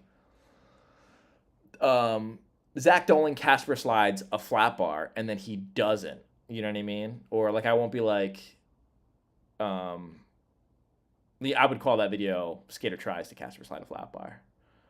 Actually, I feel like I should say Skater tries to do whatever, whether they landed or not, because I think that leaves a little bit of mystery and will make someone watch the end of the video. Huh. But like I won't be like, he does his first 900 and then he fucking doesn't, Yeah, exactly. Clickbait's only annoying when it feels like a lie. Yeah, a lie. I think embellishing is different. I talked to because it's funny when Ben DeGrosse was on the 9 Club, they talk about that, and Ben texted me and he was just like, yeah, like because we've talked about my titles and thumbnails before too. I've specifically had that conversation with him. I was like, do you think and he was like, no, I think you're on the right side of things. And then I remember him texting me after that, being like, yeah, I definitely wasn't talking about you. I was talking about skater X, Y, and Z. And because he was like, he thinks that I'm on the correct side of it. Now I will totally admit that I do. I definitely church up my thumbnails and titles, or at least the titles. But yeah, I jazz it up, but it's not super a lot. I think I jazz it up enough to where like the people who are watching my videos knows what they're going to be getting into most of the time. And then the people who might be expecting this really blown out thing won't be very disappointed. I think like, oh, there's still good skating in it. It was a fun watch. I'm just trying to get people in to like what I do. And then if they don't like it, they just don't ever watch it again. Dan Webb's is really bad at clickbait thumbnails. What do Dan Webb's thumbnails look like? I can't picture his thumbnails. The only one I can picture is like just what Dan Webb's thumbnails look to me like? Fucking Braille thumbnails, because it's just fucking Aaron Cairo. It's like crying or something like that. I wonder if he's ever used just the same thumbnail as a Braille one. Let's see. Let's see. I haven't seen anything of this guy in a minute though. It's been quiet, too quiet. Oh, looks like he hasn't been posting. After 1 year, it's time to stop. I'm moving on. And that video is 4:20 seconds long. The end of an era. Goodbye, King. Oh, it's an Aaron Cairo thumbnail. I traveled 500 miles to Scotland for the worst skate park in the world. That's a good title and thumbnail. He's actually at like a really, really shitty skate park. The video did good too. It got 40K views. 40K views for a not drama video. He should do more like that. This museum is inviting street skaters to destroy it. Also a good title and thumbnail. A lot of these other ones not so much. Those are good title and thumbnails. I know that because I kind of want to click the museum one. I don't really care about the other one because I know what it's going to be. He just goes to that shitty skate park, and I don't really like his skateboarding. I've seen him skate, and I don't think he's good enough to engage me. And I can see that the skate park sucks, so I don't, need anything more out of that. It's kind of like why when I go to new skate parks and make videos about them, I usually have other skaters come with me that are good at skating, so I can show you something flashy, some good skating in it as well. Cheap versus expensive skate, Walmart skate. See, that video's been made way too many times. Is quitting smoking a good idea? That is a hilarious title. Hilarious title. I would imagine yes.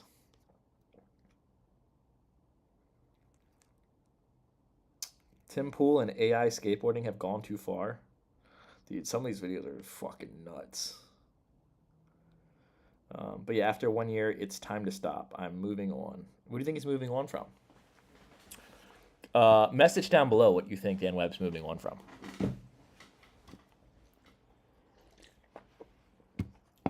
Doesn't his TikTok pop off? I don't know anything about him other than he did a bunch of Braille videos.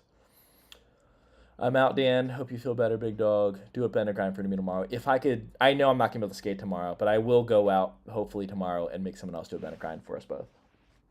Hello, I'm Aaron Cairo. Welcome to Dan Corrigan's YouTube channel. Today I'm going to teach you how to, can you imagine? Like I employ Aaron Cairo.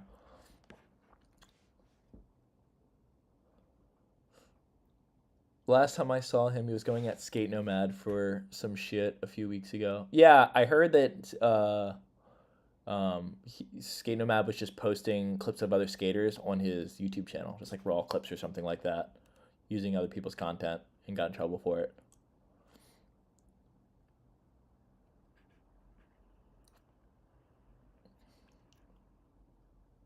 Dan Weber's neighbors tried to poke holes in him.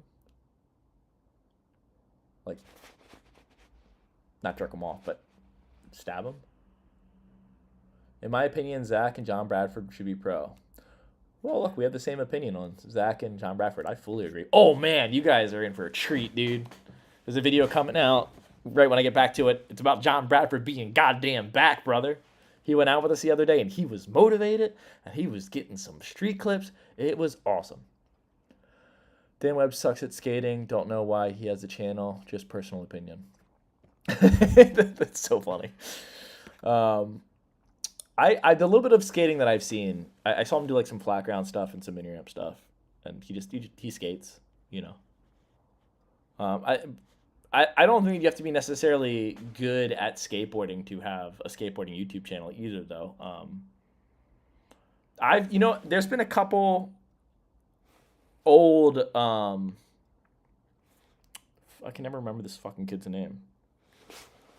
George Poulos videos that I saw where I was like amused by him going to a skate park and stuff like from 8 years ago.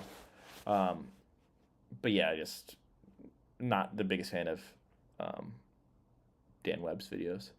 How hard was it for me to stop smoking cigarettes? Um, I like that Mark Twain quote: "Quitting smoking is the easiest thing I've done it 100 times." I've only actually quit twice though. It was the first time. It was very very hard. Um, I fasted to get myself good at saying no. I have a video on my second channel that explains how I quit smoking. There's like a whole process that I did. And the second time, since I knew how I did it the first time, it was pretty easy. Dan Webb, Dan Webb's is kind of Dan Webb's the kind of person who gives back to the local skateboarding community. Um, my issue, like that's cool that he gives back to his local skateboarding community and stuff like that. I just think that it's not the best move to tear other people down to make a profit or to talk about stuff that you don't have all the information on. Um, that's just kind of how I feel about it. It's kind of like stay in your lane kind of thing. But yeah, I don't know.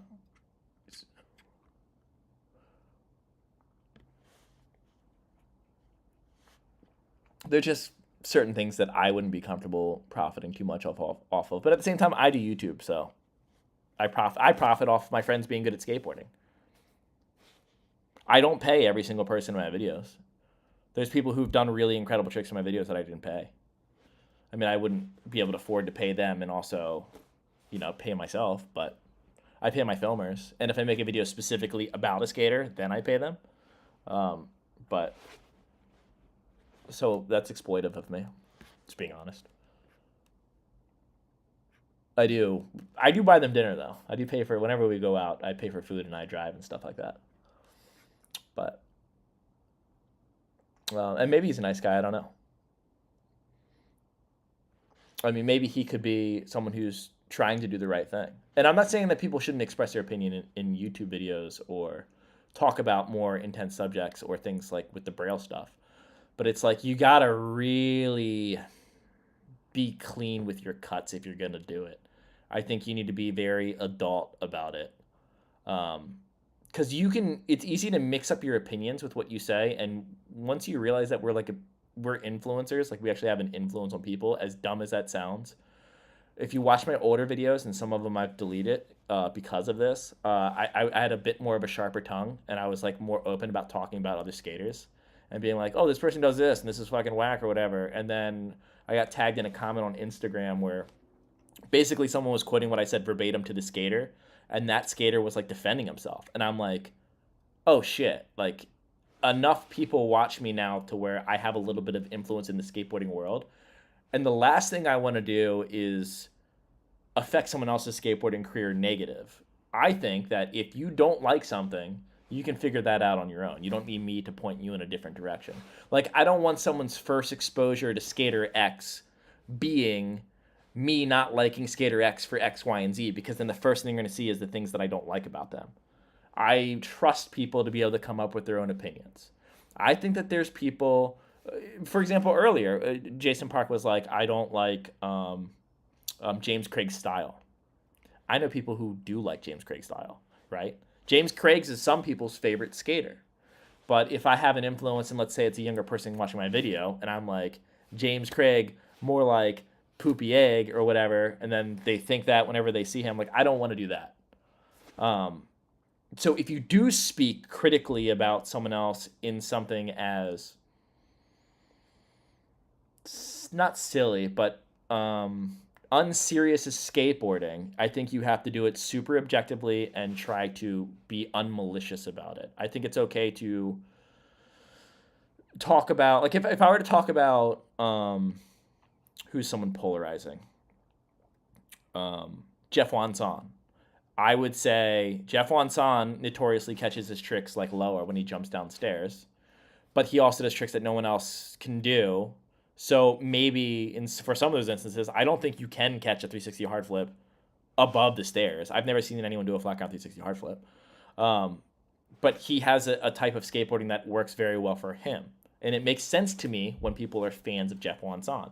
Because I'm like, there's no other skater in the world who can do some of the tricks that he does. Even though he doesn't do it in a way that a lot of people like. And I can point that out. Like, hey, he does these tricks in a way that isn't the way that most people do them. And that is like a way to do them that is sought after. You know, some people would say this is like bad style or bad form. I think it's, personally, I like watching Jeff skate. When he drops apart, I do want to see what he did. Because I know it's going to be some fuck shit. So like that's how I would try to go about it. That's not saying that I don't have like sharper, poisonous opinions. I do. But this is also the same reason that I avoid talking about politics. I think it's not hard to see through maybe the way that I carry my life and my friend group that I choose which way I lean, and I will talk about morality, but I will not directly talk about politics because I don't want to influence people on something that I myself could very much not be super educated on. Even though like I do read up about what's going on in politics, like who the fuck am I? Like how am I gonna fucking tell you who to vote for? Like I skateboard all the time. Jamie can 360 hard flip on flat and catch it. Oh yeah, but he's an alien. He can do that, can he? Fuck, I bet he can. Once you say that, that makes sense. Because my other thought was I think Jimmy Carlin I might have seen do one, but I think he did a pivotty. And I think Jason Parks told me that he's done one too, but he did it really bad. I think he said he under-rotated it or something. Dude, Jamie Griffin has crazy fucking board control. He's another person, though, that's like polarizing, right? Like people are like, oh, I don't like his style, or like his 360 flips look weird or whatever. And like, if I'm going to talk about someone, I want to talk about them objectively, which is hard to do, which is why I tend to not talk much on my channel about people that aren't actually in my friend groups. Now, I've met Jamie Griffin and I've met Jeff Wanson, which is why I'm a little bit more comfortable talking about them. But yeah. What's DeVille's best trick? Missing the fucking clip. Forgetting to press record. Convincing young skaters to jump on huge handrails. No, I'm just kidding. DeVille's best trick. There's so many, like, everything that I want to say is a joke, though. Like, kickflips below coping on vert ramp. 5-0 to fakie below coping on vert ramp. He's got a good impossible. DeVille's got some tricks. Russian boneless. Yeah, he took out half the team with the Russian boneless. Chris Chan has mad style. Great example. I've heard a lot of people talk about how they really like Chris Chan's style. It's not my favorite. I'm not a big fan of Chris Chan's style. That being said, I like the way that Chris Chan does a lot of his tricks, though. And what I mean by that is, like, if Chris Chan was to do, if like you were to give me a line, and it was, or if I was to give you a line, it was nollie crook, kickflip back tail, flat ground backside flip, half cab no slide 270. If I gave that line to 20 different people, Chris Chan, I don't think his would stand out in a way that I really like the way he did it. That being said, like the way he does his full cabs, the way he does his back three kickflips, the way he does his ollie, flat ground scoopy back 180s. There's certain things about him that I really like the way he does it. But overall, he skates a little on the slower side, which is something that I do. I don't like slower skaters, probably because I am one. But people love his style, and like objectively, I'm not the biggest fan of his style. I'm a big fan of Chris Chan, though. I think he's a nice kid.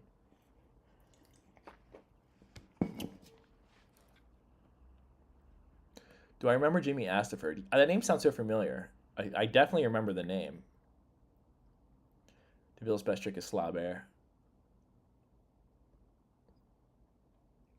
No race, no politics, no religion. 3 things that will cause an argument no matter where you are. Yeah, I mean, people are passionate about those things, and rightfully so. All 3 of those things can be a matter of life and death.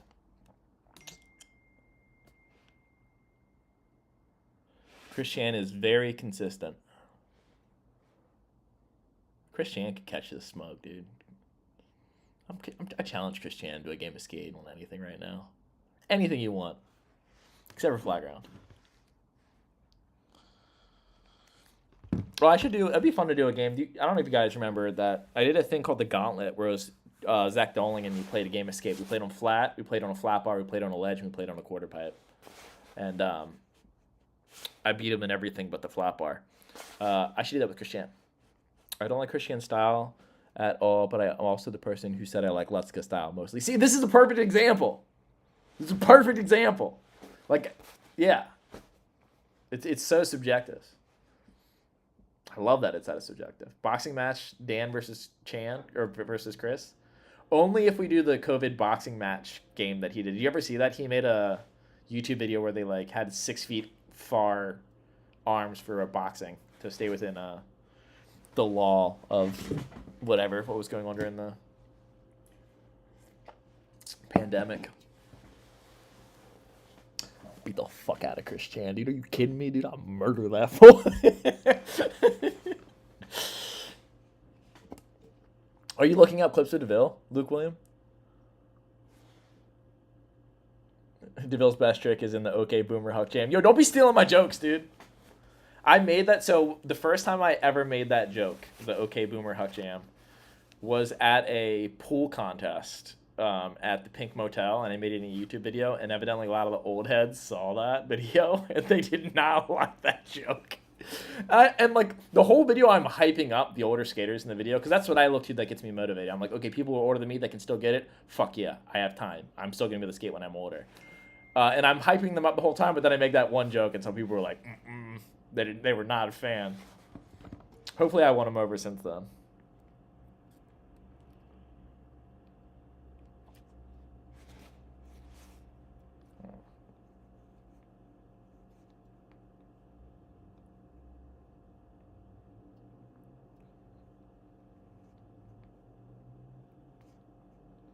Gotta say goodnight to Bridget.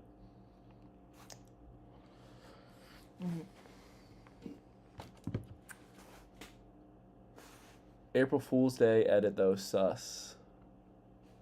What was the April Fool's Day edit? Good night, all. Good night.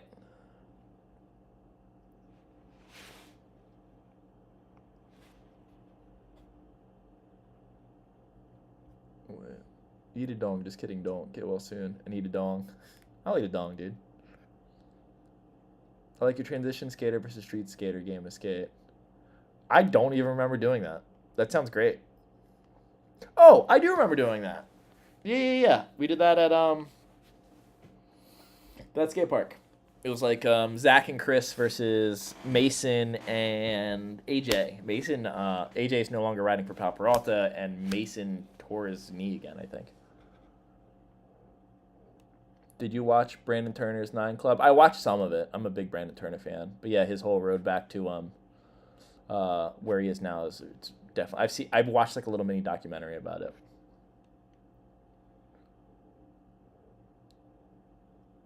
Sorry, can you hear my girlfriend in the background? I don't think so. Thanks, Manny. Even if I don't ever get fully better, as long as I can still put putts around every once in a while, I'll take it.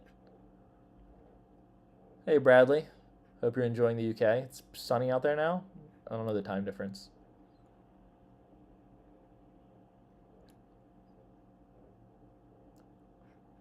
People were saying they could hear your girlfriend. AJ's off, pal. Yeah. I don't know if he's on something new yet or not. Do I know who Levi Hawkins is? Possibly. I'm bad with names.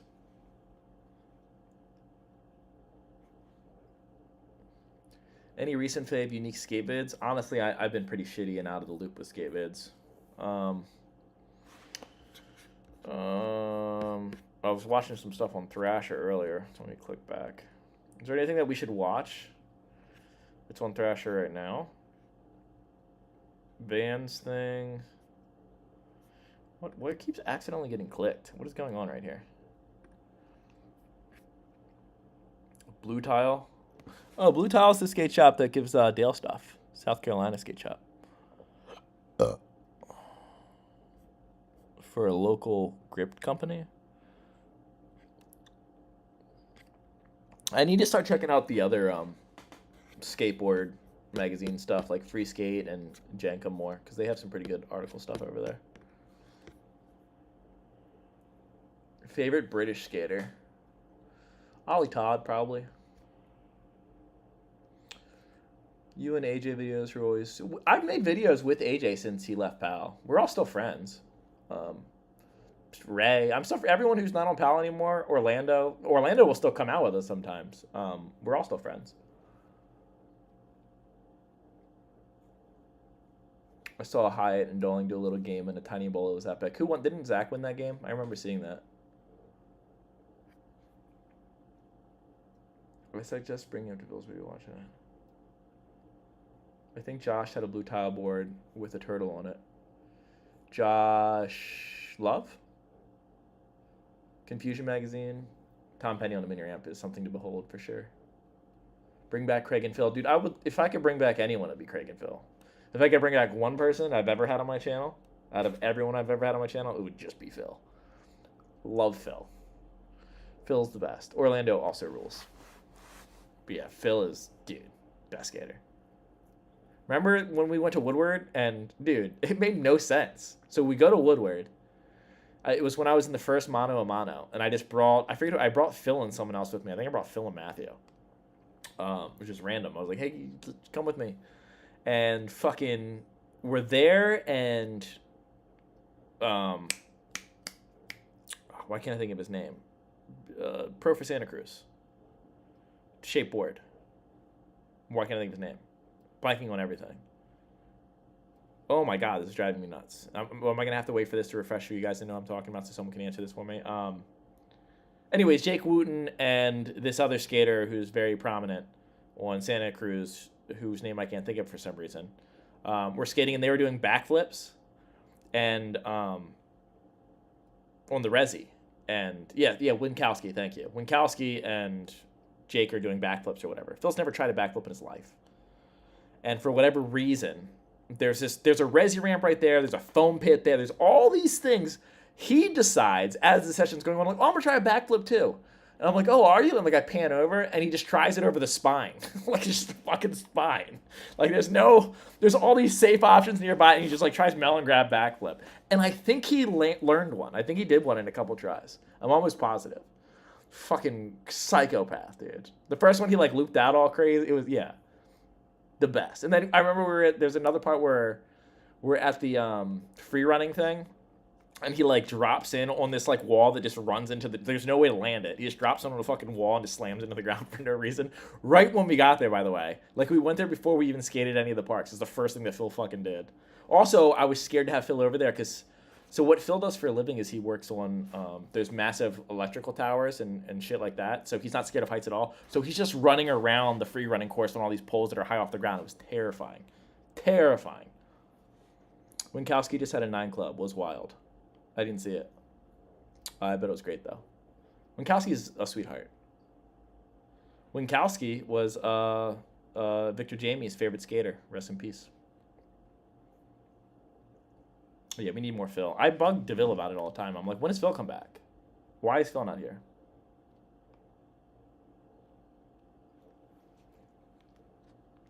Do I remember deaf skateboards? I did not. All deaf skaters... Huh. I like Killian with his crazy tricks. Yeah, Killian strictly does the most wild tricks.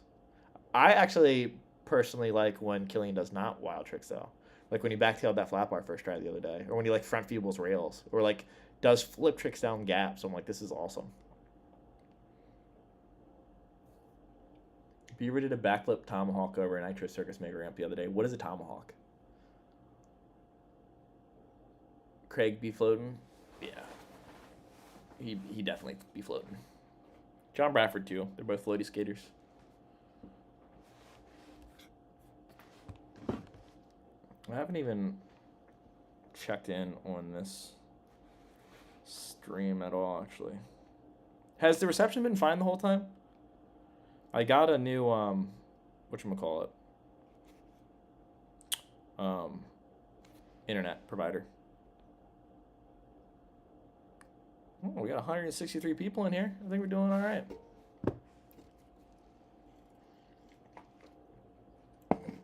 You should come out to the Woodward Park City with some of the team. We haven't been out to Woodward in a minute.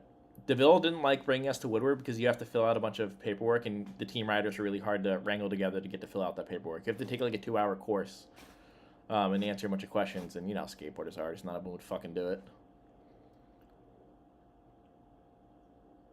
Richie Jackson was on Death and Patrick Melcher. Yeah, I remember both those guys were on Death skateboards.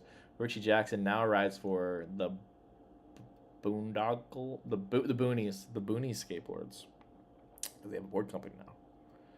I just learned that because I also just learned that he has a video part that just came out. And then the video part was on his website, and I clicked it, and it says, donate any amount you want, but the minimum is $2, then you can watch this part. So, I didn't watch it.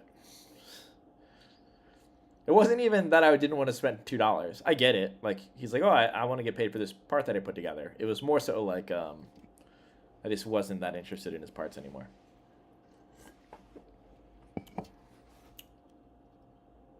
Vincent rides skates for Daggers now. Yep. I saw Vincent the other day. He was at, whatchamacallit? El Sereno. Did you watch Vincent's part? I was there for half the tricks that he filmed for that. They're all fucking insane. That last bank that he kickflipped into is fucking insane. Most emotional video part? I mean, for me, it's Andrew Reynolds' Stay Gold. But I know a lot of people talk about Heath Kirchhardt's Stay Gold part as well, because it's like his retirement part. What's an emotional video part? Huh. I'm trying to think of like a sad part. That Dylan Reader to Bright Eyes fucking part's pretty brutal. But I mean, Dylan Reader's Grabber's part's kind of emotional too, even though it was before he passed. Bring back Pigwood. Why? No. Slaughterhouse video? I mean, they introduced us to a lot of cool skaters, but I'm good on Pigwood. Shane Cross Let's Live. That part made me feel good. They you know, since it was supposed to be modeled so much after Shane Cross's life, it was so positive. It was that part was like, I'm just going on a trip, guys. I'll see you when y'all get here. Like that's how that video part felt to me.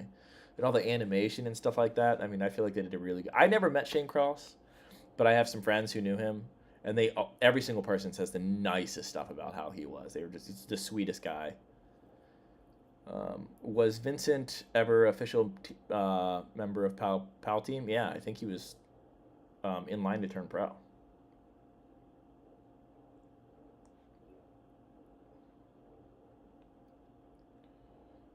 Yeah, Rita Gravis is an emotional part.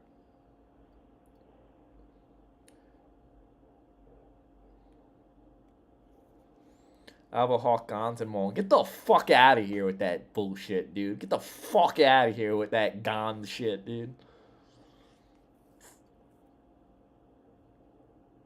Sean Malto's Electric Feel always makes me smile. Are you talking about the let me see, Electric Feel, is that the MGMT song? Oh, Jeff Rowley's Really Sorry part. When you walk through the storm. PJ Ladd. Wonderful Horrible Life. James Hardy. Yeah, God. Still don't know what happened to him. I know he had that brain thing. Fucking sad. Also, only heard the best things about James Hardy.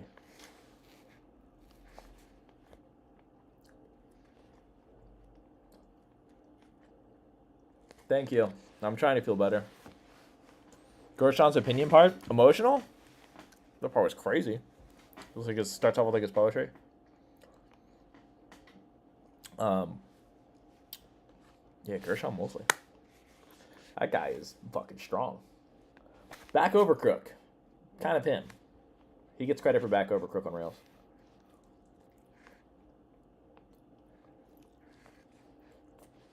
Could anyone call Tony Hawk a sellout? Yeah, people can.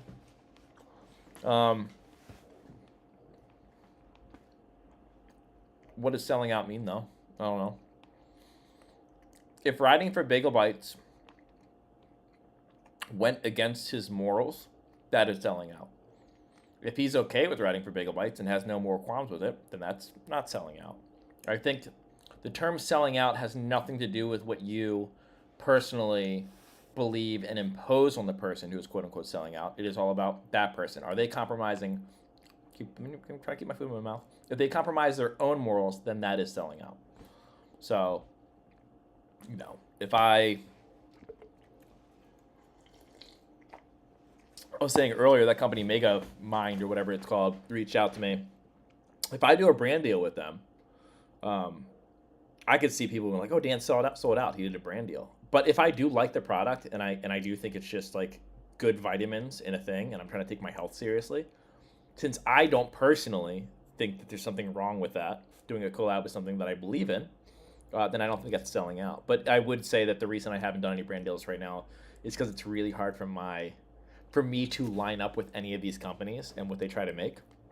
So, for example, like I was going to do a thing with a headphone company. They reached out to me and they offered me X amount of dollars. And I was like, yeah, okay. Send me the headphones and I'll try them out. The headphones sucked. And I felt that I didn't want to sell my viewers shitty headphones. So I told them no.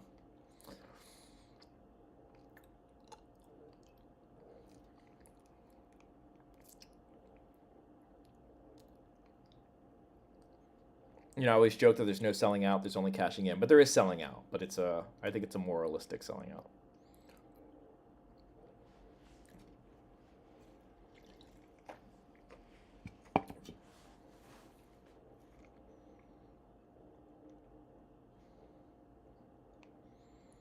Riley Hawk just sealed the Hawk name now. Now they have the Cobain Hawk baby. Yeah, that's crazy. Was it Raycon? I don't know. I don't remember what it was. When is Christopher Hyatt's Pro Model coming out? Early next year, I believe. Next year for sure.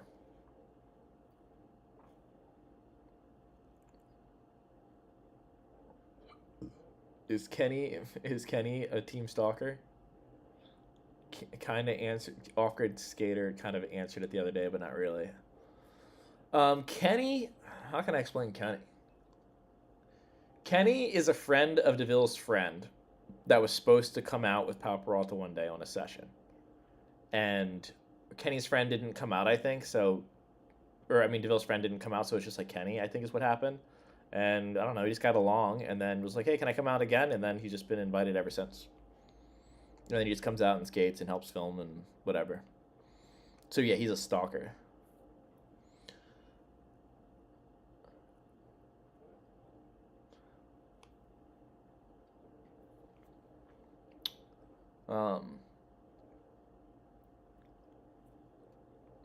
Listen, like at least Tony skates and Rob. I also don't think it's like selling out or shitty if you quit skating. I think if you're just done with skating, then you're done with skating. If skateboarding is not fun for you, if you stop having fun skateboarding, then you're lame if you don't quit. If it's not fun, why do it? Go find something else that's fun. There's nothing wrong with changing your opinion on skateboarding or getting into different stuff. I think it's fun. Like, I mean, I remember when I was younger and everyone was like, you know, getting in serious relationships or whatever it was, different reasons to quit skating. And I remember being so bummed on them all. And then I grew up and I was just like, oh, yeah, like, if I ever find something that I like more than skating and I want to switch it up, you should definitely just switch it up. I just haven't ever. I'm just obsessed with skating. But it'll happen. Kenny's great. I hope his YouTube channel takes off. Yeah, me too. I do like Kenny. He's funny. He's one of my favorite pots to stir. Name the worst skater to go out with. I don't know, probably me. Worst skater to go out with. Like, who's my least favorite to go out with in general?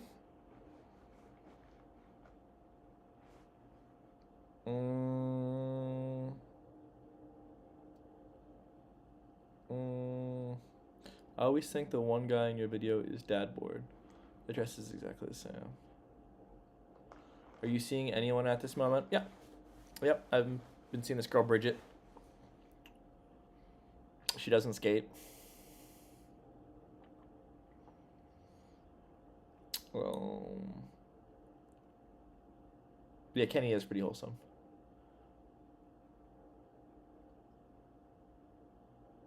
Just a straight up session of DeVille and Kenny skating for a 20-minute session. You want to see that? Well, that sounds wild.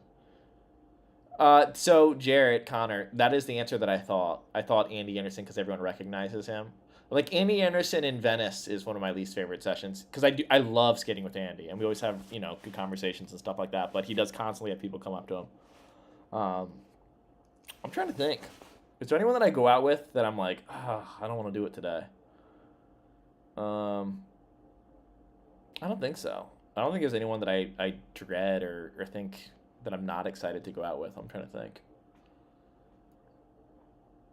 Yeah. No, I'm pretty stoked on everyone. How's my mom been doing lately? She's gonna be doing better. I need to call her tomorrow. I was gonna call her today. But yeah, she's just slowly getting her strength back in her right. Is it her left side? Slowly getting there. Did John Hill and Dale used to do it? Yes. Yes, they did. Will Cox is the worst because you can never get enough footage of his Bigfoot moments. You're not wrong. I could film Matthew all day. It's pure gold. You have awesome friends. I really do have awesome friends. I have like the best friends. What is the best way to support you these days, Dan? The Patreon seems dead now. Yeah, Patreon is dead. I need to fucking delete that thing. The best way to support me? I don't watch my videos. I don't know. Like I just had this conversation the other day about super thanks and stuff like that. And so when you do super thanks, YouTube takes half of it. And so I think it was Brady who was talking to me. She was like, well, why don't you put your Venmo up there? And there's something distasteful that I find about putting my Venmo up there, right? Like you watching this right now, do you feel that? Like if you were in my position, would you feel awkward about being like, here's my Venmo?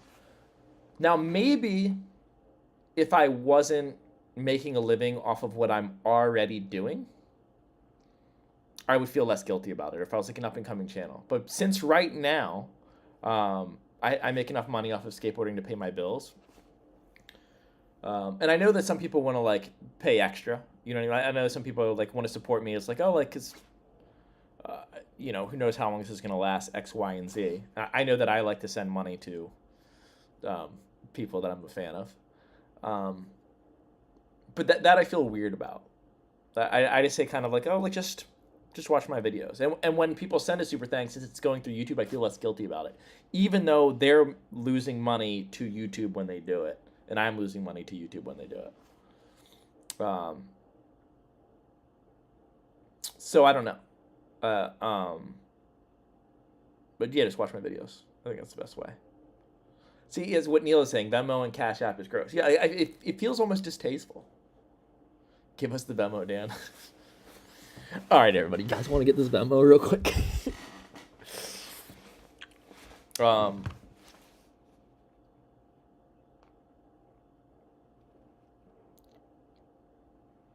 That reminds me.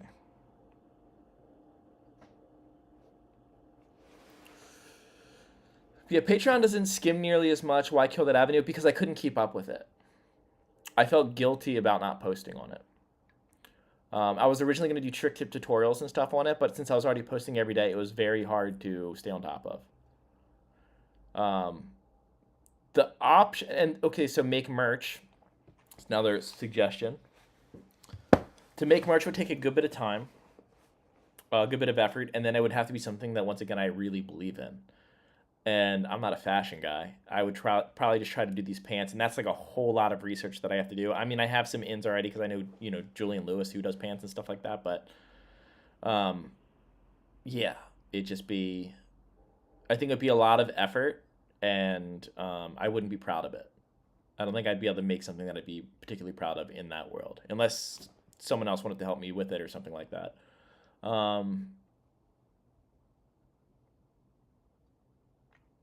I think that the thing is, I don't really like think about too many of those avenues because I feel like I'm already fine. Like I'm not balling, but I can pay my bills, so I'm not anxious about how do I make more money. Like because like 2 years ago when my channel was like doing really really really really well, I was putting way more effort into it, and I was just chasing numbers on the board. I was just trying to get more views, more money, and I had a really profitable year that year, and it just wasn't worth it. I was just like, oh, that sucked. Like I got so distracted by like winning that I didn't enjoy any. I mean, I did. I enjoyed skating and stuff like that, but it was just not more stressful, just more draining. And then, I'm just content with what I have now. I don't want to. I don't know. Donate part of the proceeds to Lyme research if I felt that would work. I don't know. I'm really suspicious. I'm an anti big farmer dude. Big pharma dude. I don't know. Like I know that I'm like, hey, medicine's good, but also like, I don't know, dude. I don't know. What up, official Keith? Do crypto? Yeah, I'm gonna start a coin. It's a line coin or a shirt with an actual deck reel on it.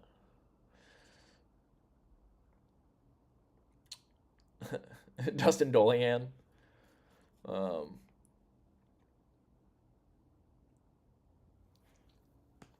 Dan Corgan shirt that says, "Is that real?" Like it is, or I would just say, "Do it like an adult." Dan Corgan shirt with a tick on it. It's the Ghostbuster style. It's your big farm is your fault. What the fuck, dude? The Dan coin. Have you thought about sourcing your fans for merch design or shorts? Less work for you? I have actually thought about reaching out to people who watch my stuff and seeing if they want to help me do stuff. But I would need to have a better blueprint before I did something like that. I don't know. It's just a matter of like what I would really really want to do. And I don't know. I don't have very many. Like I'm not. I lack ambition for anything outside of what I'm doing. I'm just like so hot. I like happy about where I am and what I'm doing, and I'm really just kind of basking in it right now.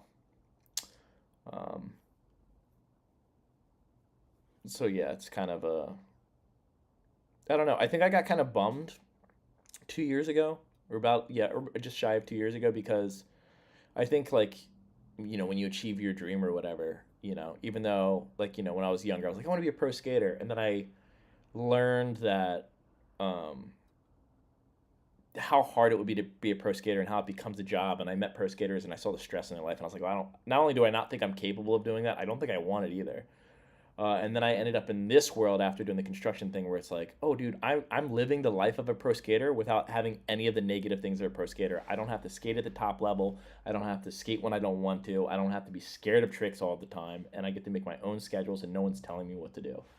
Once I reached that and I was making enough money to live off of, there was sort of this, now what? And I mean, yeah, that is what my shirt should say is I mean. Um, And then I realized I was like, there doesn't need to be a now what.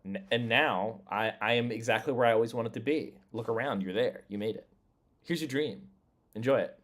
And so that's what I've just been doing. I've just been really enjoying making YouTube videos and not stressing about, like if I have a video that does bad, it doesn't mean shit to me.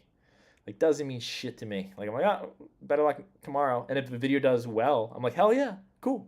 Video did well. Sick. I'm stoked.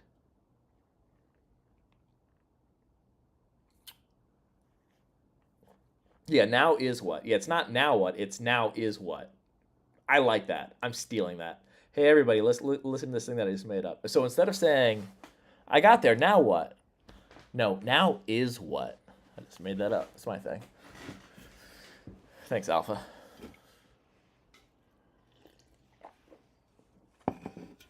Um, yeah, so, I kind of got my cake and ate it too. I don't know what's next when I'm done with this. That is something that I do think about. Like, well, what am I doing when I'm done skating? Or like, if this YouTube channel, dies tomorrow, what am I gonna do?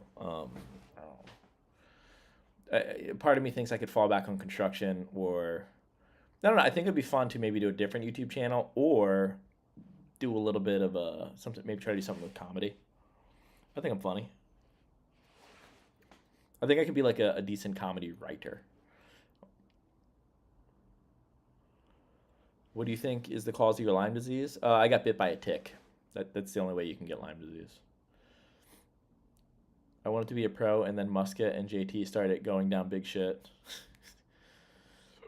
I'm scared of heights and said, nah, I'm good. Good call.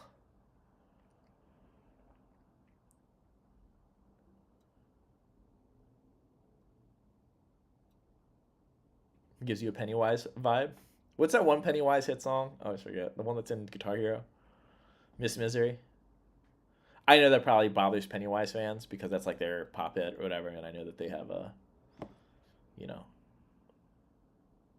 more punky fan base, but goofy guy. Sell merch now while I'm at the top. More money for the whole when the whole thing dies. I'll just find something else. Kathleen Hanna has it too. What does Kathleen Hanna have?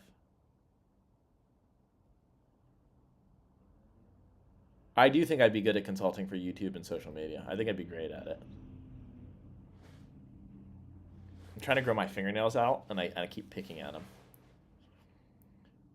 What's your setup besides the badass pal shape you've been testing? I ride 875 Thunder Hollow lights.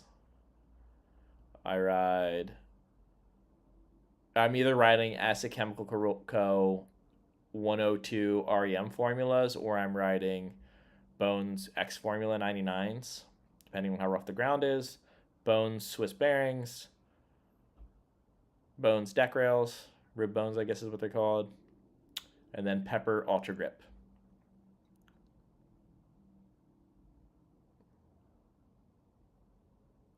I have fingerboarded. It's pretty funny. Everyone started asking AI to make a cure for Lyme. Yeah, why doesn't everyone just do that? I agree. Can you imagine if it just like did? At least no one's ever bothered to ask. It just fucking does it. I think you'll be fine. Your foot's in the door with the industry now. Yeah, I feel like I could do something. I'm not worried about my future. You know, I know I'll figure something out. I got this fucking far. I don't think it's gonna be as sweet as sweet as it is now, but I think I'll be fine. Damn, don't even ride the dragons. Yeah, I don't like the dragon formula for me. They're just too. I don't like the noise that they make. Have you tried bullet grip? I have not. Is 95 too soft for street? For me, it is. For a lot of skaters, no. People like the softer stuff, as long as it's dragon formula and slides. Most surprising board setup from a good skater you know. I mean, I still think it's wild that Andy Anderson skates mini logo trucks. I get why he skates it because it has a really good truck shape, but easy answer. Dave Pachinski, 7.5 board, kick with El Toro on that. Insane. Still rides tiny boards. You make killer skate videos. Thank you. I try. I swear I try. I need a tick graphic. Can you imagine if I just like, I was thinking about this other day because I'll be making a YouTube video and there's a lot of times where I'll cut this out where I'll talk a little bit about Lyme disease in like my videos where I'm out skating, and I'm like, dude, I don't want my fucking identity to be my disease. That's annoying. But what if I just like really lean into it? Do you guys remember the show The Tick? There was like a superhero called The Tick. It was like a satirical cartoon on FX that I think was based on some weird abstract comic book. It was The Tick and his sidekick was the Moth. I think it was the Moth, something like that. Well, a good percentage of the money goes straight to you when you buy. Yeah, I get royalties off the skateboards. Dan Lyme Corrigan. Dan would be good on X Games. Oh, like as an announcer or something like that. Would you want to be on Willie Santos's Curb Wars? I'm going to be on Willie Santos's Curb Wars. We were talking about that earlier. We're just waiting for either Christopher Hyatt to finally pick a day or for them to find someone else for me to play. I totally played the Tick video game for Sega Genesis. Hell yeah. Black Magic is your favorite. It's not quite grippy enough for me. Dan Corgan Day in the Lyme. It's a day in the life. Mr. Beast, Crohn's disease. When you coming back to Maryland? When it warms up.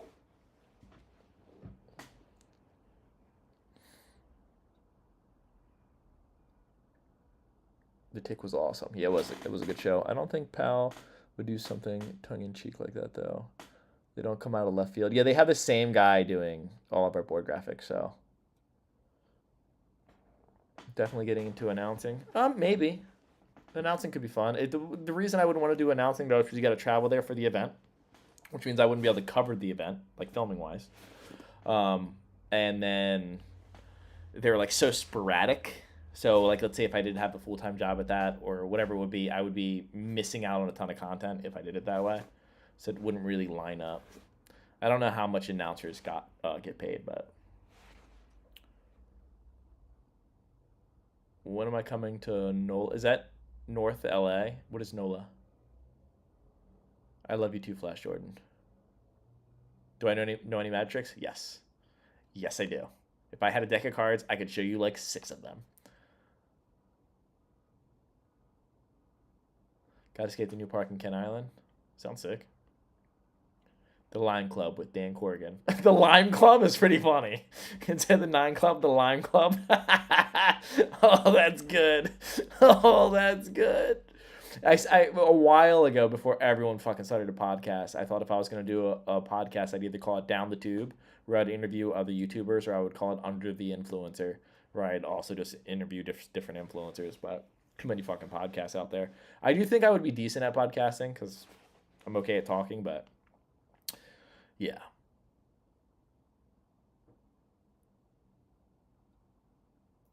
Do you like to impress as a skater in front of noobs? I don't know what that means. Like, do I like skate harder if there's like some beginners around me or something like that? No. No. How's your almost twin tail project going? Oh, it's good. It's really good. We're getting there. I have another rendition of it being sent to me this week. So I'll probably be skating it, I don't know, as soon as next week.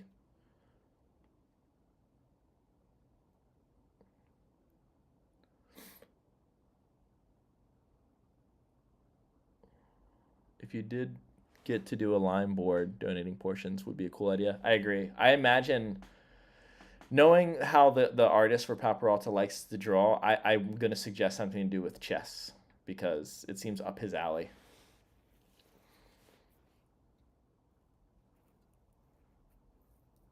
You miss Charm City at all? I mean, I had a lot of good times with Charm City. A lot of memories back at that skate park. You still smoke stogies? Nope. I quit smoking 6 years ago. Have you seen Andy Anderson's podcast? I think they have something there. Just need to work on production a bit. Andy Anderson has a podcast?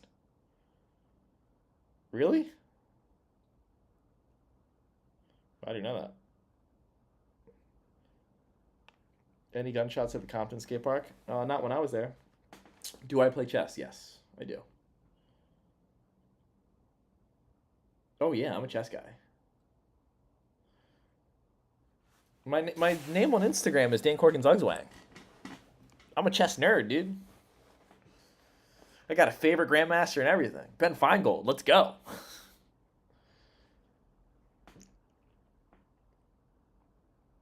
How much do I need to send to Pal for a box of boards that are 8.5 with 14 wheelbase and 31.75 or 31.75? I don't know. I don't know how hard it would be to get them to do a custom thing, to be honest. Depends on how big of a bulk you bought, guy. Or how much big of a bulk you bought. Sorry, I was reading as I was talking. Who wins in a game of chess, me or Lucas? I think we played 3 games and I won 2 of them.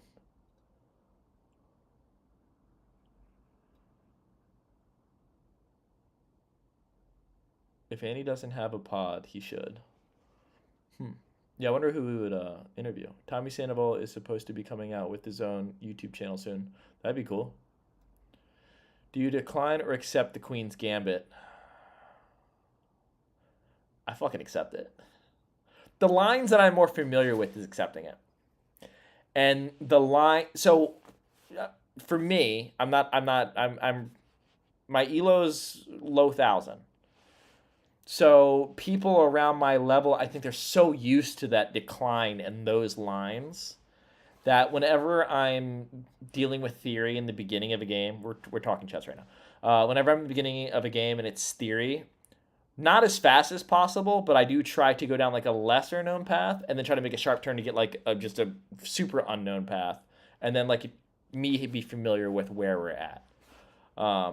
That being said, though, I mean, like, I do use the London system a good bit too, so I'm by no means fucking some chess guru. You know, I'm not that great or whatever. I did stop using the London system somewhat recently, but I'm not. If I play you and I see that you have like a high elo, I will bring out the fucking London though. Now that I've been using it less so. Now I've just been playing random people.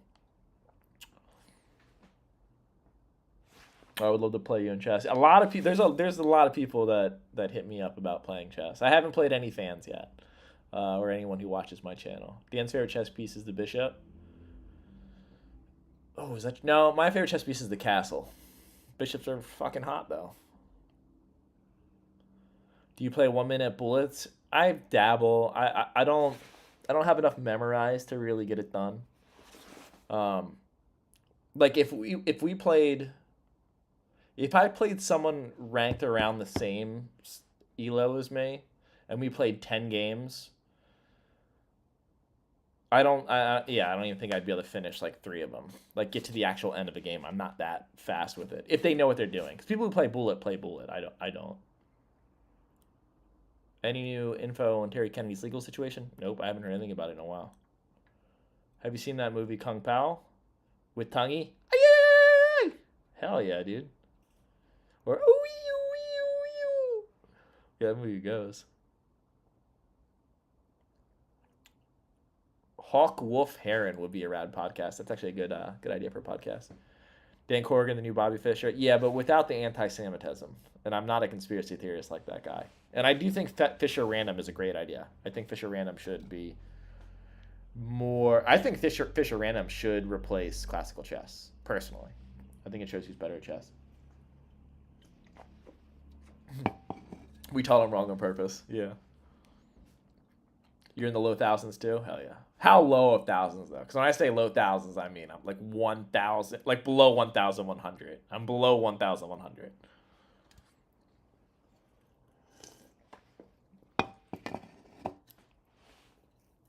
What's the best Christmas movie? It's Home Alone. 2, specifically.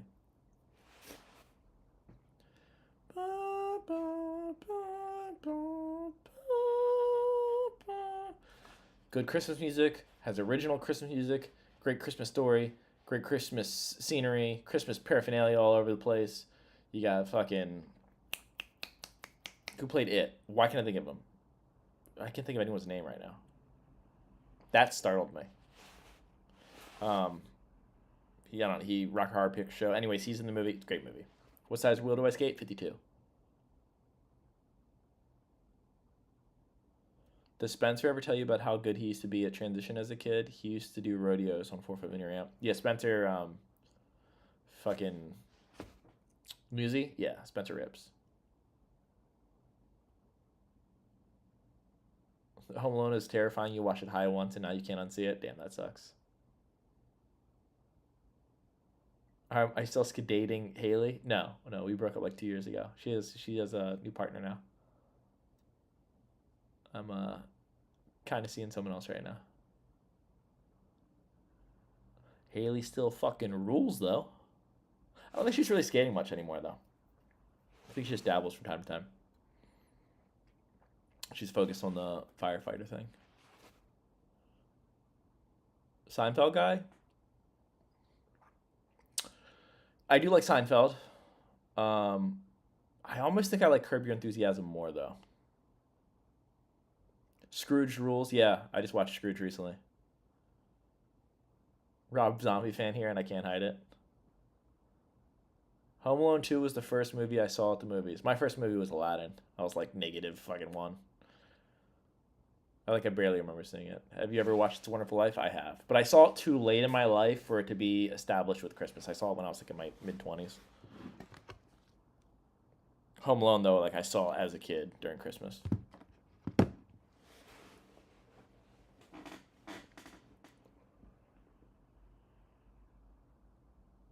PJ Ladd, the other day, shout out Alex Ramirez, is one of the most underrated skaters.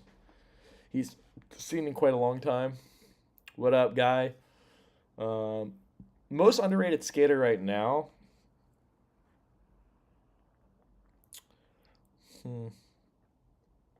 Trying to think of someone who... I mean, there's a bunch of people who people don't know about yet. I'm trying to think of someone who people know about, but they don't appreciate to the level that they should. I think Jake Wooten's a good answer. Jake Wooten's fucked. Like, he's, like, pro and people know about him, but, like, he's, like, fucking good. I think Devin Magnoli is probably better than people think, too.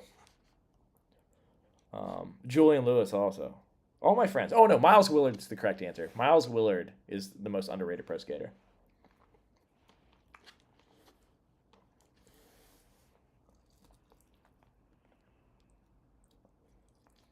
But the first movie I saw in theaters was Aladdin. I don't know what the first movie I saw was.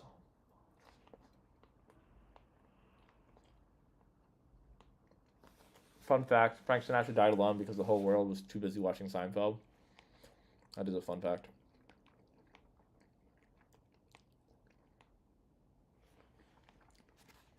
Professor Schmidt did a 9 Club where he breaks down wheelbase, angles, shapes. I actually talked to Schmidt about my board shape briefly. We started following each other like randomly. We started like I got a follow and I was like, "Oh, Professor Schmidt," and then I like ran into him like the next day. It was so weird. We had a very short conversation about shapes. I told him my idea about non-identical twins, and I always meant to go do something with them, but I hadn't yet. I did like Arrested Development. That was a good show.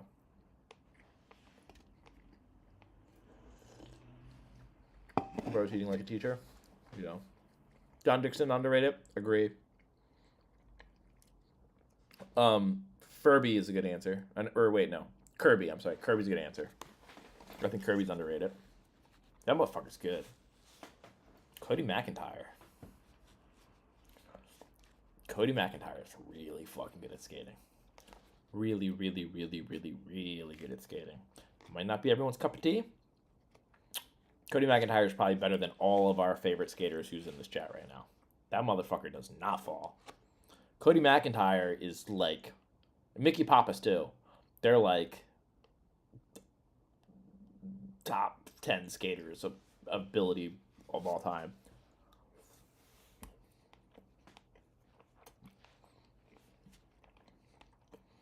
What do you think about Gifted Hater? I know you'd be dissing you a lot. He disses everyone. I don't care.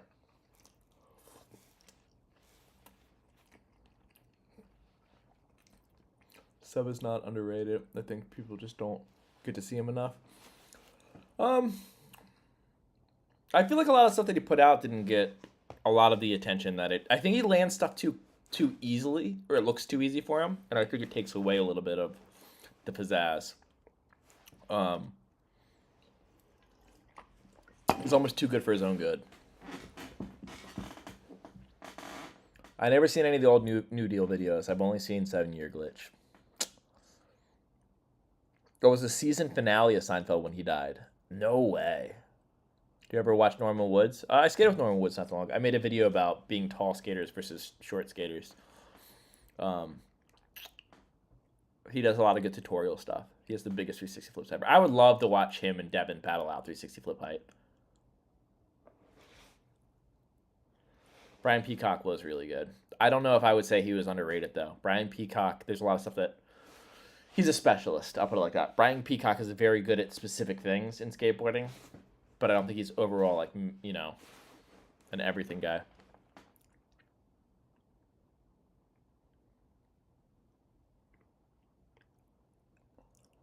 I went to school with Chris Troy. That's fucking sick. Chris Troy's awesome. When I,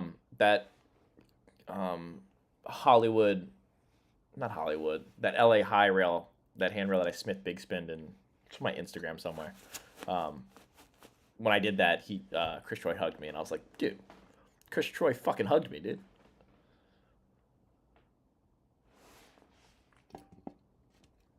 Says, can't trust gifted hater. Have you heard the music he listens to? Whack. Have you heard the music I listen to? I like sad white boys. I'm like Bright Eyes. Give me the Shins. Give me Iron and Wine. I like whiny indie late 90s, early 2000. I mean, I like, like the Pixies and Modest Mouse and stuff too, but I do listen to a lot of. Here, let's see what happens when I hit shuffle. Let's see what song comes up.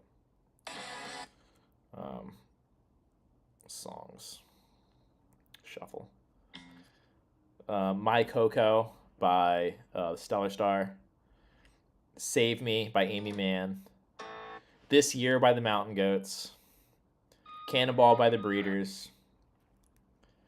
Flagpole Sitter by Harvey Danger. Actually, you know what? I take it back, dude. My music choice is killing it. Let's keep going.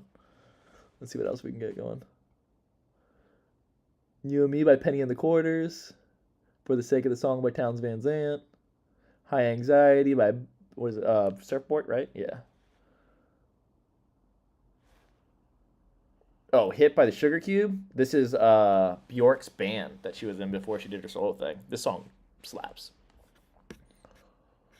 Dan, do you have a Spotify? What's your review list? No, I don't have Spotify. I'm Oh, Belle and Sebastian does rule. 100% Belle and Sebastian rules. I'm surprised that didn't come up. I'm really surprised Bright Eyes didn't come up because I listen to so much fucking Bright Eyes. I use what is this? iTunes or Apple Music. Have you ever seen someone shit themselves at a skate park or a street spot? I've shit myself at a skate park and a street spot before. Flagpole Sitter is a great song. Closing Time. How do you guys see that? Can you guys see the other songs? Matt and Kim, yeah. We'll just keep going. Just to give you an idea of what I listen to. Bo Burnham. Gotta have that randomly on there. What is this? Oh, The Decemberists, Sons and Daughters. June Hymn by The Decemberists. Back-to-back Decemberists, huh?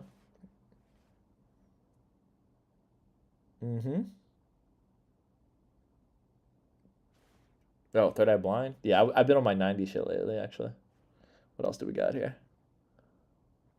Oh No, Oh My. I Have No Sister. Speaking of Josh Hawkins, he skated to that song, right? Was it Josh Hawkins or was it... It might have been John Mata that skated to that song. What else do we got? 19, Tegan and Sarah. Gotta get down with Tegan and Sarah. Westgate gave me props at a 5-borough demo at Drop in Skate Park in NJ. Highlight of my life. Now he's one of the biggest pros. Yeah, dude, he fucking rules. You a Fleetwood Mac kind of guy? I'm not a Fleetwood Mac kind of guy. I'm just not I'm not a Fleetwood Mac stan. I don't dislike. I appreciate, and I have Fleetwood Mac on here. I have like 3 or 4 other songs. Jeff Buckley, definitely. So funny that Bo Burnham came up on there. I think I have 2 of his songs on here. I'm not the biggest Bo Burnham fan.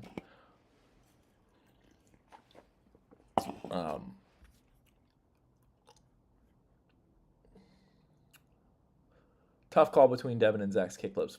I would say Devin has way higher kickflips, but Zach can tweak them more. You went to Point Loma High School where JT did the leap. Jamie Thomas tried the leap of faith. Yeah, I heard they put an elephant in it.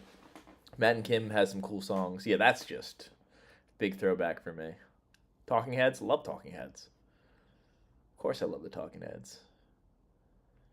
Creed makes me want to skate in the rain and cry. Dude, there was such a big point in time where, I was like 12 or 13, so this is fucking whatever year that was, that I got into bands like the Shins and Pixies and Modest Mouse, that all of the mainstream stuff like Creed or Linkin Park or whatever big bands were going on back then of like the rock, I immediately hate it. My Chemical Romance, everything that was poppy or was getting radio play, despised it. I was too cool for it. I was like, nah, I'm an indie kid, blah, blah, blah. Years go by, And from all those bands always like playing at like malls and stuff like that, I subconsciously learned all the lyrics to it. Now I fucking love that. You know what? I just downloaded. I downloaded Glycerine by Bush the other day. Like I'm going back and downloading all these bands that I fucking hated because I was like, ah, that mainstream garbage. And now I like it. Like I like Counting Crows. I like Third Eye Blind. What's some other shit that I just? What's my list of stuff I just downloaded? Radiohead. I didn't not like them. But I never gave them like I never dove into the deep cuts that I knew a lot of my friends really liked because I was like, nah, it's Radiohead. They fucking have those 3 hits. Everclear, come on, dude. I just downloaded Santa Monica by Everclear. Do Right by Jimmy's Chicken Shack. Better Days by Citizens King, dude. And then I downloaded a bunch of Smashing Pumpkins. What else? Oh, Alien Ant Farm is another one that I downloaded a bunch of stuff from. Dashboard Confessional. John Denver, Rod Stewart, Paul. I mean, I've always liked Paul Simon. Yeah, I've been getting back into some wild stuff. Never. Oh, Counting Crows does absolutely rule. Counting Crows. I mean, I've been liking the Counting Crows for a very long time. Of the video that I and this is true. I almost called my last update video December and everything, or November and everything after, but I didn't because I was like, that's too niche. No one's gonna get it, and it's kind of cringy. Florence and the Machine. Yep. Think anyone will ever kick with the Lion 25? Maybe. Jimmy Eat World. Yeah, I remember that one first song I heard by Jimmy Eat World. I was like, this is sick. And then I dove a little bit deeper into their stuff, and I wasn't super into it. Saw Modest Mouth live. The lead singer is insane. He rambles on between songs. It's crazy. I know. It's sick. I saw Modest Mouse at Pitchfork. So the lineup that year was Modest Mouse, The National. Oh, dude, this list is insane. Stars, Broken Social Scene. Dude, I'm forgetting so many fucking bands. Who else was playing? The Shins. The year was insane. It was like every indie band ever played. Rilo Kiley. It was such a good show. She and him were there. Matchbox 20. Hell yeah, dude. Matchbox 20 is a bop. Arches of Loaf. Incredible. Definitely love some Arches of Loaf. Your style is my spirit animal. Been watching you for 7 years, man. Dude, hell yeah. Appreciate it, Mikey. Same, I'm a post-skunk grunge guy. Now I sing along with My Chemical Romance. Yeah, like so before I got into indie stuff, I was, I'm from Baltimore, so DC's right there, so Bad Brains, Minor Threat, Black Flag. That was what I initially was pretty into. And now I lean more towards like a lot of the punky folk stuff. Like I like Pat the Bunny and stuff like that. Built to Spill is incredible. Built to Spill is a great band. Are you a fan of Morrissey? Trick question. I'm a fan of some of Morrissey's music. So a lot of people are like, oh, fuck Morrissey. I love the Smiths. I like Morrissey's solo music more than actually I like the Smiths. And I haven't dug super deep into either of them, but the songs that I do know, I like some of Morrissey's solo stuff more. So yeah, I don't dislike Morrissey. I mean, I dislike Morrissey, but his music's pretty good. Do I know Ren, a very versatile UK musician who had Lyme disease for several years, and his music is also addressing the state of feeling? No, but I need to write that down. There's songs about fucking Lyme disease, dude? What the fuck?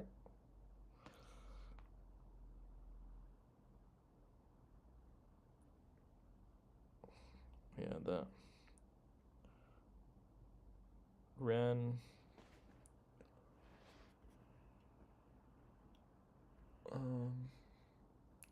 Troubles and Higher.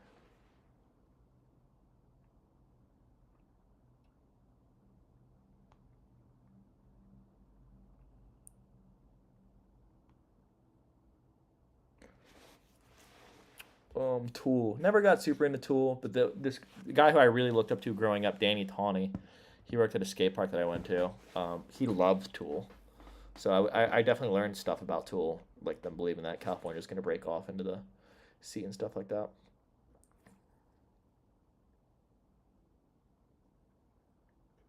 Tell you, Dan, live version of Glycerine with Steph. Uh, I read that as Stefan Janowski, but I'm assuming you mean Gwen. You're referring to Gwen Stefani because you're just saying Stefani as the backup vocals is nuts. Yeah, Gwen Stefani, fucking no doubt, held it down.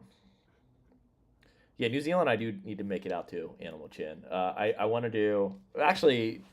Whatchamacall's talking about going back to Australia. Fucking Sean. I don't know if it's for his honeymoon or what, but I'm trying to sneak in on that trip. Yeah, Morris, you got to separate the art from the artist. Too many are douchey. Yeah, it's so hard to separate the art from the artist for me, though. But yeah, I agree. I know Dale is into hardcore. You listen to hardcore any? Some, not a lot. The band End It. I don't know if you are you familiar with the band End It. So the drummer in that band, I grew up skating with him.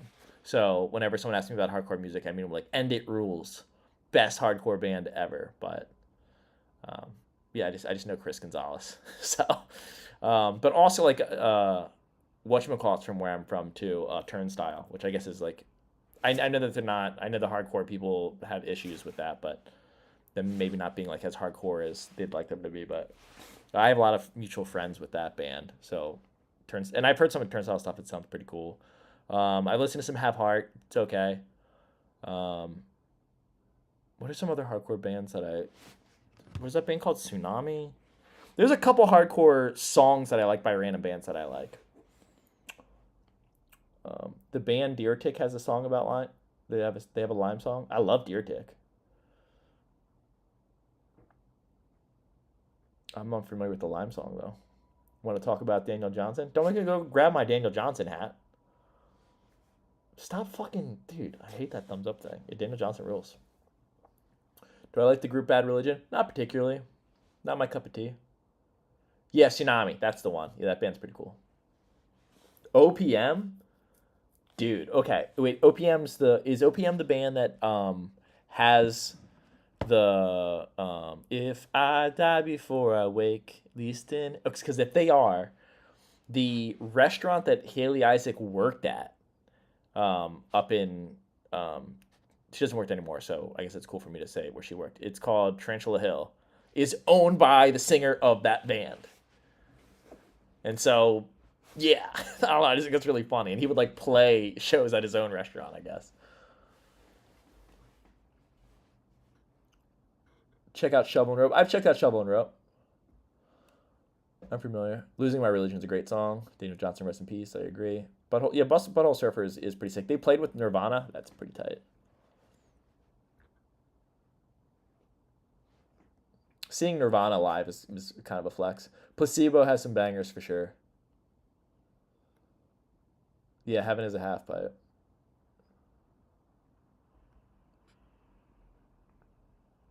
Dude, yeah, he says music where I think the music is cool but can't stand the vocal lyrics. Emo band music. I hate this reimagined Midwest emo so fucking much. Okay, hear me out. Here's my problem with what is now Midwest emo. The same shitty, boring, pretentious, uncreative, shallow, simple lyrics that emo music had in the early and mid 2000s that all these pop emo bands were coming out with. They took those exact same lyrics, those exact same angsty feelings, those immature ideals, and slapped it over some authentic Midwest emo strumming and music and took over that scene. Because when I think of Midwest emo, I think of American football and stuff like good lyrics, like they're saying something. And these bands, there's so many of them that they're just like, they just fucking complain and bitch about some girl and then add in some abstract lyrics about a Rubik's Cube and fuck off. Like, it's stolen valor. Like, it pisses me off so much. Because, you'll hear a track come on and it'll be like some random excerpt from a movie or whatever, or some spoken word. You're like, oh, this sounds like it's about to be fucking a banger. And then the singer comes on. It's a voice that oh yeah, this kind of sounds like this other band that I used to be into. All right, and then the lyrics are just fucking dog shit. Midwest emo's dead, and Midwest emo killed it.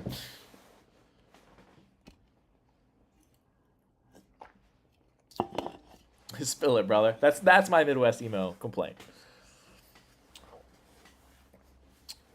Stay in your own lane, shitty lyric writers. You guys have stadium country. You don't need to come over here. Isn't emo just lame pop music? It depends. It depends. I mean, I guess you could say it divides up between good emo and bad emo. But American football lyrics. Doctor, it hurts when I exist. Come on, dude. You know, when you first heard that album, you were like, "Oh my god!" Like they did, dude. I think that is far more lyrically superior and original to create that sound and everything that all these other bands are biting off of. It's sort of like when I hear the song "10,000 Fireflies." It sounds like they're trying to sound like Postal Service or Death Cab for Cutie. But it's just dog shit version of it.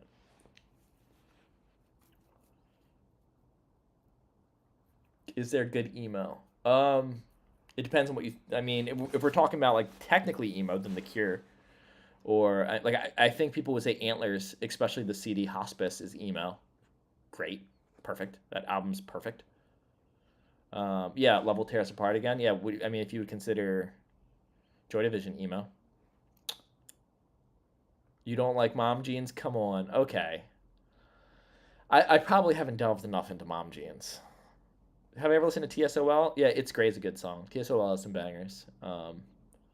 Tough Guy, I think it's called Fuck Off Tough Guy or something like that. I'm familiar with some TSOL.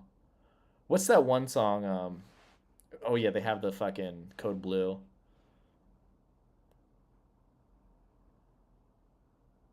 That album's so fucking good. But that line is just so cruel. Owl City has no business being compared. Yeah, fuck Owl City, dude. Interpol. Yeah, Interpol's like good mainstream pop indie music. Like I kind of put them in the same category as The Killers or Block Party, where they are like good music, but they just they made it bigger. I think Modest Mouse might even fall in that category now, even though Modest Mouse has such a luscious career before that. I think they stuck around so long in the underground scene and in the indie scene of being like the main dudes on top before they made it big that they're exempt. They're forever the shit. I wonder what emo songs Snappy likes. I don't know. I feel like he's probably more into like Slipknot and then like some My Chemical Romance and stuff like that, but I have no idea. Goodbye horses. I like how people just like writing songs like I'm just a teenager, but now they're all popping my head. Oh no, I'm thinking of the Postal Service. Postal Service is great.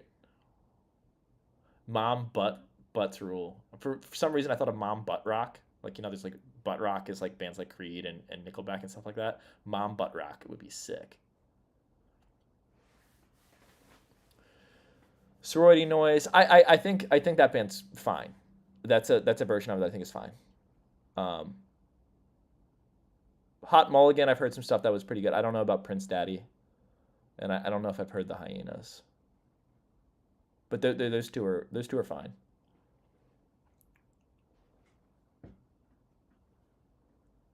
So much weenie music. Anyone even mention the Stooges? I like the Stooges. They get vaguely credited for inventing punk rock in some ways. Is it?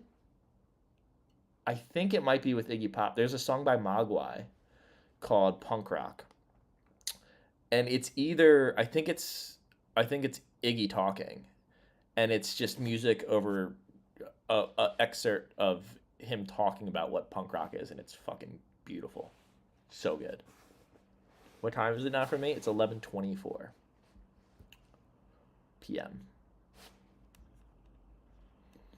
Arctic Monkeys was cool when it wasn't mainstream, I guess. Yeah, Arctic Monkeys was okay. I kind of put them in the same category of like the kind of mainstream. They kind of made it Pink, like the band Pink, like the chick Pink. Ever heard of Crucifix? No, but I'm glad I've heard of them now. That's a fucking great name. Remember that? Did anyone hear that band Chrissy? where she has that song. The music video was like just fucking dildos and fucking lube everywhere. God, what was that song called? Let me see. I want to say her name was Chrissy.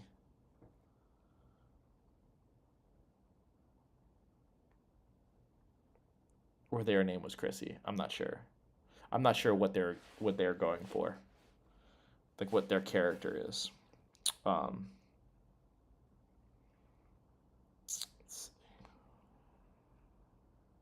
what was that song called?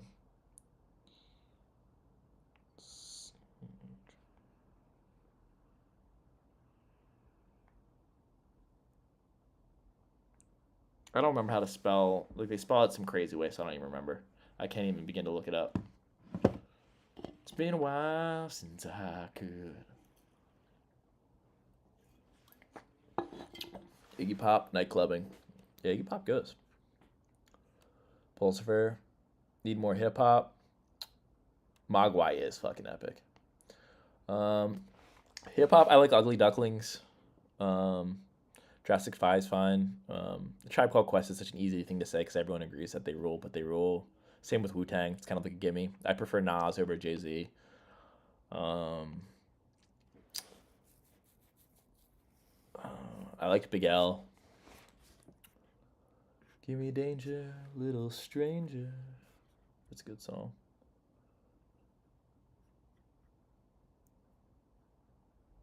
Having some garage beers, listening to fucking Creed. Guar's sick. I've seen Guar. It's a good show. Thanks for the chill clips, bro. You're welcome. Aquabats. Well, I haven't heard of that in fucking forever. Ramstein? Dude. What a band. What about, what's that Prodigy that has the music video that's all fucking crazy? Smack My Bitch Up. That's a good music video. Kendrick or Drake? Kendrick.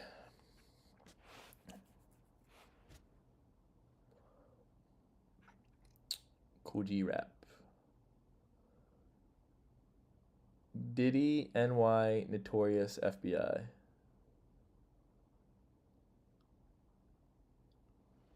You mean that one where Snow White is injecting gold? Oh, A$AP Rock. Pretty sick. Agreed. 2000s pop punk, yeah, like that's a genre that I like. I totally skipped over that I'm like starting to get back, not getting into, but I'll go back and hear some of their stuff now. Like, dude, I fucking hate it. And they're from Maryland, and I hate it with a passion. Good Charlotte, and I still can't get past it. I still can't like a Good Charlotte song. I've tried. I'm like, oh, maybe I'll appreciate Good Charlotte now. Nope, can't do it. Don't like Good Charlotte. Don't like Sum 41. But for whatever reason, My Chemical Romance, I'm like, all right.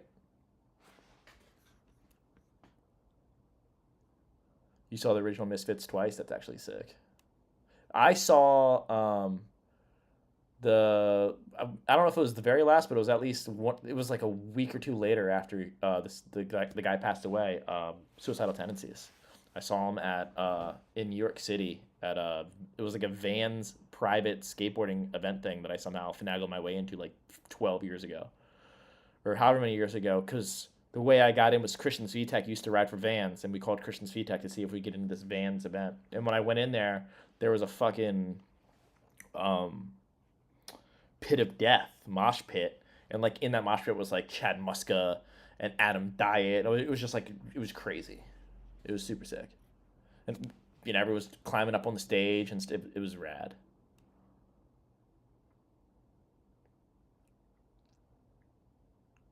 Why did you switch from Thunders to Indies? I remember you skating Indies. So I was an Indie guy for a very long time.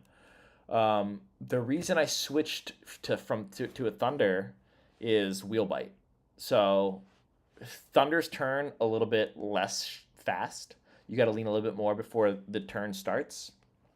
And I ride my trucks kind of loose, so it's nicer to have a little bit more play. I also like the way that they sit on pinches. The reason I started skating is because I was just doing a video about the difference between the two trucks. And then I was like, oh, I prefer this. So, I mean, that's really it. Just trial and error. It was just supposed to be one time I was going to try them. I have some Ace that I need to try that they gave me.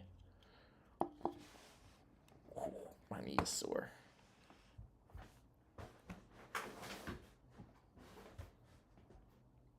I went to school with Jerry's only son. So his dad grilled me burgers. That's sick.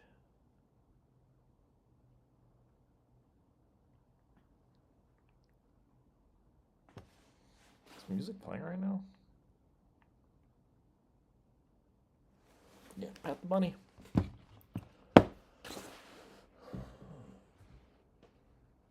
Drug dealer with Michael Collins as the mage and also live. You still have a pair of Christian Vitex 88 shoes? That's insane. They're probably worth money.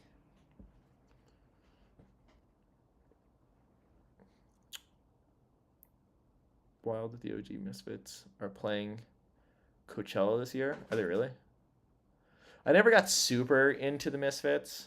I like some of their stuff. My mom worked in a pawn shop, and I would listen to some of the albums that they had for sale, and I definitely would put on the Misfits when it came in, but that's how you used to have to listen to music back then. You actually have to have CDs. And since she worked at a pawn shop, I could just, when I go with her to work, because I'd want to skate, so I just go with my mom to work at like 6 a.m. and then just listen to music until it got light out enough outside to go skate, and then I'd go do that. So I'd be hyping myself up on just like music. Found a lot of good bands that way, actually. Going with my mom to work. The No Values tour. Is that, oh, Family Values tour is the one that I was thinking. That was the one that had like Limp Bizkit and Korn and all that shit. Glenn Danzig. Dude, how long have we been fucking streaming?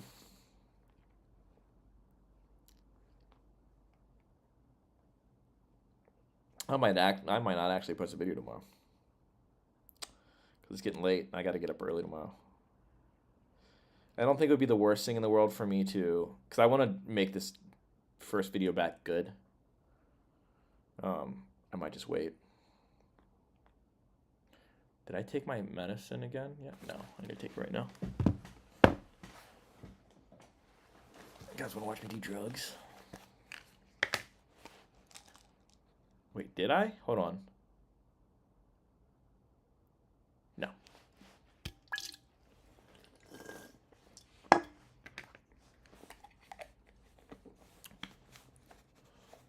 Your friend got to see Guru and Gangstar? That's pretty sick.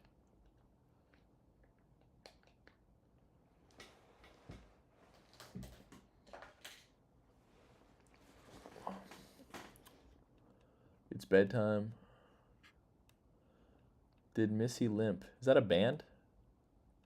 Did it like they do on the Discovery Channel. Do you think you might get a bit more longevity with a smaller board? The weight of the board doesn't really tire me out like that. It's more like just like the movements. I think people don't realize your muscles will adjust to the weight of anything. It's just a matter of what like your preference is. Having more board to land on is pretty nice. Yo, what's up, Dan? E here. I love your videos, man.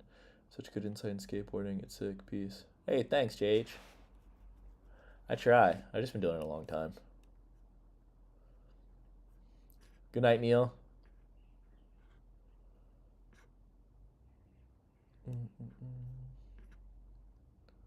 9-inch nails. Weight training like DBZ. Yeah, Piccolo knows what the fuck is up, dude. When he takes off that thing and he throws it on the ground and it fucking... And I know that early Dragon Ball Z had Goku doing that first in the tournament. Whatever. Piccolo did it better. Piccolo does everything better.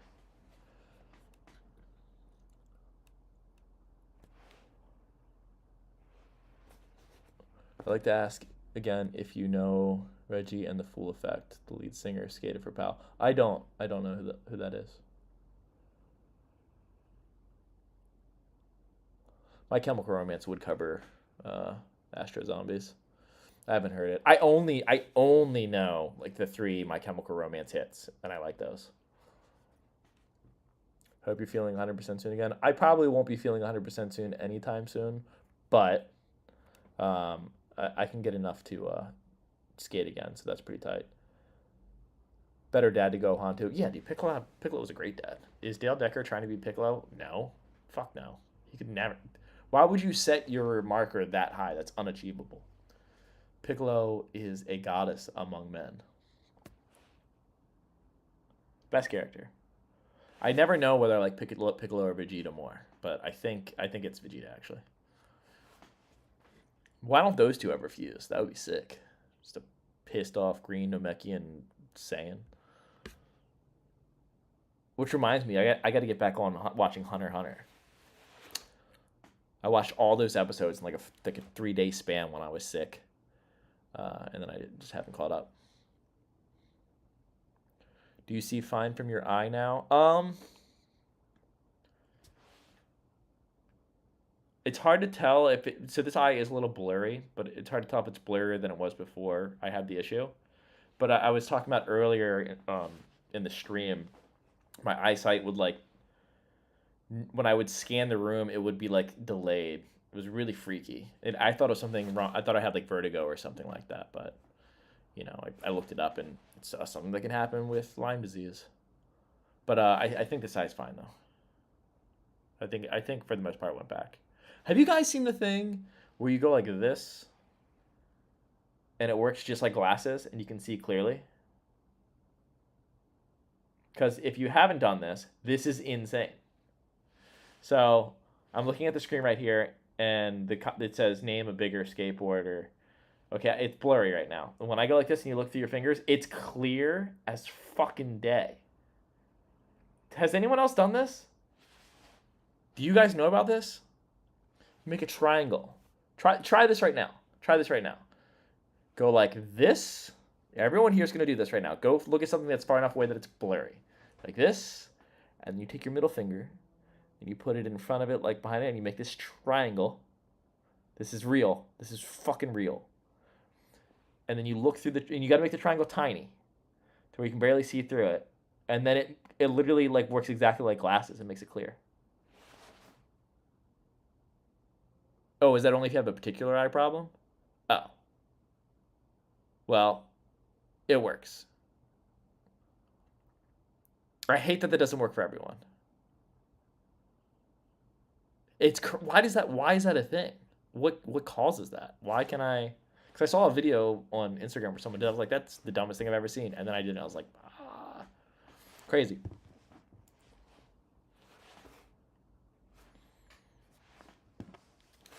Let's see. What are we looking at now?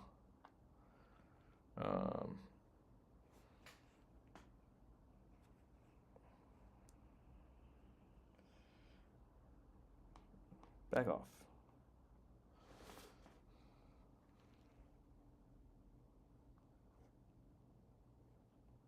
Trying to see, dude, why is dude, this phone sucks. Do we still got 139 people in here? I've been streaming for 5 hours. Did we hate this? Should I stream more often?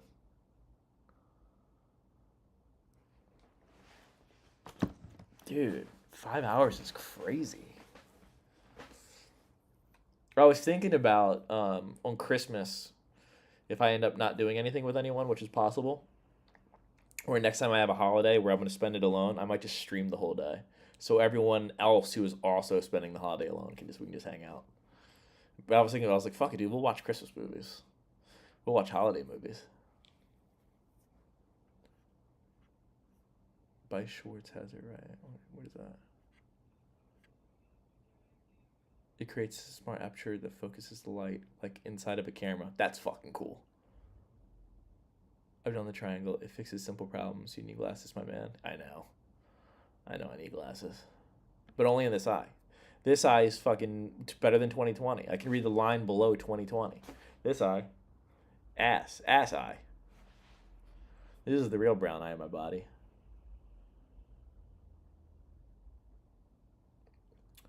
By the way you skate, I would never guess that you're dealing with Lyme disease. So at Tampa, I was there for 4 days, and I only skated the day of the contest, probably a total of like maybe 2 hours, and like, you know, you're a lot of waiting my turn too, so like maybe only got like, if the park was empty, I probably got in the equivalent of about 50 minutes of skating, and then the day before that I skated for like a few minutes, and then the rest of it I couldn't skate. I was completely blown out. So like my energy just dissipates extremely fast. But since I've been back from Tampa and I've been on this medicine and stuff like that, I've had better luck with my stamina. It's still like at about 60%, 70% of what it normally is, but um, luckily I can still my body still's functioning when it is functioning. It's normal. I just get tired easy. But when it acts up weird, it gets pretty scary. Like there's been a couple times where like I'm like, oh, maybe I shouldn't drive, and like I just won't go out because I don't know how to explain it. I just feel funky. Like I feel delayed.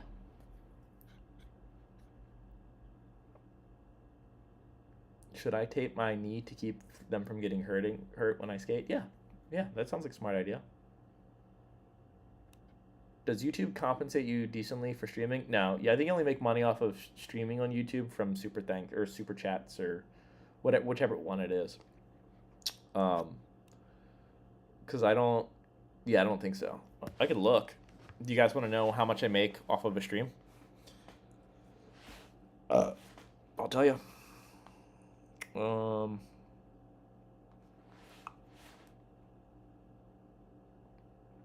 Let's look at the SOTY thing that I did the other day.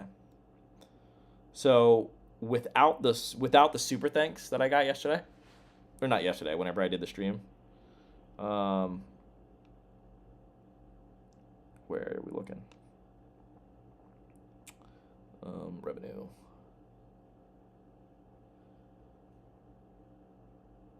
Revenue for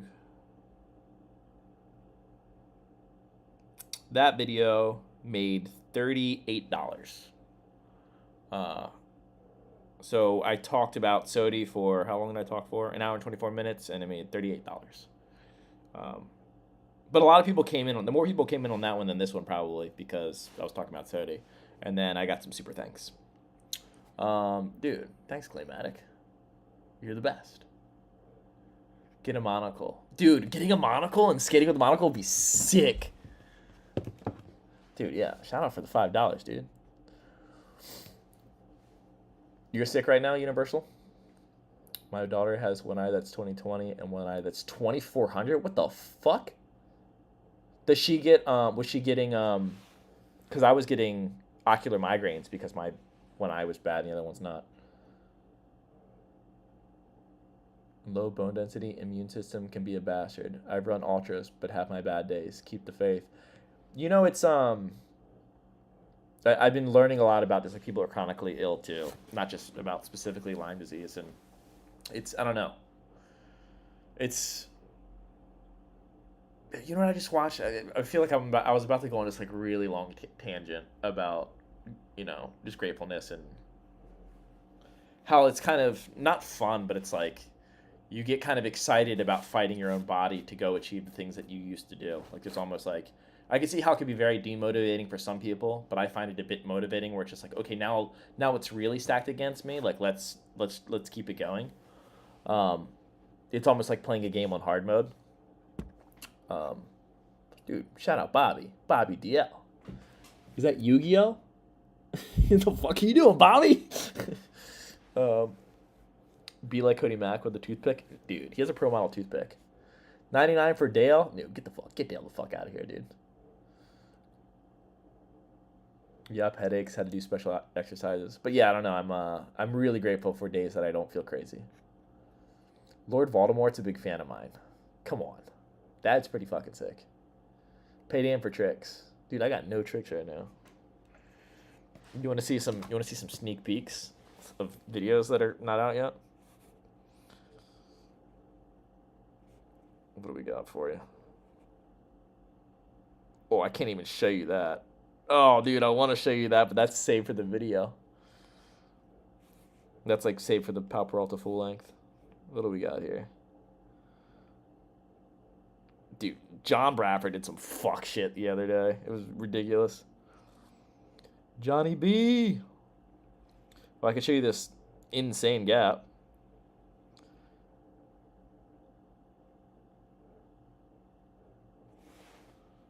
Switch frontside flip attempt. Oh, no, that was John throwing away a kickflip for no reason. He wasn't even trying to skate that gap. Whatchamacallit was Brandon was trying to switch frontside flips, and John was like, I'll skate it with you and try as a kickflip. It gap's massive. I'd pay you to fight. No, don't. I would not let you pay me to beat me up. The real life Yugi.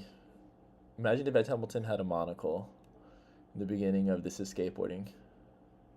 When he does the thinking man thing. It'd be pretty good. And he'd be like, "Can you focus this close? It must be disgusting." I got a friend with Lyme disease. It's rough, and he also doesn't take care of himself. It's also hard to judge because I don't know when to be like it, what it's like to be him. Nonetheless, best of luck, my man. It's dude, it's weird. Lyme disease is very weird. Matthew and Chris love watching them and the whole team skate. Yeah, hell yeah. Keep up the good shit. Come skate San Jose. The Slappy King lives here. Who's the Slappy King that lives there? Are you talking about fucking Jason Adams? I'd pay to see you and Andy box. Dude, fighting Andy would be fucking hilarious. I'll murder Andy, dude. You kidding me? Isn't that the cliff? Yeah, it is the cliff. I hope you can draw some strength from Shirk and Shannon's health situation. What is his current health situation? I'm going to have to go look that up. I think I was about your age when I started to slow down significantly, Dan. Several injuries, surgeries, back to back. Then started to get better, but COVID happened, and that messed me up bad. Yeah. I feel like I started having a lot of health issues like when I was like 32. It's my panic disorder, and I have a heart condition, and then throwing Lyme disease on top of it now. I know I have to slow down. But it's cool that I don't have to stop. I was nervous that I had to stop. And Andy doesn't have the anger in him? Dude, I don't know, dude. Andy's got some closeted anger, dude. I'll whoop up on that boy, though. Alva, Hawk, Gons, and Mullen, straight up. Are you just naming skaters that could never be on the fucking Rushmore, dude? Gons. Reynolds, brother. You don't have one modern skater on that list. Bunch of OGs. You gotta give credit where credit is due. I think that Reynolds has done more for skateboarding than Mark Gonzalez. Even though Mark Gonzalez came first and is legendary, and you could argue that he was a big pioneer for street skating, if you're going to give him that title, you got to give it to Nadas. Celebrity Deathmatch, Dan versus Andy's. Yeah, someone should do a claymation skateboarding Celebrity Deathmatch. The referee could always be Wrecking Ball.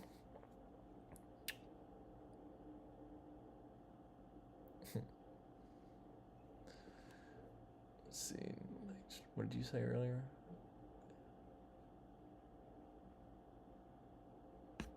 Yeah, me and Andy boxing would be pretty fun. I have a panic disorder now, thanks to the first few years. You have a panic disorder? Like, do you actually have a panic disorder? Because that shit fucking is the worst.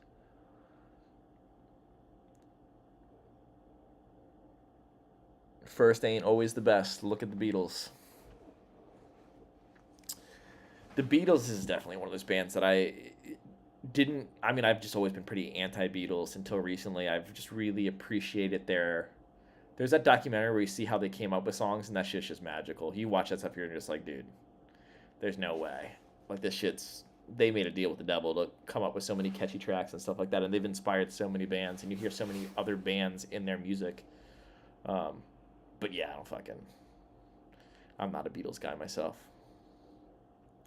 What do I think of Mitchie Brusco? I think he's a really, really good skater, and the few conversations that we had were good. So I back him. I'll back him now until he gives me a reason to not back him. I love Reynolds. I'm only bullshitting you, Dan. No, fuck you, Daniel. No, you're a fucking gone. You've made your decision. You reap what you sow. I'm just kidding. Dan Corrigan over Gonzalez. Don't start saying that, dude. I'll be canceled by every fucking Gen Xer I've ever skated with. I've been there, Dan. About a year ago, I fully tore my pec and bicep, got surgery for that.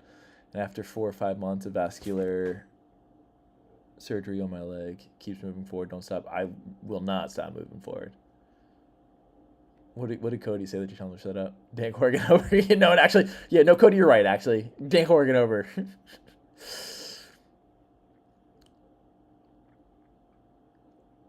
Yeah, get him, Cody. Gons for life. Oh, you know what I will say that I do think is pretty funny about Mark Gonzalez? Do you know why he called his board company ATM? Because he went into this is a story I was told by people from that era who knew him. OGs have told me the story. That is who told me the story. So if it's not true, I was told a lie by the source. They said that he started ATM because he stopped skateboarding. He was retiring from skateboarding, and he it just wasn't able to make it in the real world, I guess. And so ATM was a way for him. Skateboarding was a way for him to get money out of. So it was the skateboard company was literally his ATM. That's pretty funny. I met Reynolds at Blue 10 in Tampa. Yeah, Reynolds is a sweetheart. I saw Reynolds in Transworld Anthology and was immediately like, this is the best skater, and Penny and Kirchart were in that video. Yeah. Dude, Penny and Kirchart were also fucking monsters. Too bad you'll never get to skate Sadlands back in the 80s. I did get to skate the new Sadlands, but yeah, it's definitely not as good.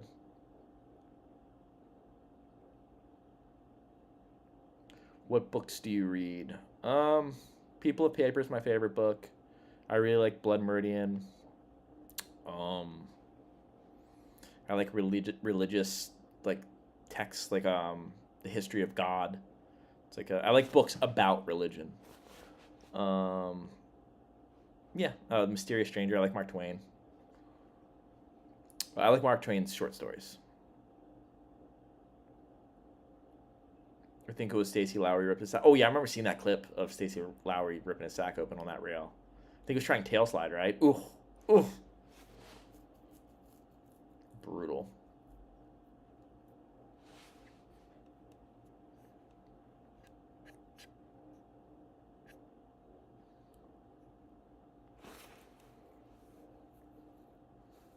In Wilson High School, I need a coach. You have a mini ramp by Wilson High School, like in Long Beach? Dude, Mysterious Stranger is so good. Goddamn right it is. So good. Have you ever read the other versions of the Mysterious Stranger? He had 3 different versions, and they sort of mudded them together to get the final version with the ghostwriter. I think it was his publicist actually who put it together. But if you like the Mysterious Stranger, you should check out Letters to the Earth and Letters from the Earth if you haven't already. Imagine Dan travels to the 70s and teaches Alva how to slap a crook. Have you skated a hookup board? Yeah, I've skated a hookup board.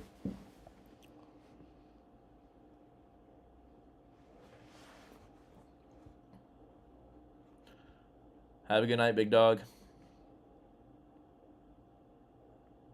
Hey Dan, I've been a big fan of your videos. Because of your videos, I decided to start skating again 5 months ago, and I've been having the most fun in years. Hell yeah, dude. Hell yeah. It's, yeah. I see so many people get back into skateboarding, and there's such a kid on Christmas excitement. It's almost like, oh man, I hope when I'm done skating, I still come back to it and then get that second high again. Foundation, Subtitles, and Seagulls. Yeah, that's top 3 favorite skate videos of all time for me. Great soundtrack. Dan, do you do any investing? No. I should. I definitely should. I don't know much about it. Most of my free time just goes to making sure I'm happy. Mostly focus on my own brain these days. I need to invest in something besides my own brain. Yo, Dan, quick tip for front threes. Destroyed my ankle on the local hip the other day. Yeah. Start. How can I explain this?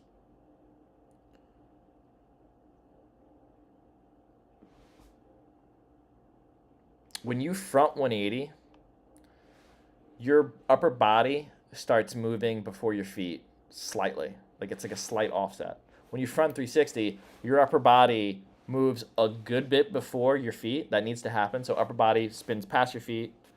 The second you feel your legs start to catch up with your body, stop thinking of it as a frontside 360. It's a frontside half cab. So it's a front 180, late frontside half cab. You need your upper body to twist, your legs to catch up, and then your legs to pass your upper body. So it's got to be I guess it would be that's what needs to happen. The late frontside half cab will really make it click over a hip. So once you front 180, actually once you frontside 90 over hip, so once you just barely turn, and your back is, you're completely parallel to going into the bank, fakey frontside half cab into the bank, and I think it'll help. You'll feel this late 180 motion, and it's the way to do it. If you've ever played Skate 3 and how you can sneak in an extra half turn, do that. I'd actually be curious if the molds for the old world boards are still around. I wouldn't be surprised if they were. You had a chance to skate with Mark Johnson back in the day in middle school. That's fucking tight. Have I ever met Mark Johnson? I don't think so.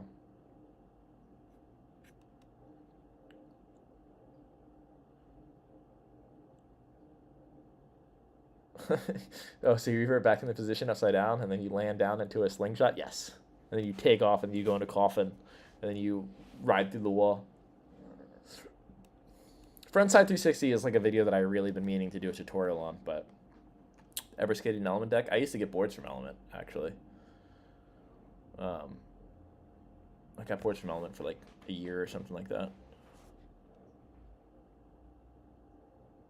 How perfect is the 1/4, the quarter at Reed compared to California Parks? The quarter pipe at Reed Menzer is a 9 out of 10, an 8.5 out of 10. I would say it's an 8.5 out of 10 quarter pipe. When you come out to California, I'm going to want you to go to Harbor City. It's the skate park that Day One always skates and does his quarter pipe combos on to manual. That quarter pipe is a 10 out of 10. But yeah, the quarter pipe at Reed Menzer is one of the better quarter pipes in the world. I need to drop off the answer. Thanks for everything. I hope you do more lives. It's been a blast. Yeah, this is fun. I had fun. I do. Every time I do one of these, I'm like, I need to do these more because it's one of the ways that I can talk to people instead of responding to comments, which can be very overwhelming sometimes. Because then with text, it just takes so long to write it out, and then you guys see my spelling. Like you guys correct me on my thumbnail titles all the time because I spell everything wrong. It's just exhausting. So doing this is just much easier. Do you plan on living in California the rest of your life? No, I don't plan on retiring here. Or I think when I'm done skating, I'll be out here. I do love California, but yeah, I think I'll be done when I'm done skating. Have a good night, Luke.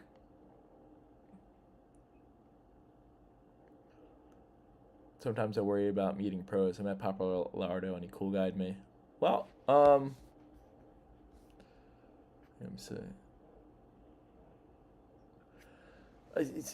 I think, I don't know how he cool guide you, but I do think that there's some skaters, and I think Anthony Papalardo would probably fall in this category, where they got into skateboarding because they love skateboarding and they got good and they got sponsors and like, oh, I can get money from this. And so they just went at it that way. And one of the prices you pay for being that good at something is you get attention, and they just didn't want to deal with the attention. So if he just kind of ignored you, I do think that you have a responsibility to your sponsors to, interact with people, but I wouldn't take it personal. I wouldn't even, just some people are like that. But yeah, I always say interact with them. Like, it's like, they say don't meet your heroes, but it's like maybe you should meet your hero so you can learn that your hero sucks and that, you shouldn't have any heroes. Your hero should literally just be like a better version of or who you want to be. That should be your hero. I met Anthony Papalato, and he was actually really nice. So he could have also just been having a shit day. I've met some pro skaters that I could put on blast right here and tell you some fucking shitty pro skaters. But yeah, I say meet them, because if they're cool, you're going to be stoked. Like, oh, dude, I love this skater, and he was a rad person. Like, I don't think anyone has a bad Day One San story. He's just nice to everybody. Cheers to full face mouth implants and being old and this Day One poem. Day One poem guy. Dude, I'm fucking so hyped on these teeth. Best decision I've ever made.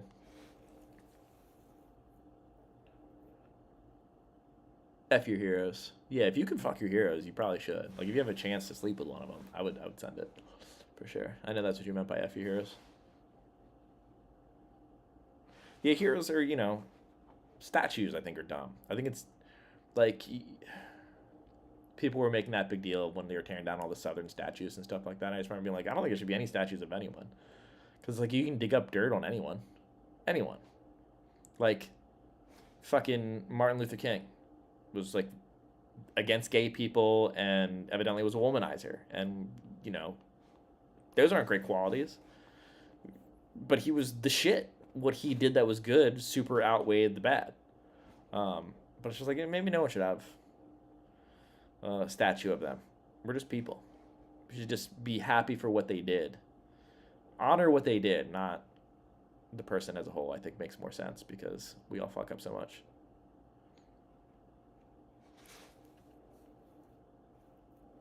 I still remember the clip where you fell down the stairs. One day you will upload more videos of your beginning skating. I still remember the clip where you fell down the stairs. Yeah, I want to do a couple of reviews of my video. I have 23 video parts. That's 23 videos I can make where I review my old parts. I just got to get around to it.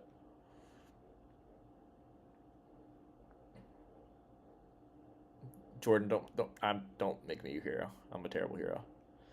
We could have the same hero. Who is my hero? I don't think I have a hero. But, like, if I had to pick a hero, who would my hero be?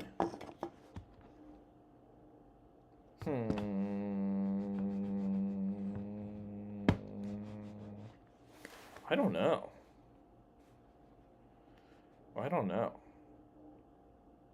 I'm trying to think of someone who just seems like they're like they've just always been a good person.